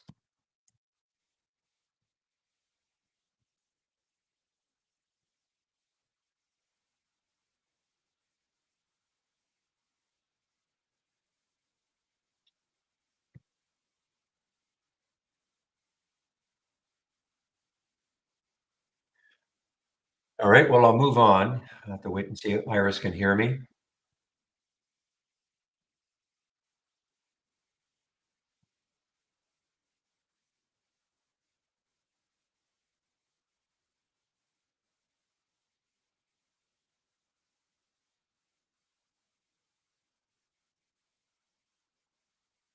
All right, guys.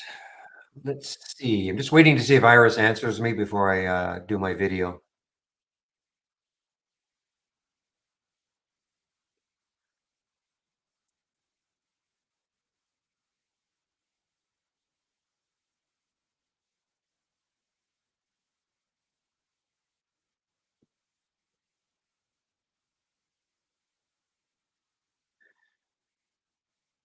So, guys, let's take a look at the CXM. So, I mean, CXM, I mean, it may, I had to look at a monthly chart. I think it's back in May, I believe. Yeah, back in May, this is the low. So it's approaching the May low. Looks like that was 1106. Okay, 1106. That's the CXM. If I can take that out, then the next low on the monthly chart anyway is 977.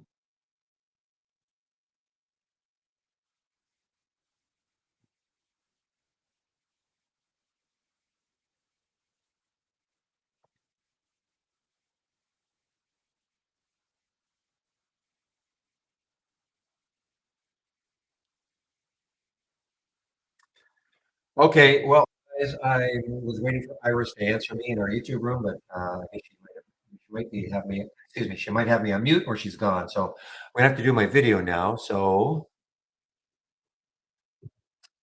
time is it?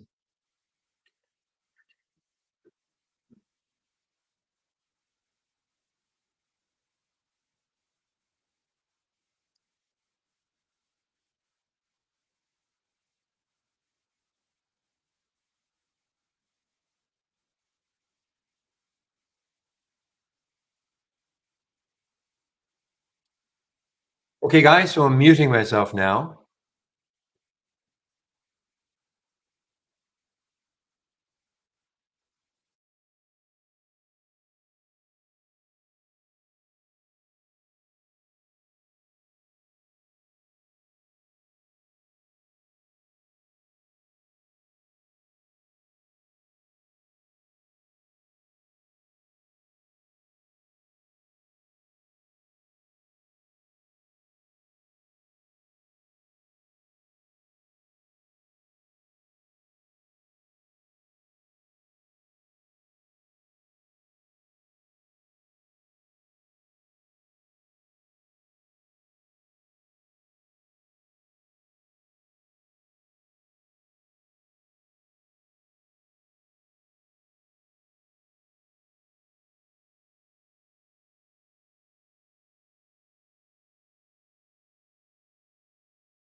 All right, guys, I'm back.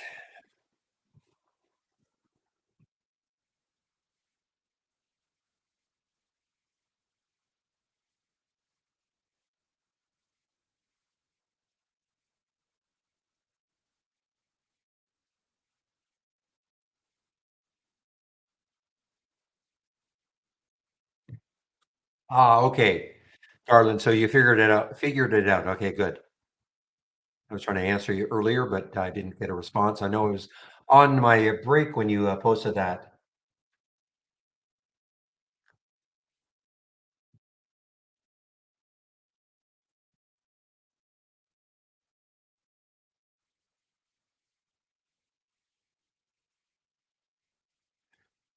All right, guys. Well, CXM, moment of truth, really. Is it going to hold 11?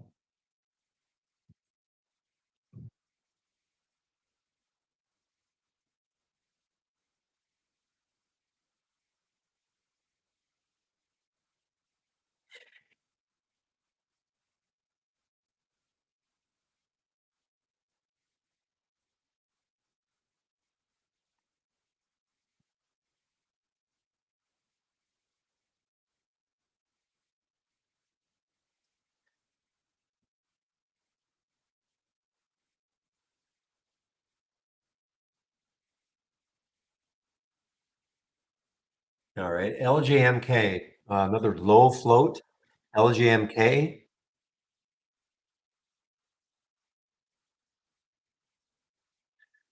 So this one, let's see, looking left.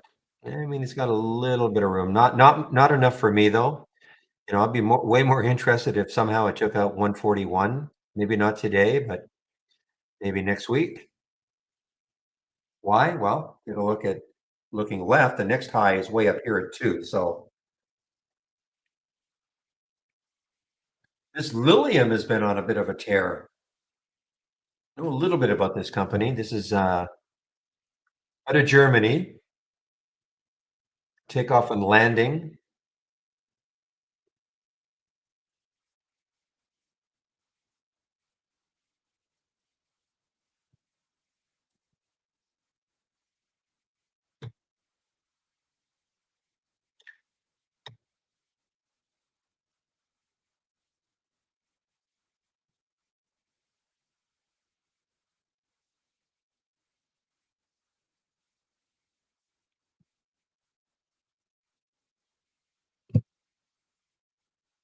Ago, or maybe last week, or no, earlier this week.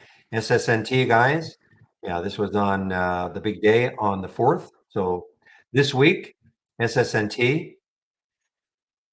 So coming alive a little bit again. Remember, they had some news, some kind of they got some money, sold something, or in a spinoff or a merger, a new CEO. A bunch of news, I think, with this SSNT, and I have to look at it again. $1 billion equity investment.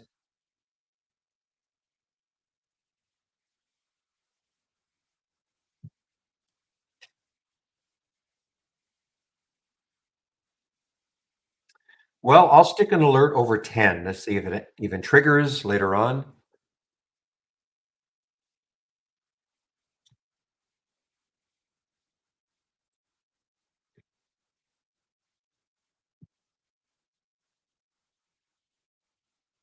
But what I've actually noticed with IB, I'm seeing more shorts available for some of these really low float ones that I don't recall having before. SSNT, as an example, 290,000 shares, low float. And I sort of remember, for the last few months, not a lot of shorts and these real low floaters, even at Interactive Brokers. But now I'm noticing more.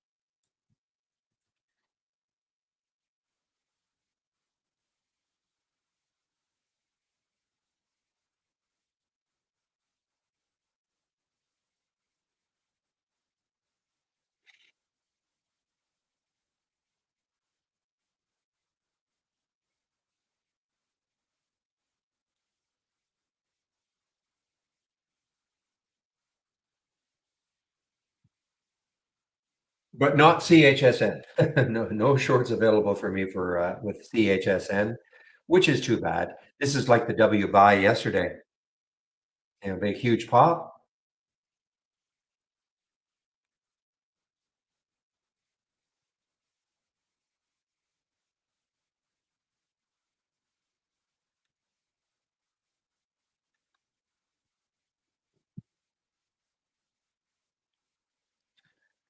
Riley, let's take a look at Riley.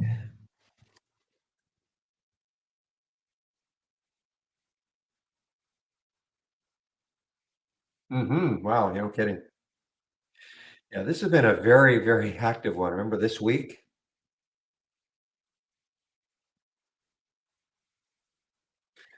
But I'm telling you guys, I'm just kind of waiting now to see if I get any more alerts from probably not, later on in the day.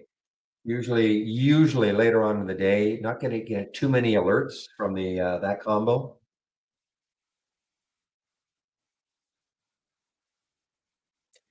That is very true, KR. Stocks can go down a lot more quickly than they go up.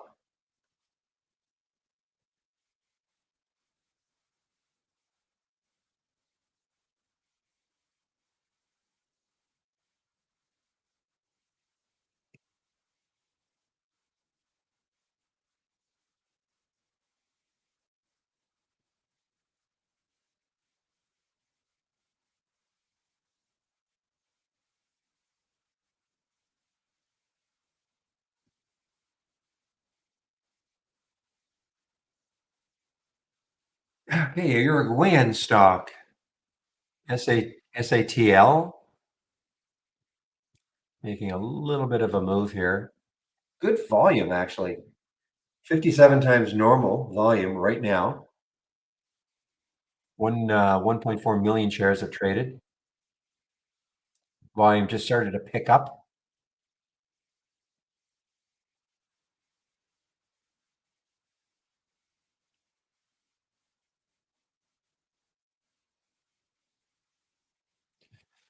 There you go. We have a statistic that says stocks fall. No, I'm going to take your word for this, draw.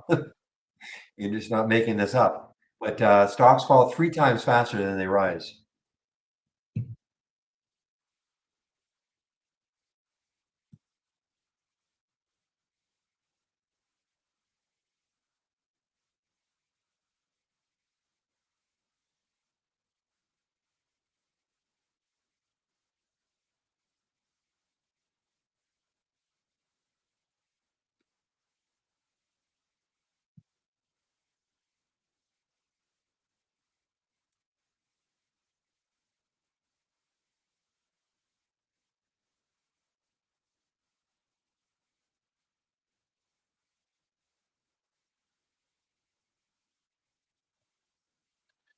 Okay, guys. Well, I'm in definitely relax mode now. Okay, I'm not really looking to do too much. As I said, I don't think I'm going to get any in the option combination scanner or the combo scanner. I don't think I'm going to get too much more, if any, going forward.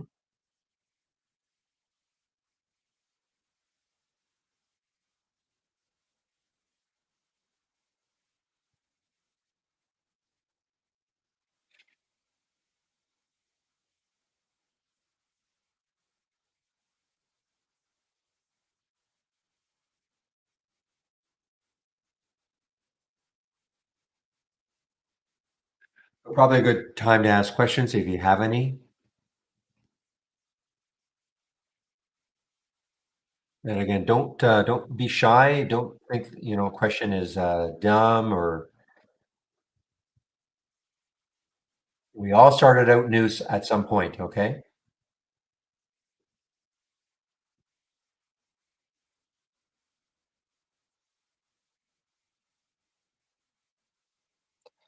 The only question I really can't answer is an accounting question. Okay, if it's something to do with your account, I really can't answer that. I don't have access, but I can give you a link so you can talk to somebody in accounting.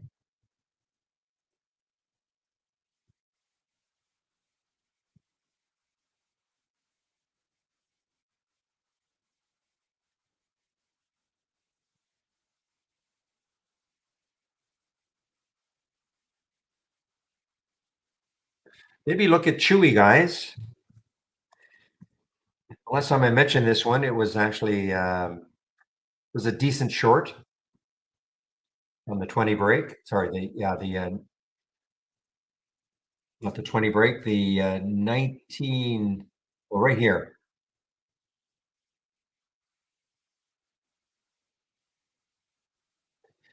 The 19 break, I guess, and it got down to 1850, but moving higher now again, coming back, still down for the day, barely, barely. I mean, this almost, well, this got right to 1987, sorry, 1935 is where it closed yesterday, and it got to 1937. So it actually was a couple of pennies above yesterday's close. So even though this looked like a total disaster earlier, this was based almost on all-time low.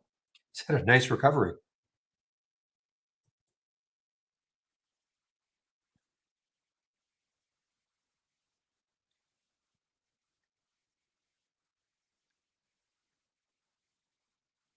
I don't even know what a stock is. I don't know what the definition is. A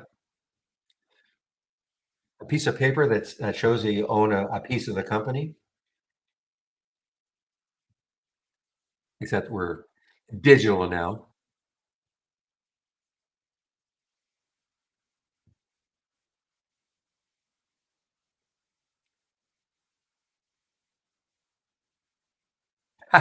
Good one, Todd.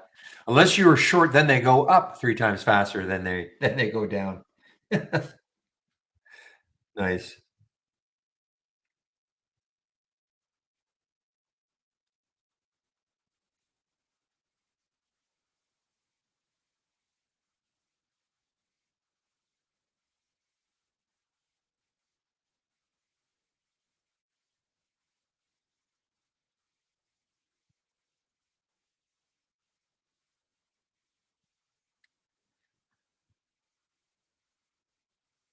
There goes Chewy, guys. Just mentioned it. There goes Chewy.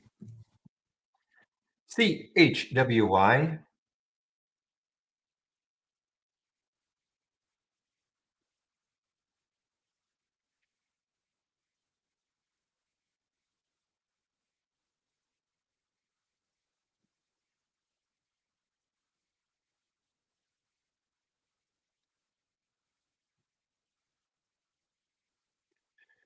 And that's sad. Chewy and Petco stock are having their worst years. Fewer people are adopting pets. Hmm.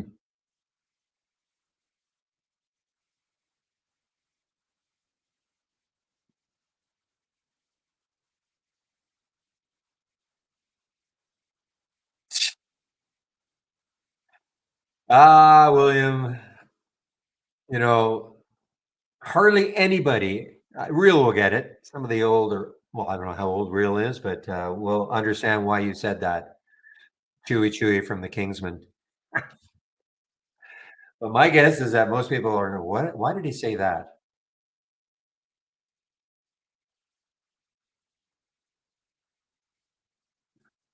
We got to go now. If you recall, that was the what were the lyrics? And everybody's trying to figure out was it sort of salacious?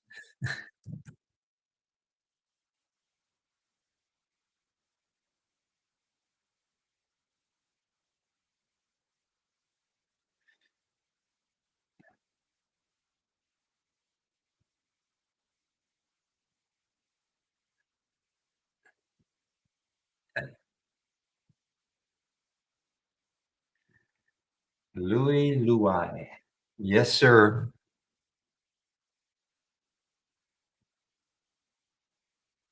All right, guys, this KVUE is showing up again, just making another new high. So it pulled back. We had the big move up. Something to do with, I guess, they're happy because Tylenol is, so Kenvue gains amid hearing on purported Tylenol linkage to autism in children.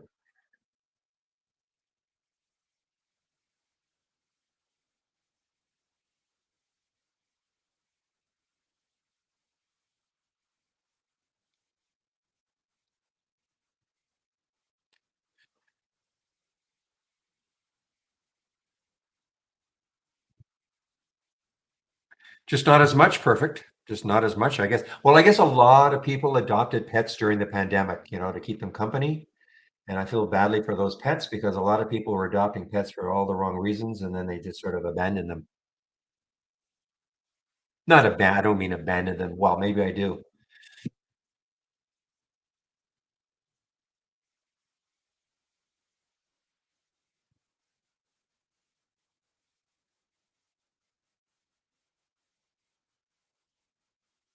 Gotta eat, but not as much. Just not as much.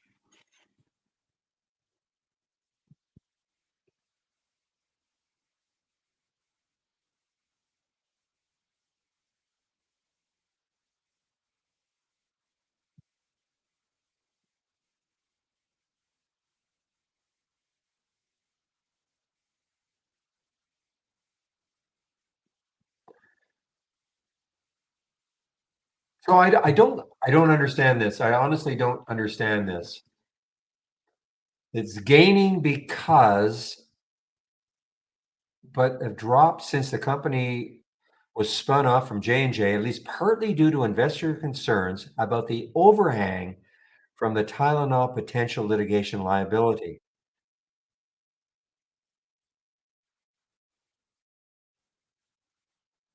Okay.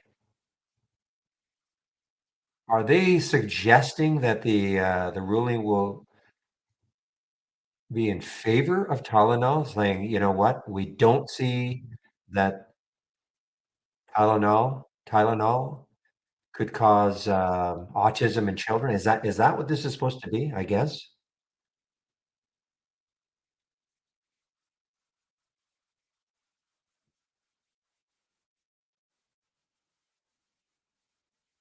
Mhm.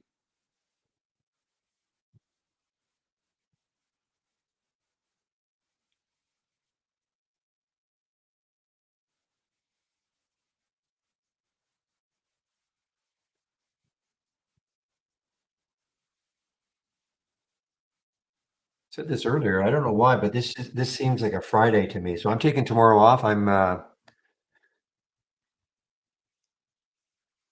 considering today is Friday, so I'm off tomorrow. It's Saturday.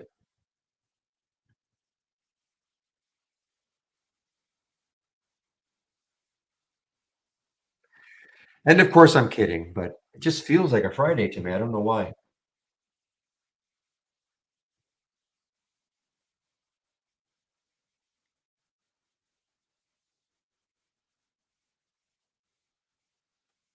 No, there's a big bounce now for CHSN, guys. Big bounce for it.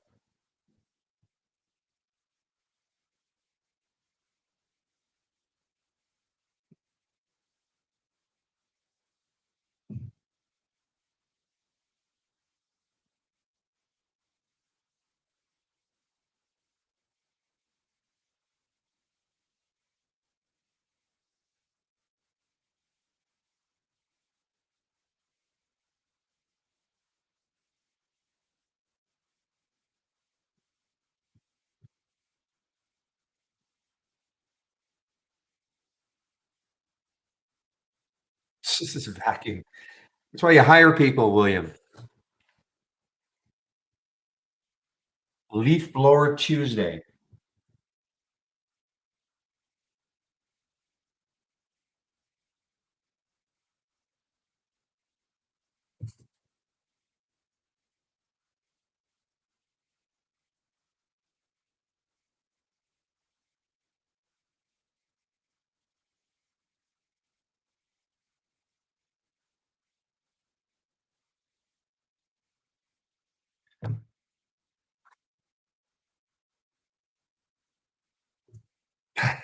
Value hard. You would not believe what I had to do to prepare for the plumber to come over. So I've done my stint this week, believe me.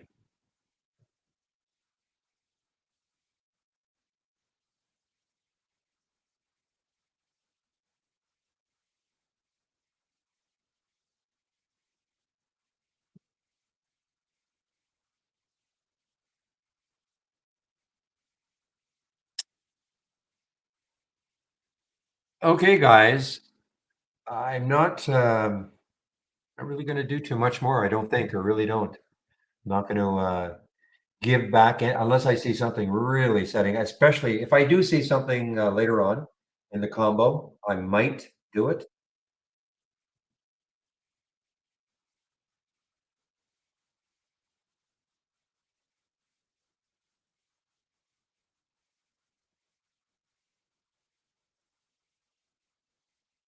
This was XPon. Now remember XPon from a few weeks ago? I think XPon was it last week? Really?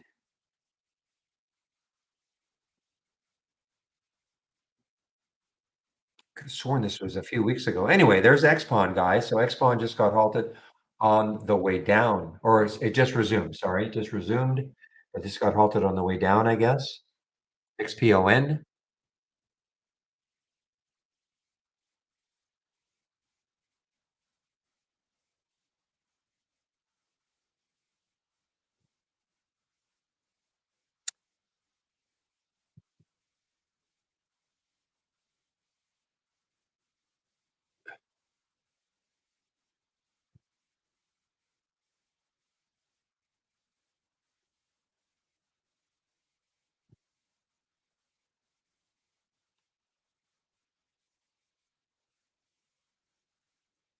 All right, this got a little bit of room. This FBIO has a little bit of room. Let's take a look at looking left. Actually, it's got some room, guys. I mean, if you're inclined, I'm not saying take it right now, but keep an eye on it. I suppose. The next high is 381, and you're sitting at 335 right now. A little extended, which you'd like to see. Maybe it's a pause here, maybe even a little bit of a pullback, and they may be popping through. The VWAP's at 312, and it's a low float, another low float, 4.4 million.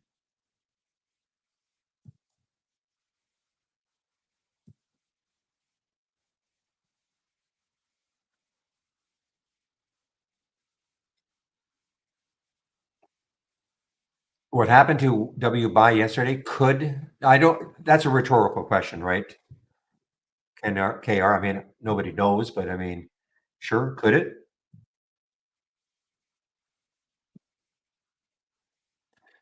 I don't think this has been shortable for me ever.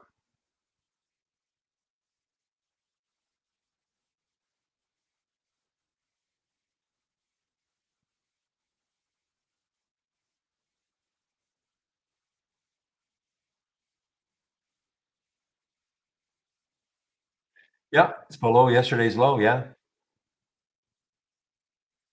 Going back from whence it came. And look at the pre-market activity. I mean, it got up to almost 19. In fact, it hit 19 in the pre-market. And look at it now. So imagine if you took this, you know what? Okay, I'm going to take some here. Maybe it'll get back up to the pre-market high or close, and then you wander away for a couple of hours. Don't do it.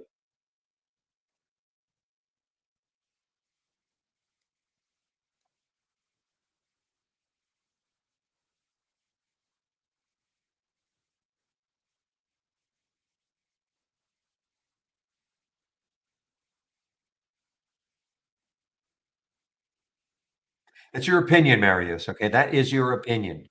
I want people to look at that, especially new, thinking, "Oh, well, I guess I should pile into this stock at 30 cents." That's your opinion.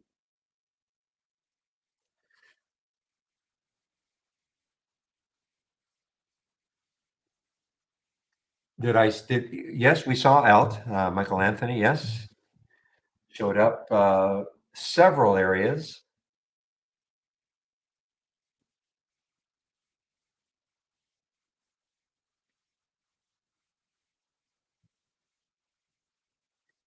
Early on in the option scanner at 754, that was at 953, and then in the combo at 829. So yeah, we saw Alt.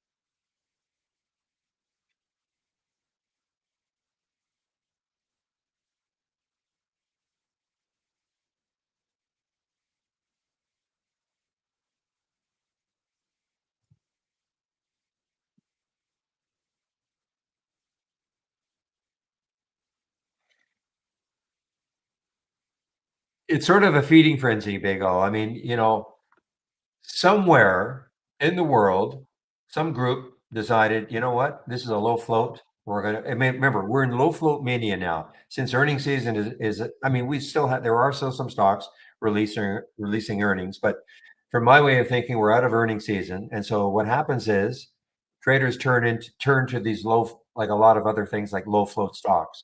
So I don't know what the stock the day before MLJO was, but all of a sudden, MLGO became the one to do it yesterday. And so it hits our scanners, it hits scanners around the world, and people just decide, okay. And it's like the fear of missing out. So there's no news on it, not that I can find anyway.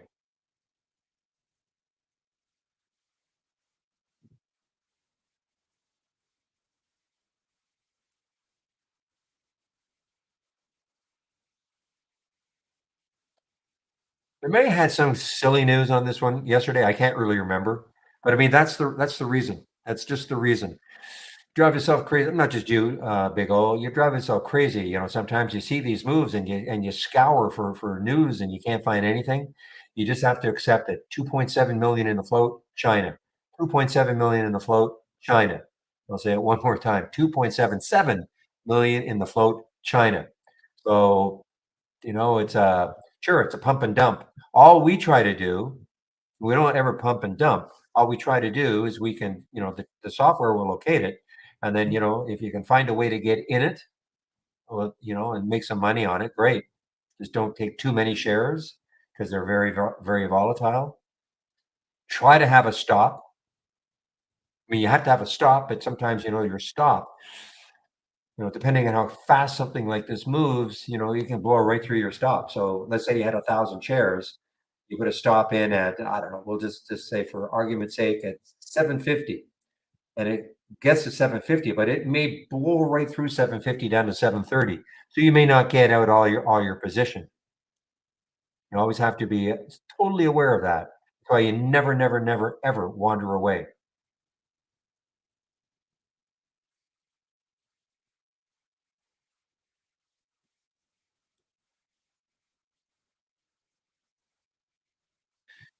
So that was a SPAC. Okay, so it turned from Vina, I guess back here.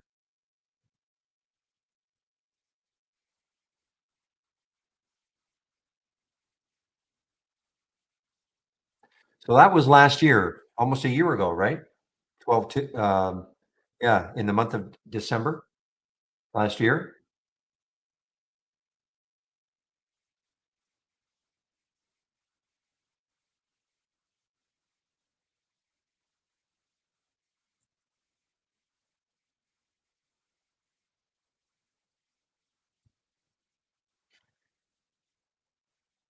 So look at all the weeks it did absolutely nothing. Really. Look at all these weeks here, did absolutely nothing.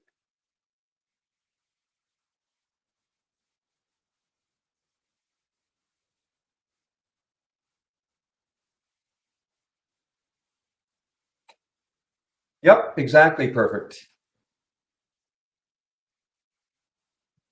Talking about just let the chart. I mean, if you can't find any news on it, not that no, the news can be important to a certain extent, but a lot of times it's just really not. I mean, you might read some news on something and think, oh, that's no good.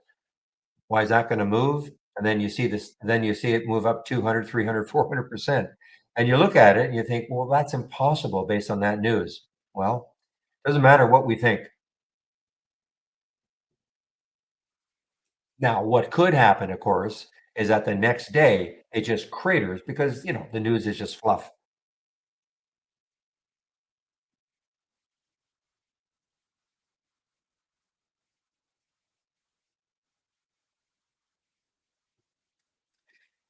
Well, is this one going to keep moving down? So BMEA, the next low looking left is 1687.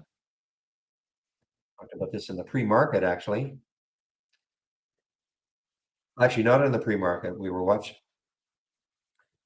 to see if this would have any sort of recovery after the last 2 days. This had, of course, an amazing run from 9 Up to 22.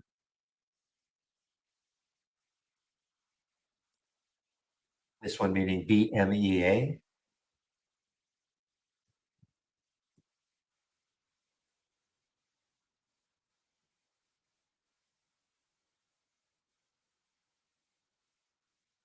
Ooh.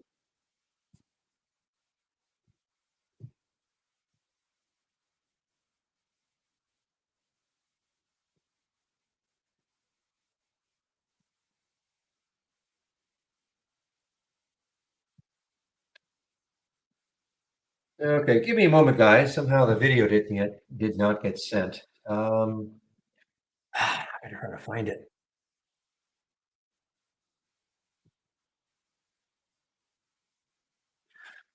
Okay, give me a moment, guys. I'm gonna have to put myself on mute. I have to create a new short video so I can remember what folder these things go into. So just give me a moment. Well, I'm gonna put myself on mute briefly. Put the announcement in.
All right, guys.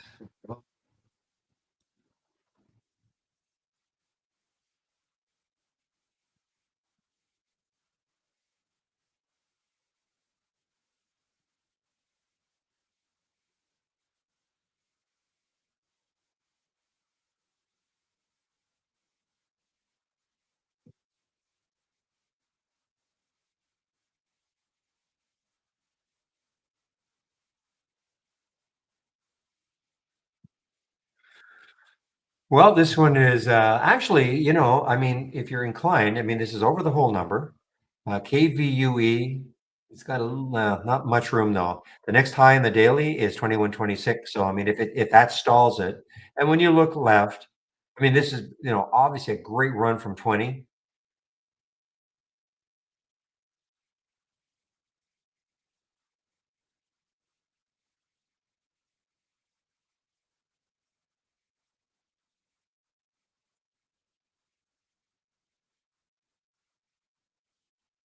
You guys, I'll be right back.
Tank for your viewing pleasure.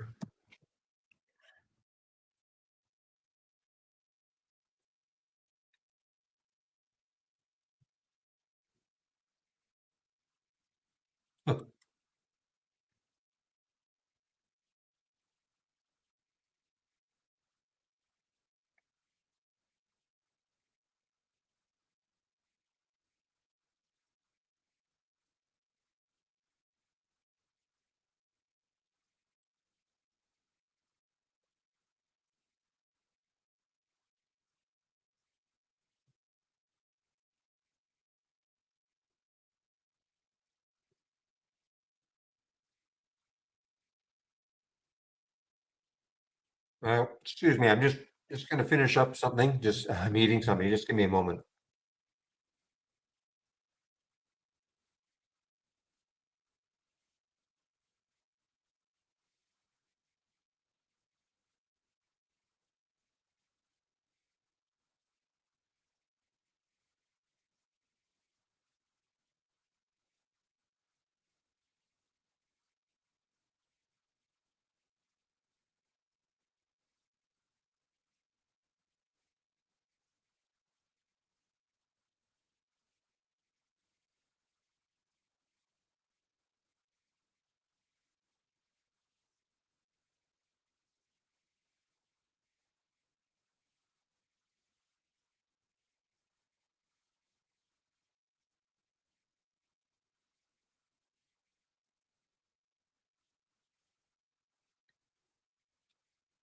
Yeah, well, these analysts in Canada, well, like RBC and CIBC and TD, but even some out of the States, I think Riley and I think Stifel, I mean, they're putting these big, huge price targets now in Canadian dollars, 125, which is going to be not quite 100 US, so I mean, it's just been amazing.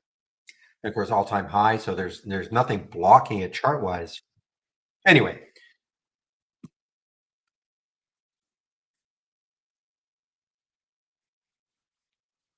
it's so funny. Well, because I remember, I guess my wife's company, okay, and this stock used to trade in Canadian dollars, between 28 and 30 for seemingly for months.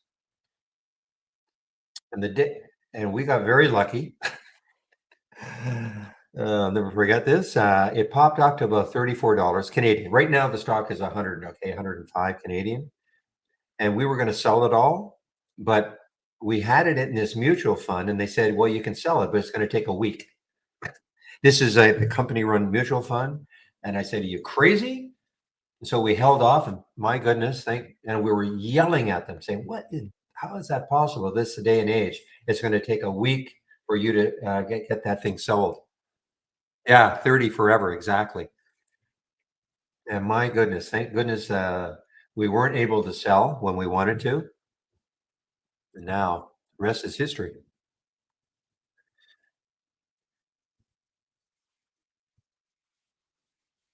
Yeah, well, my wife, yeah, I mean, it's all to do with stock options, well, stock employee plan plus stock options. And man, this was such a sleepy stock for years, and then all of a sudden, boom. Anyway, I'm sorry, guys.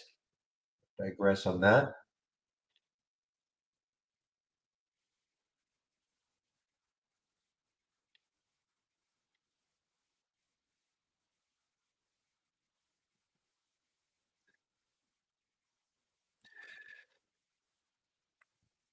Yeah, real. I see you keep putting these price levels. The TDC. Let's take a look. 44.85.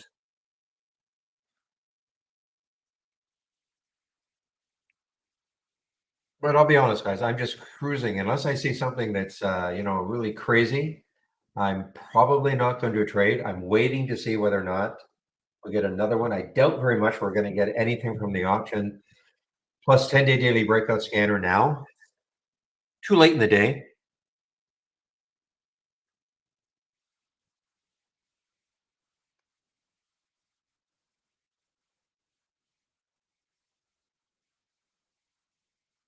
Oh, I was talking to somebody in our other room, Michael. This is company stock that I have stock in. The Anderson household has stock in STN.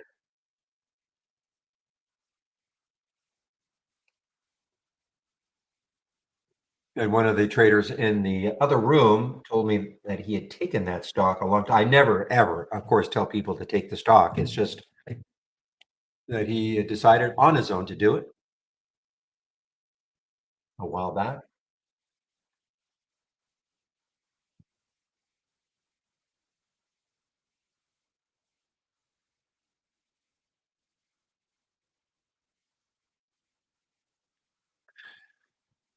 All right. Well, the market is still hanging in. We had that look like we may have a sell-off right there, didn't it? You know, that 30 minutes. Remember that that was the 11:15 candle, 15-minute candle, and that was red all the way down here, but the buyer stepped in, closed it here, and they really haven't relinquished.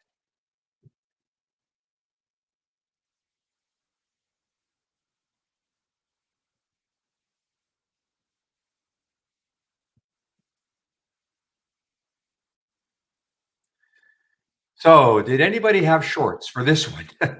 GDHG, what a short, my goodness.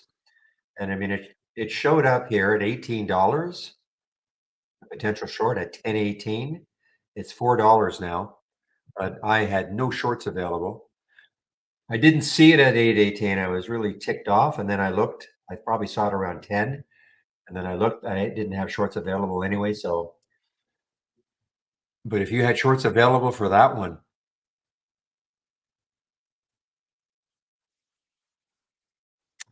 just one moment, please.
Okay, guys, I have to spend about 5 minutes doing something. Okay.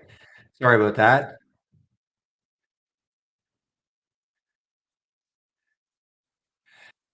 I did see, yes, Pepe, we did see that. We did see that one. That one definitely would not have worked, regarding the BXMT. So guys, give me about 5 minutes. I have to do something for my wife. So give me about 5 minutes. What time is it now? 2:12, maybe 2:20.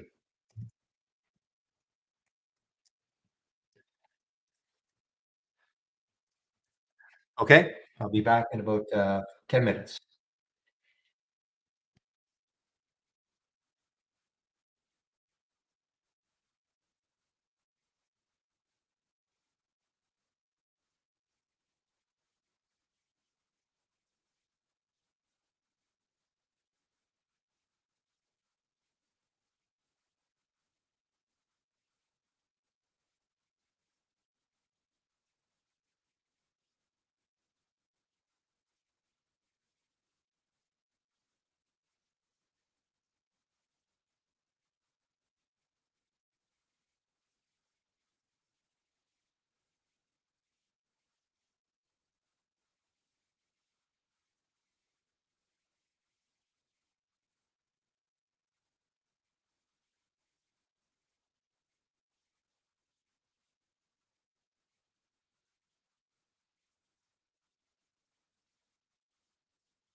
All right, guys, I'm back.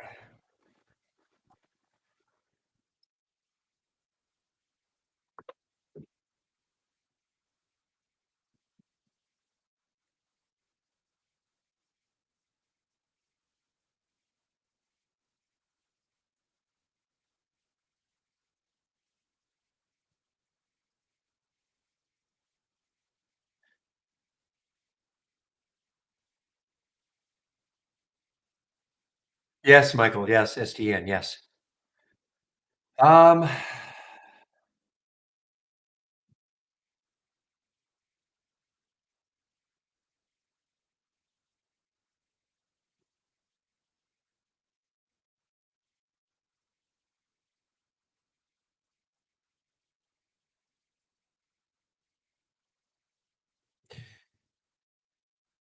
all right. I just have a couple of things I'm looking at on my thumbnail charts. See if there's anything kind of interesting.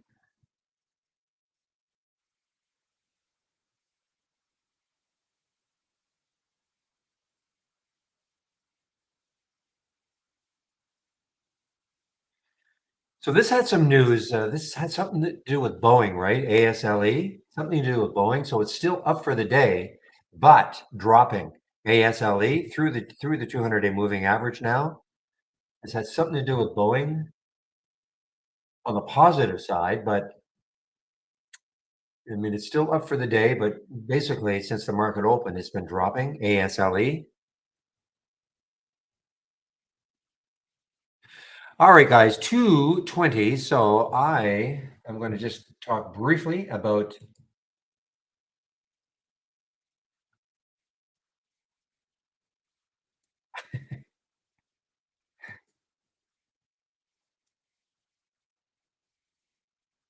Sorry about that. Okay, I'm going to talk briefly about my homepage, guys, and what you can find, including the Wonder Scan.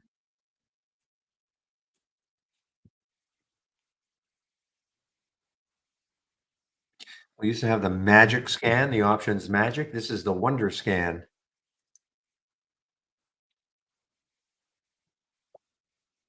All right, just a minute, please. Probably my wife again. Just a minute.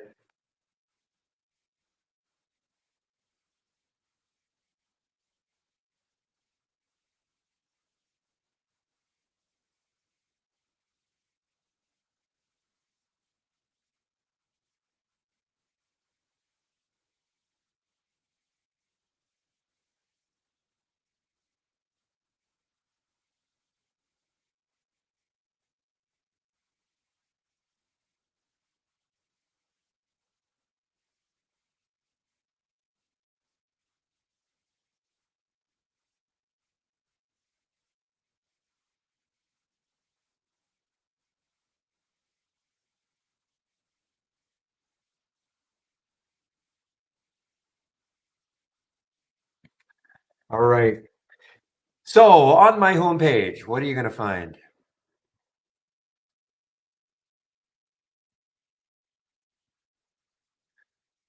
Okay, so you will be at the top here. Promo code to use if you want to get a 15% off the first month only. I can get you a better one if you want to take out a yearly subscription. So if you're sitting there with a monthly subscription and you wanted to, sorry, and you wanted to get an annual, I can get you 25% if that's what you want. And as always, if you do take out a subscription, either today, tomorrow, next month, next year, please use my promo code. Okay. The reason being is that it'll help to keep this room free. That's the goal, keeping the room free. More people use my code to take out a subscription. When they do, then that will really help to keep this room free. Look at the market. And of course, if you do take out a subscription, you must do the getting started 10 short videos, trading 101. If you're new to trading, a great starter for you. A lot of videos, actually. I think there are about 37 or 38 videos covering a lot of different topics. Stock of the day video that I do, you can sign up for it here. Trade of the week, you can sign up for it here. You'll get it before the markets open every Monday morning. Big education section is here. And now here are my scans. So if you click on my homepage link and you're looking for my scans, here they are. And this is the one I've been talking about, nagging about. A normal option activity plus 10-day daily breakout combo. Okay. That's the scan that I've been paying attention to. Other scans, of course, but that's the one I've been really paying attention to.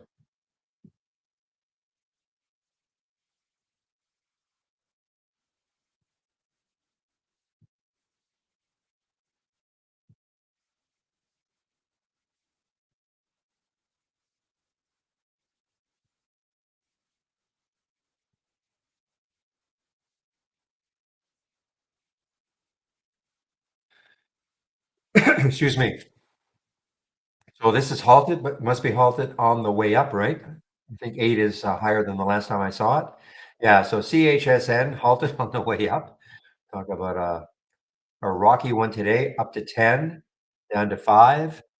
BMEA, guys, continues to give it up. To me, it's just, profit taking.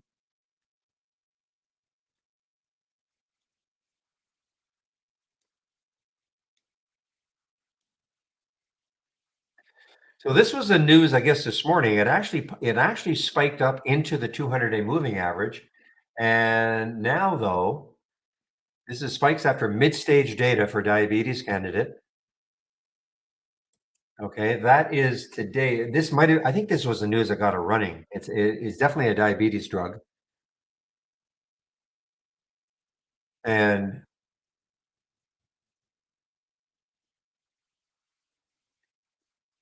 so they're going to present the long-term follow-up data. That was at, this is at 9:15 Eastern. So I don't know. Maybe they presented it and Market's not liking it. I don't know. William, you'd have to be the one to really analyze maybe whatever they said.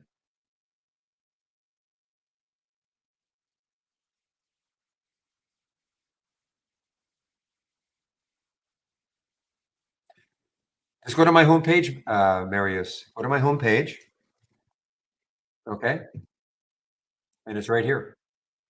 Scroll down until you get to the scan section. So here it is, right there, right at the bottom right scan. Have normal option activity plus the 10-day daily breakout combo. Okay.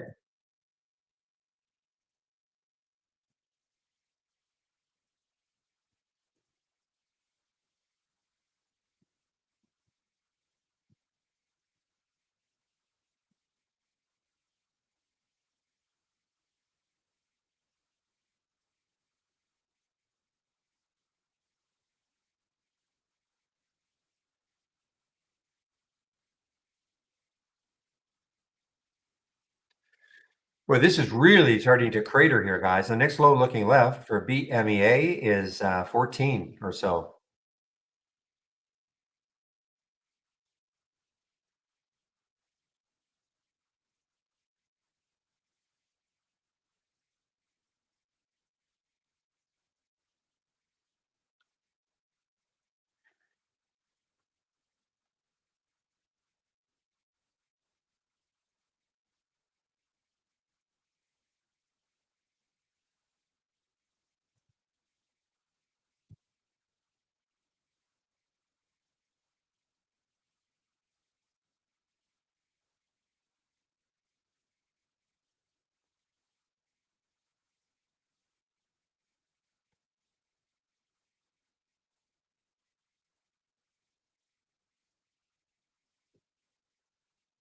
Well, this one keeps moving higher. KVUE keeps moving higher. BMEA keeps moving lower.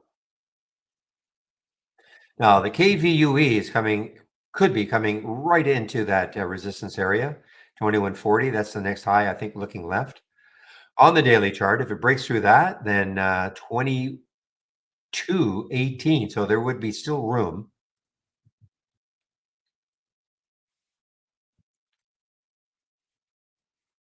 to run until it would hit the next high. 2188 actually on the daily chart would be the next high for KVUE. Big float. That's a big move. 10% with that float. 1.7 billion in the float. That is a big percentage move.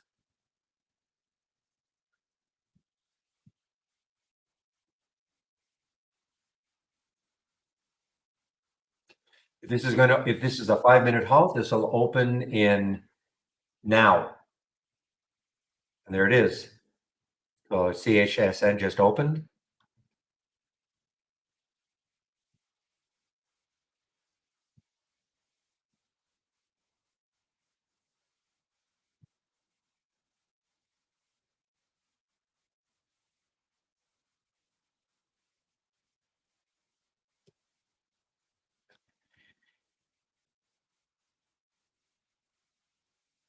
And now it's halted again, immediately halted again. I didn't think it had that big of a move. I guess it did. No, wait a minute. You know what? I've had a little issue. I don't know if you guys had the same issue with IB today. I've had to be very careful because this is correct, okay? But sometimes my in my order entry screen, the bid ask is not moving or it's not reflective. Not all the time, but I had to be careful when I was looking at the bid ask in my order entry. It wasn't necessarily corresponding to this. I don't know if everybody was having that issue with IB, but same with E-Trade. Okay.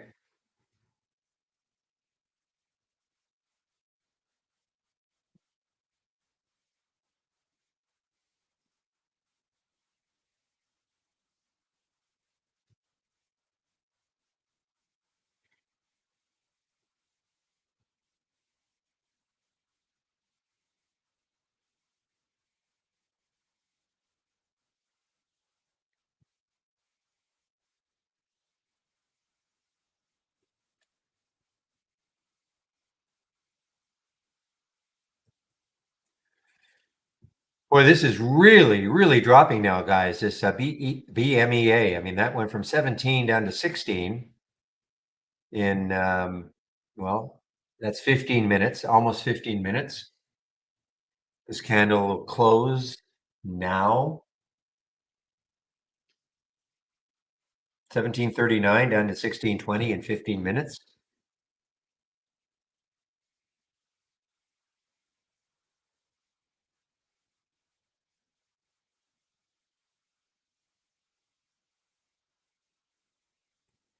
What you mean? I'm talking about I guess you can't see my screen, right? BMEA.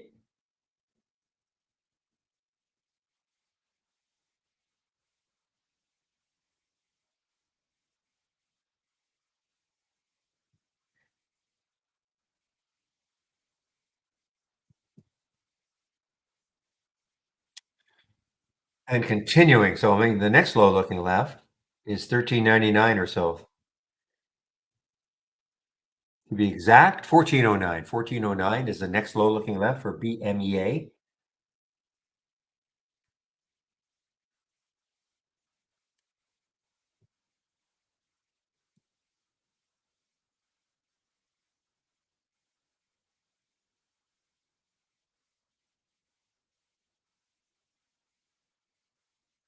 Yeah, that is a big, first of all, yeah, I mean, this is a low float for a $20 stock at one time. That's a low float, 29 million. Yeah, and 30% is short, approximately 30% is short.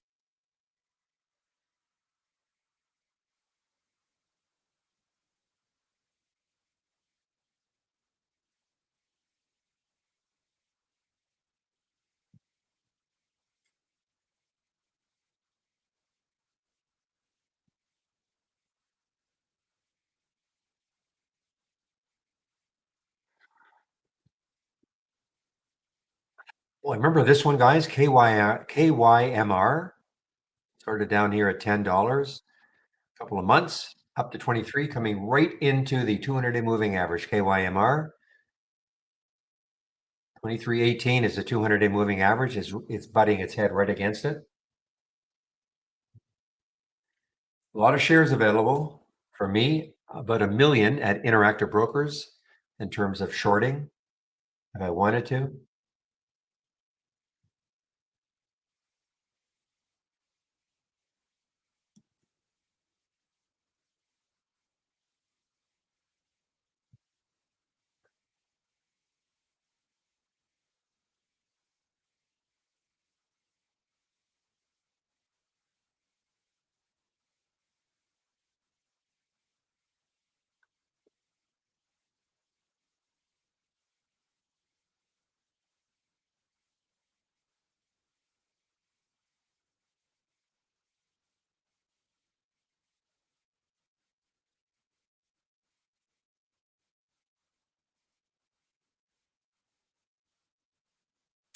I've actually got SVFD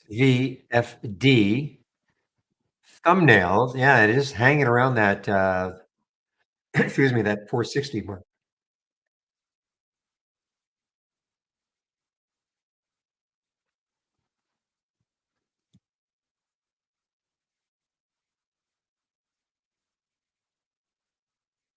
Yeah, just hanging around that 460 mark. I wish you well, Jeffro. Wish your stock going to be like 450 maybe?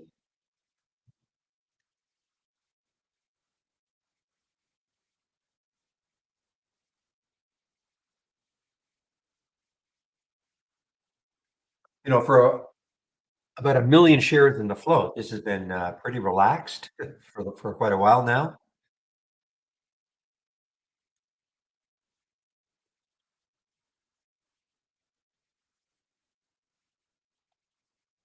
Yeah, that's what I figured 450 would be a pretty, stop. Normally, I would say that's crazy because, with 1,000,000 in the float, having a 10-cent stop, but, yeah, but it has just been hanging around this area for a while. I mean, listen, it is possible. It's possible that if the volume comes back in this, we could get a late day run. It's a little bit late. It's 2:34 now, but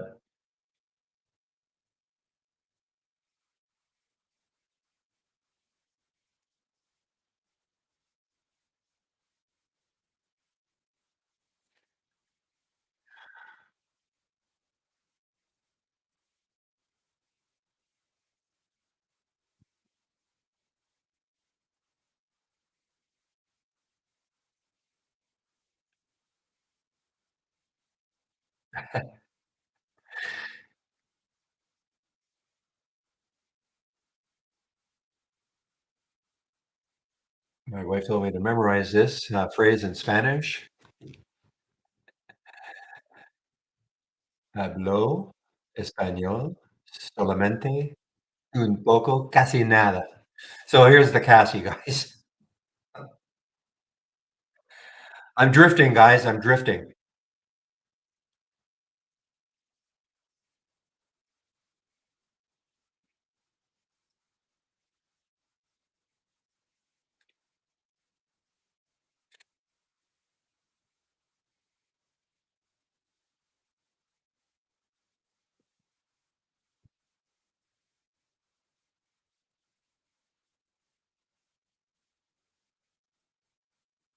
Hardly any volume either, or on this one, only 111,000 shares. William, what time today? No pressure.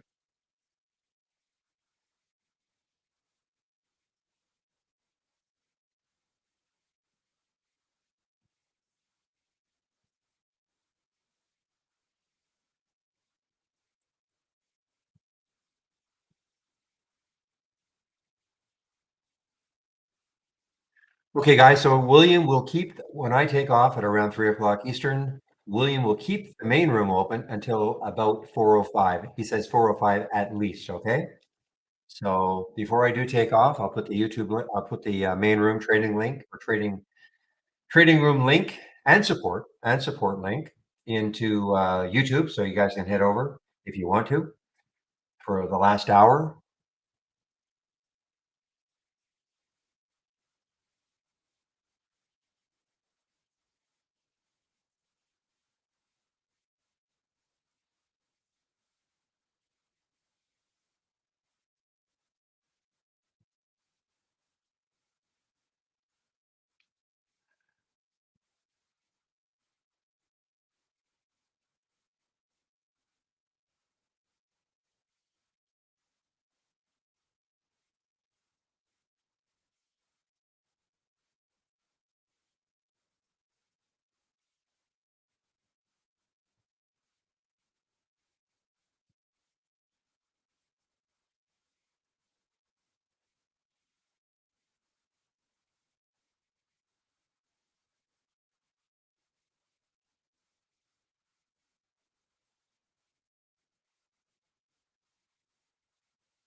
Oh, man. I asked the question earlier. Anybody now, probably anybody with Centerpoint or maybe Cobra, Trade Zero. Anybody with GDHG shorts? What a short 18 down to 364. None at IB, that's for sure. Now, when I say none, I mean they'll say, yeah, if we can find them for you, but there's none available right now. 247% fee rate.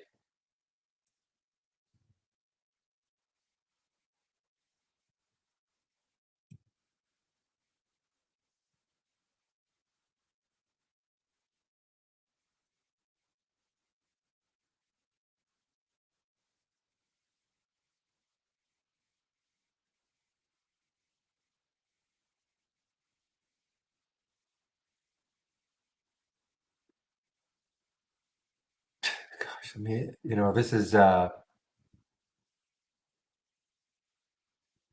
crazy, crazy trading some of these, isn't it? $25 yesterday, $3 today.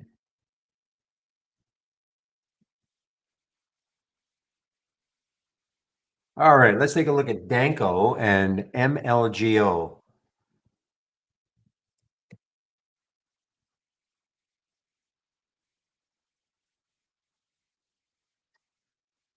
Well, there's the SLDB, guys, just making another new high, late day breaking.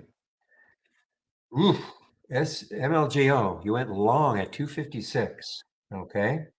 Well, the 200-day moving average is 260, so hopefully that can hold it for you.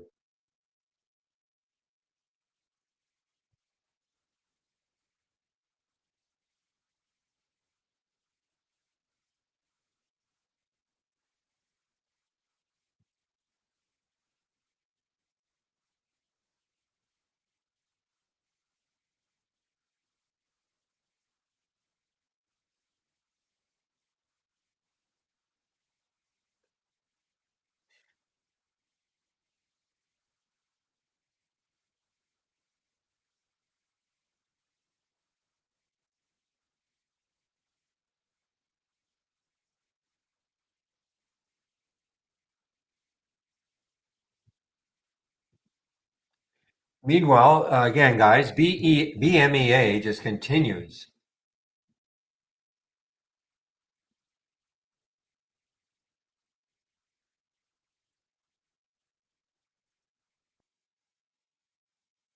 Good exit, Jeff Rowe, on your SVFD. Good exit. The guy didn't wait exactly to get 480.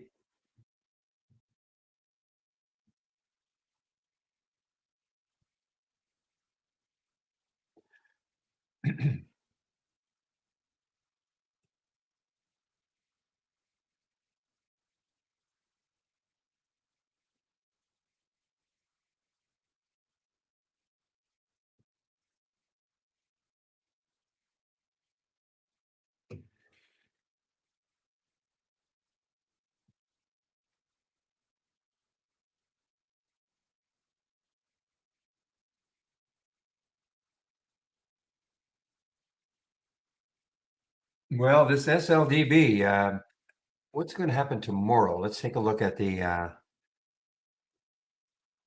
Is it coming into any sort of resistance? 701 looks like 701. Looks like 701 is the next high in the monthly chart. Not saying it's going to get there, of course, but and on the weekly, can't even see it. Have to scroll back. Basically the same. So on the weekly and the monthly, looks like around $7 for SLDB, and we're not saying it's going to get there. But look at this. Look at this volume that came in. Biggest volume bar of the day for SLDB. Look at that. Biggest one of the day, and still hasn't closed.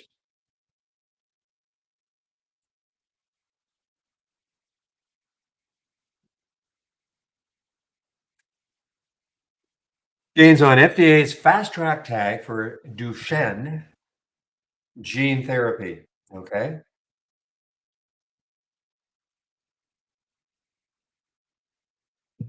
Now that happened early. I mean that's just a repeating headline.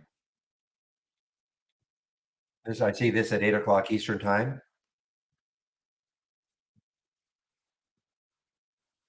which you can see exactly what happened. That news hit right there, 8 o'clock, popped up, came right back down,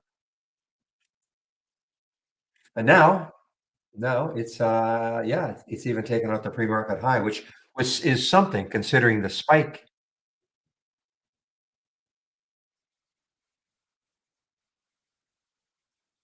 Yeah, it's getting close to an area which I'm really looking to short this thing, GME.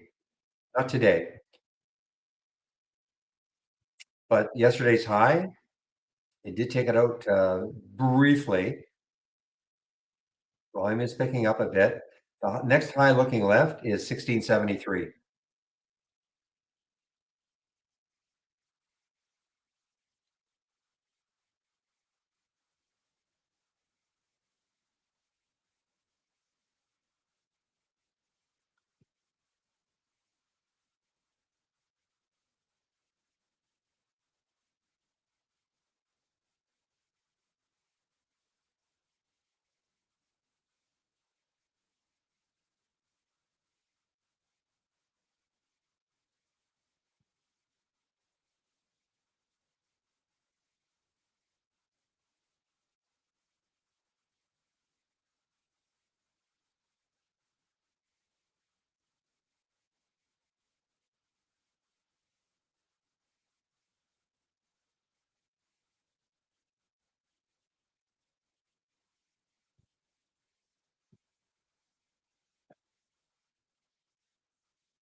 For a year. Wow.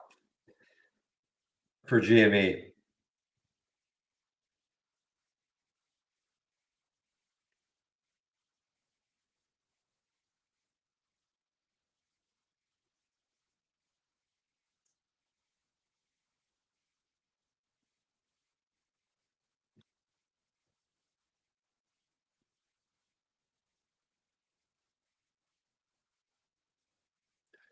Well, you and Wedbush, they've got a $6 price target for GME.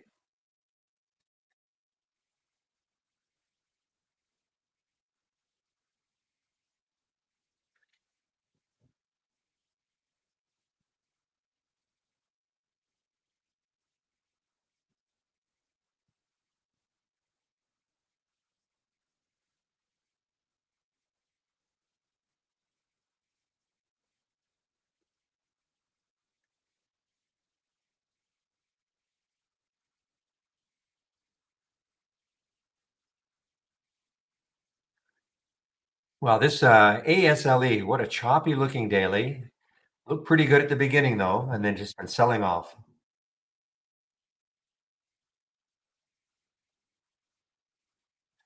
And this was the reason after a company gets a Boeing 737 NG supplemental type certificate for its enhanced flight vision system. Okay, that was the reason for ASLE, the big move in the pre-market.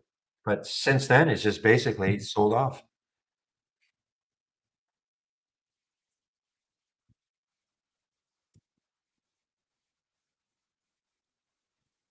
So, guys, as I get set to wrap my portion up, any questions?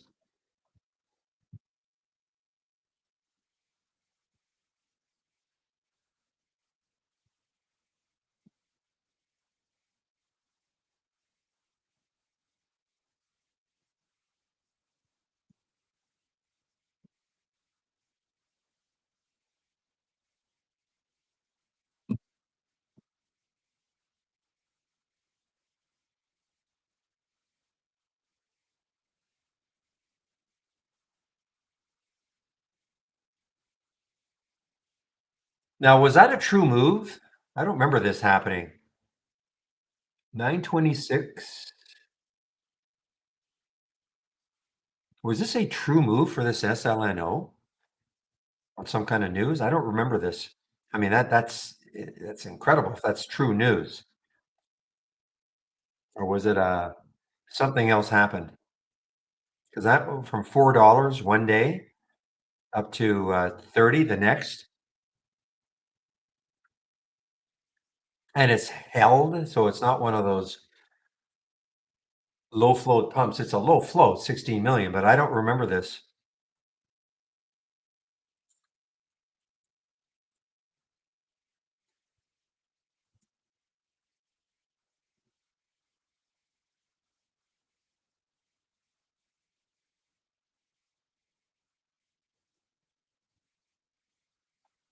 I don't think that our news is going to go back that far.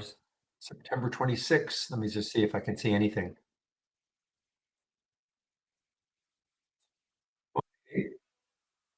Announces positive, statistically significant top line results.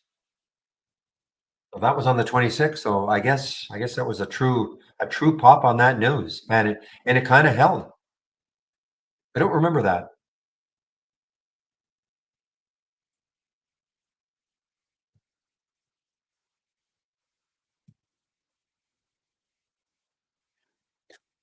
And they took advantage of that move to do a financing at $28. So that's good.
Jamie, there were one, two, three, four, five on the upside and two on the downside. How many stocks hit the abnormal option?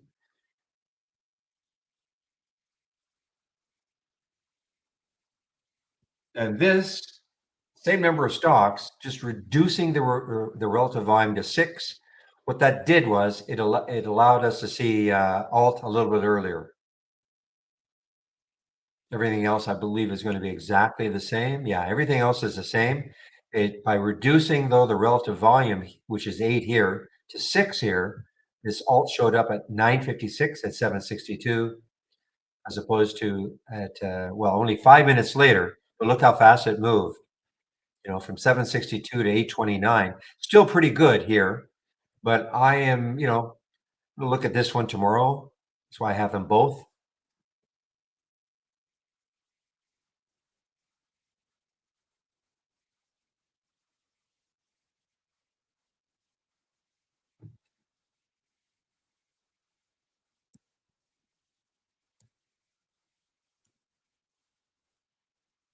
And now I may have to. Let me see what time these alerts happened.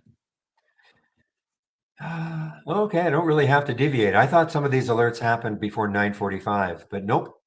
When I don't like to trade in the first 15, but no alert. There was the first alert for CIEN at 9:50. So I thought maybe I might deviate a little bit.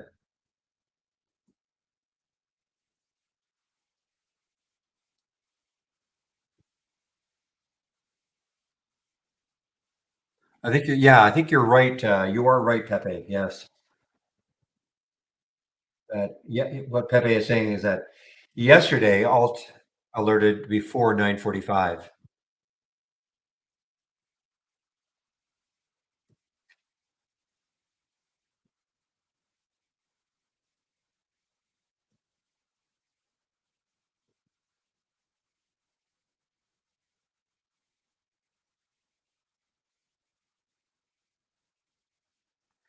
Nothing, Michael. I don't look at fundamentals at all. Sorry. I don't look at fundamentals at all. So I can't help you there. I'm talking to Michael Anthony in our YouTube room. I'm not a swing trader.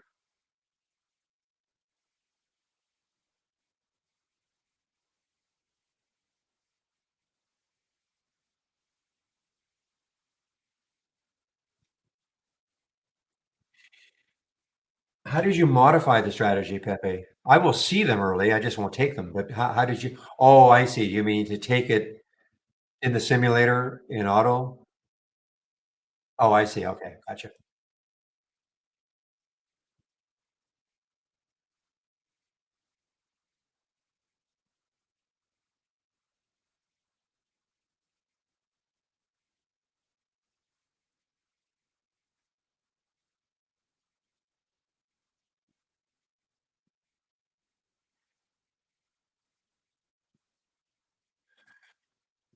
Just out of curiosity, what stop are you putting, Pepe? Or the minute you get into the trade, you don't have a stop? Is in the simulator, of course.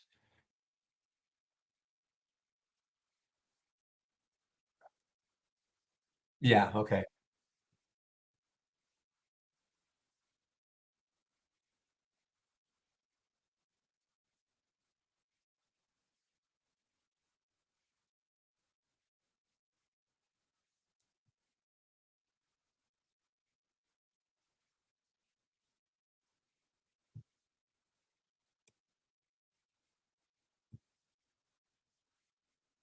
Oh, I know you're not. I know you're not.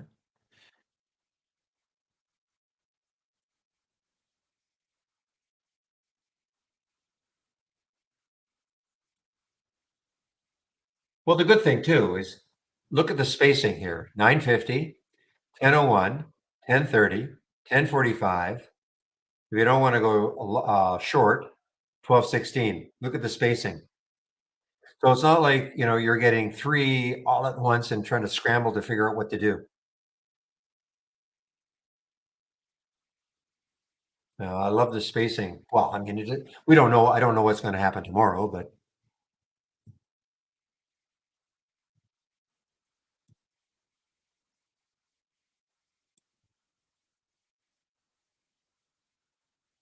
Sean, I see you put something in the Create Ideas Questions tab.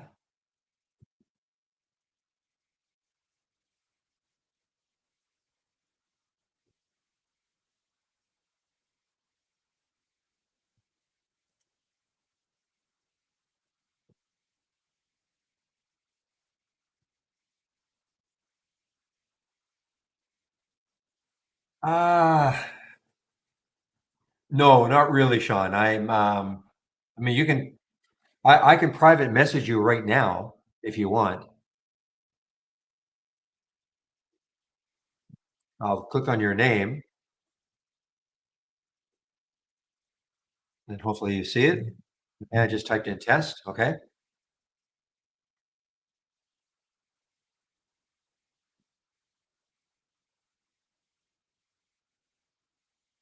I see you. Okay.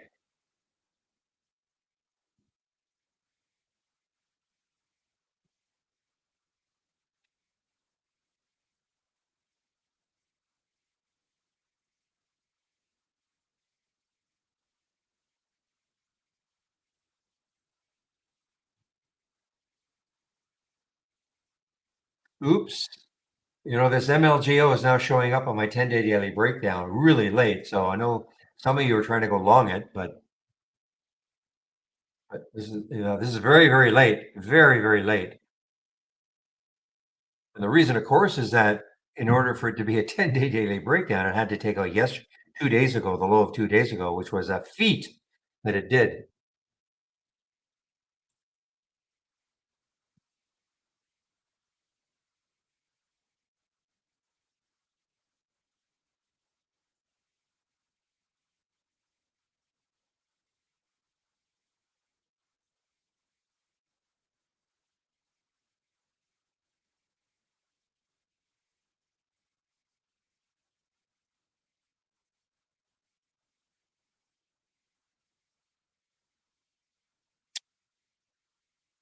Well, you're asking me why is Chewy up when it was down on earnings in the after hours or this morning?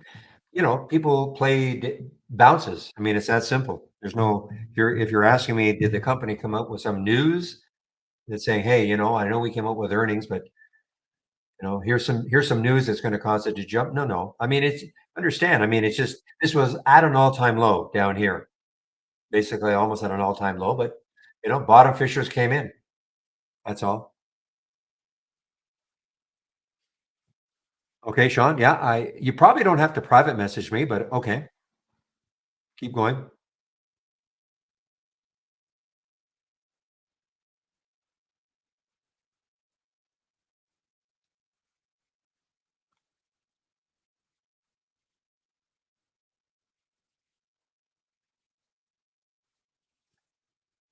And Chewy is not up either. Okay, I mean Chewy moved up, but it's still slightly below yesterday's close.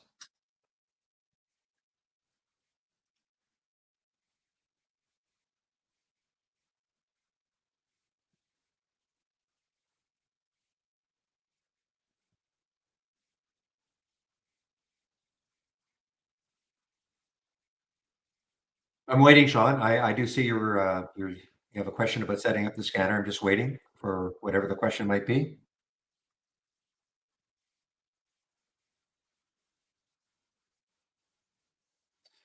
No, guys, again, I'm getting new low after new low now for MLGO.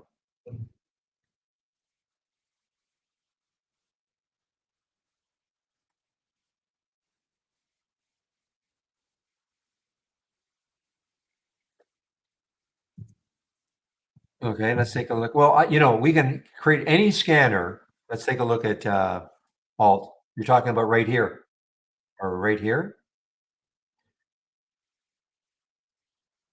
That's December 1st. That's the 28th, the 27th, 28th. So right around here. Yeah, I mean, any scanner can create that, can catch that. Okay. The problem is that what could happen though, because this is just a new high of the day, new high of the day. The volume wasn't that great. Well, I shouldn't say that. In relation to all these volume bars, I mean, the volume is like not that much, but let's see what the volume was. Volume was okay, 5.9 million. So I mean, I guess it wasn't that bad. It's just that it doesn't look that good in comparison to all of this. But yeah, you can create a scanner. I mean, it's just a new high of the day. You would have seen it probably over and over and over again. Problem is that you you may see other stocks that you don't necessarily want to see. Okay, if that makes sense. I can create a scanner that will show you this no problem, but you might see 20 others that you're going to have to see because it's going to meet the filter requirements that you might not want to see, in which case, which one do you take? I'm not trying to dissuade you, but I mean, this would be a pretty easy alert down here, basically, and the next day.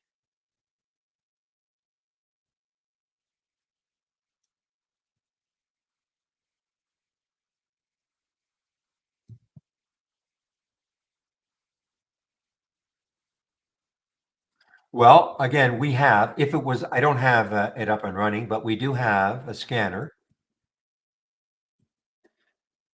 which is, where is it? After hours. Okay, after hours. Yeah, it's hard for me to do that. Okay, but after hours, if that popped, I don't know what it did after hours. You see, this candle here on the daily chart is not going to show you the after hours. My guess is that it probably because there's the first. Well, actually, that was the first print of the day. Okay, so yeah, so I'm sure there's no question in my mind that you would have seen this after hours, and this is the after hours scanner. Oops.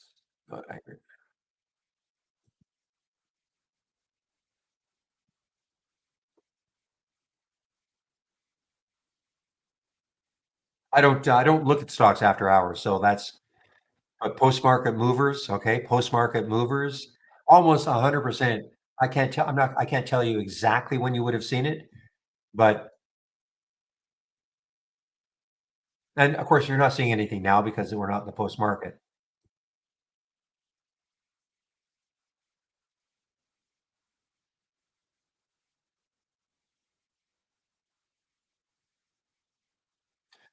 But again, just because it did that after hours does not mean it was going to keep doing this. I know you probably know that. But this after hour scanner almost for sure would have picked that up. I can't see the filters in here because this is a custom channel and you can't, that's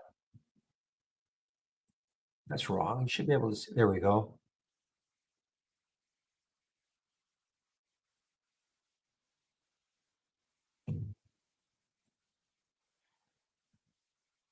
But I almost guarantee,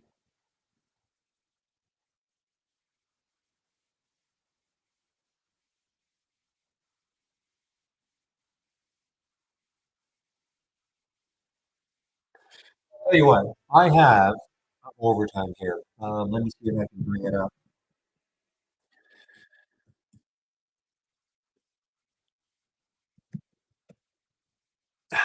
Doc videos.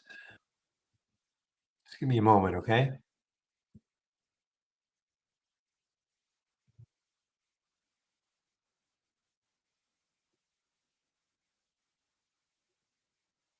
Okay.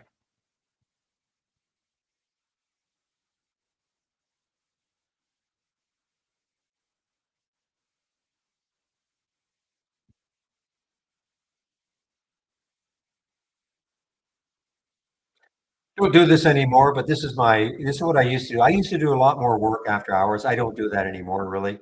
Um, so now these are all top lists.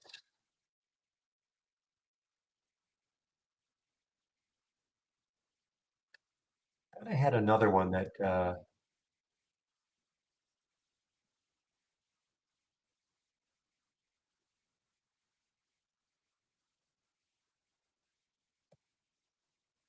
thing is, I mean, you have to have a minimum volume normally, okay? Because if you don't, you're going to get a lot of stocks that you don't necessarily want to see.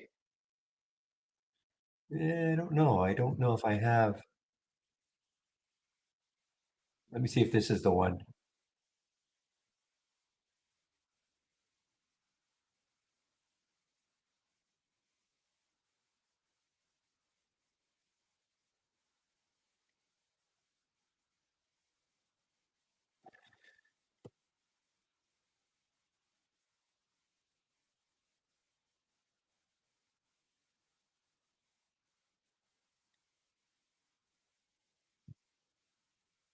Hmm. Don't know. I used to have one that just looked at the post market and it was more of an alert window.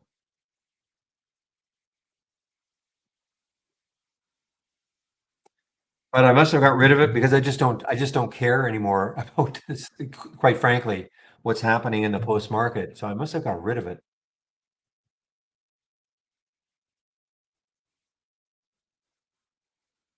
because I'm not going to trade the post market.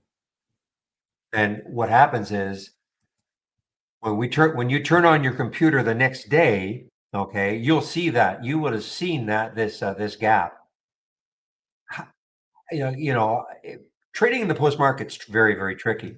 Who knows how much volume there was for this ALT? And I'm not sure. I don't know what it did in the after hours. I really don't know.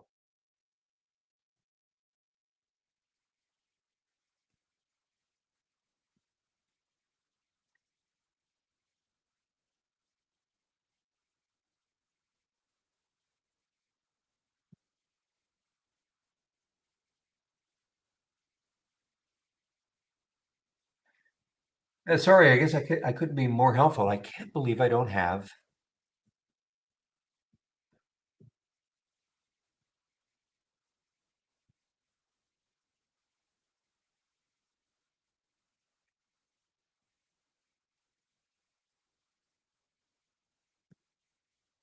No, I have nothing for after hours or post market. Sorry.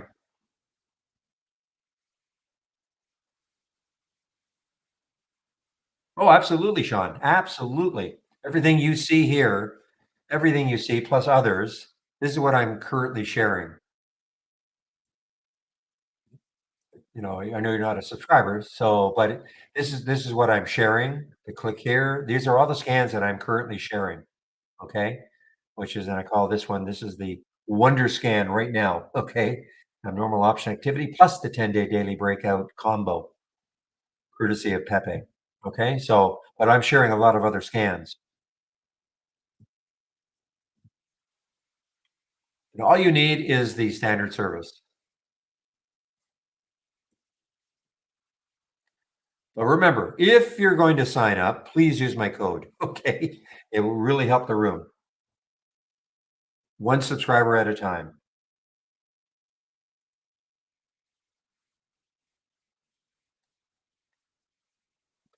Okay, guys, I think this is it for me. I don't see any other questions.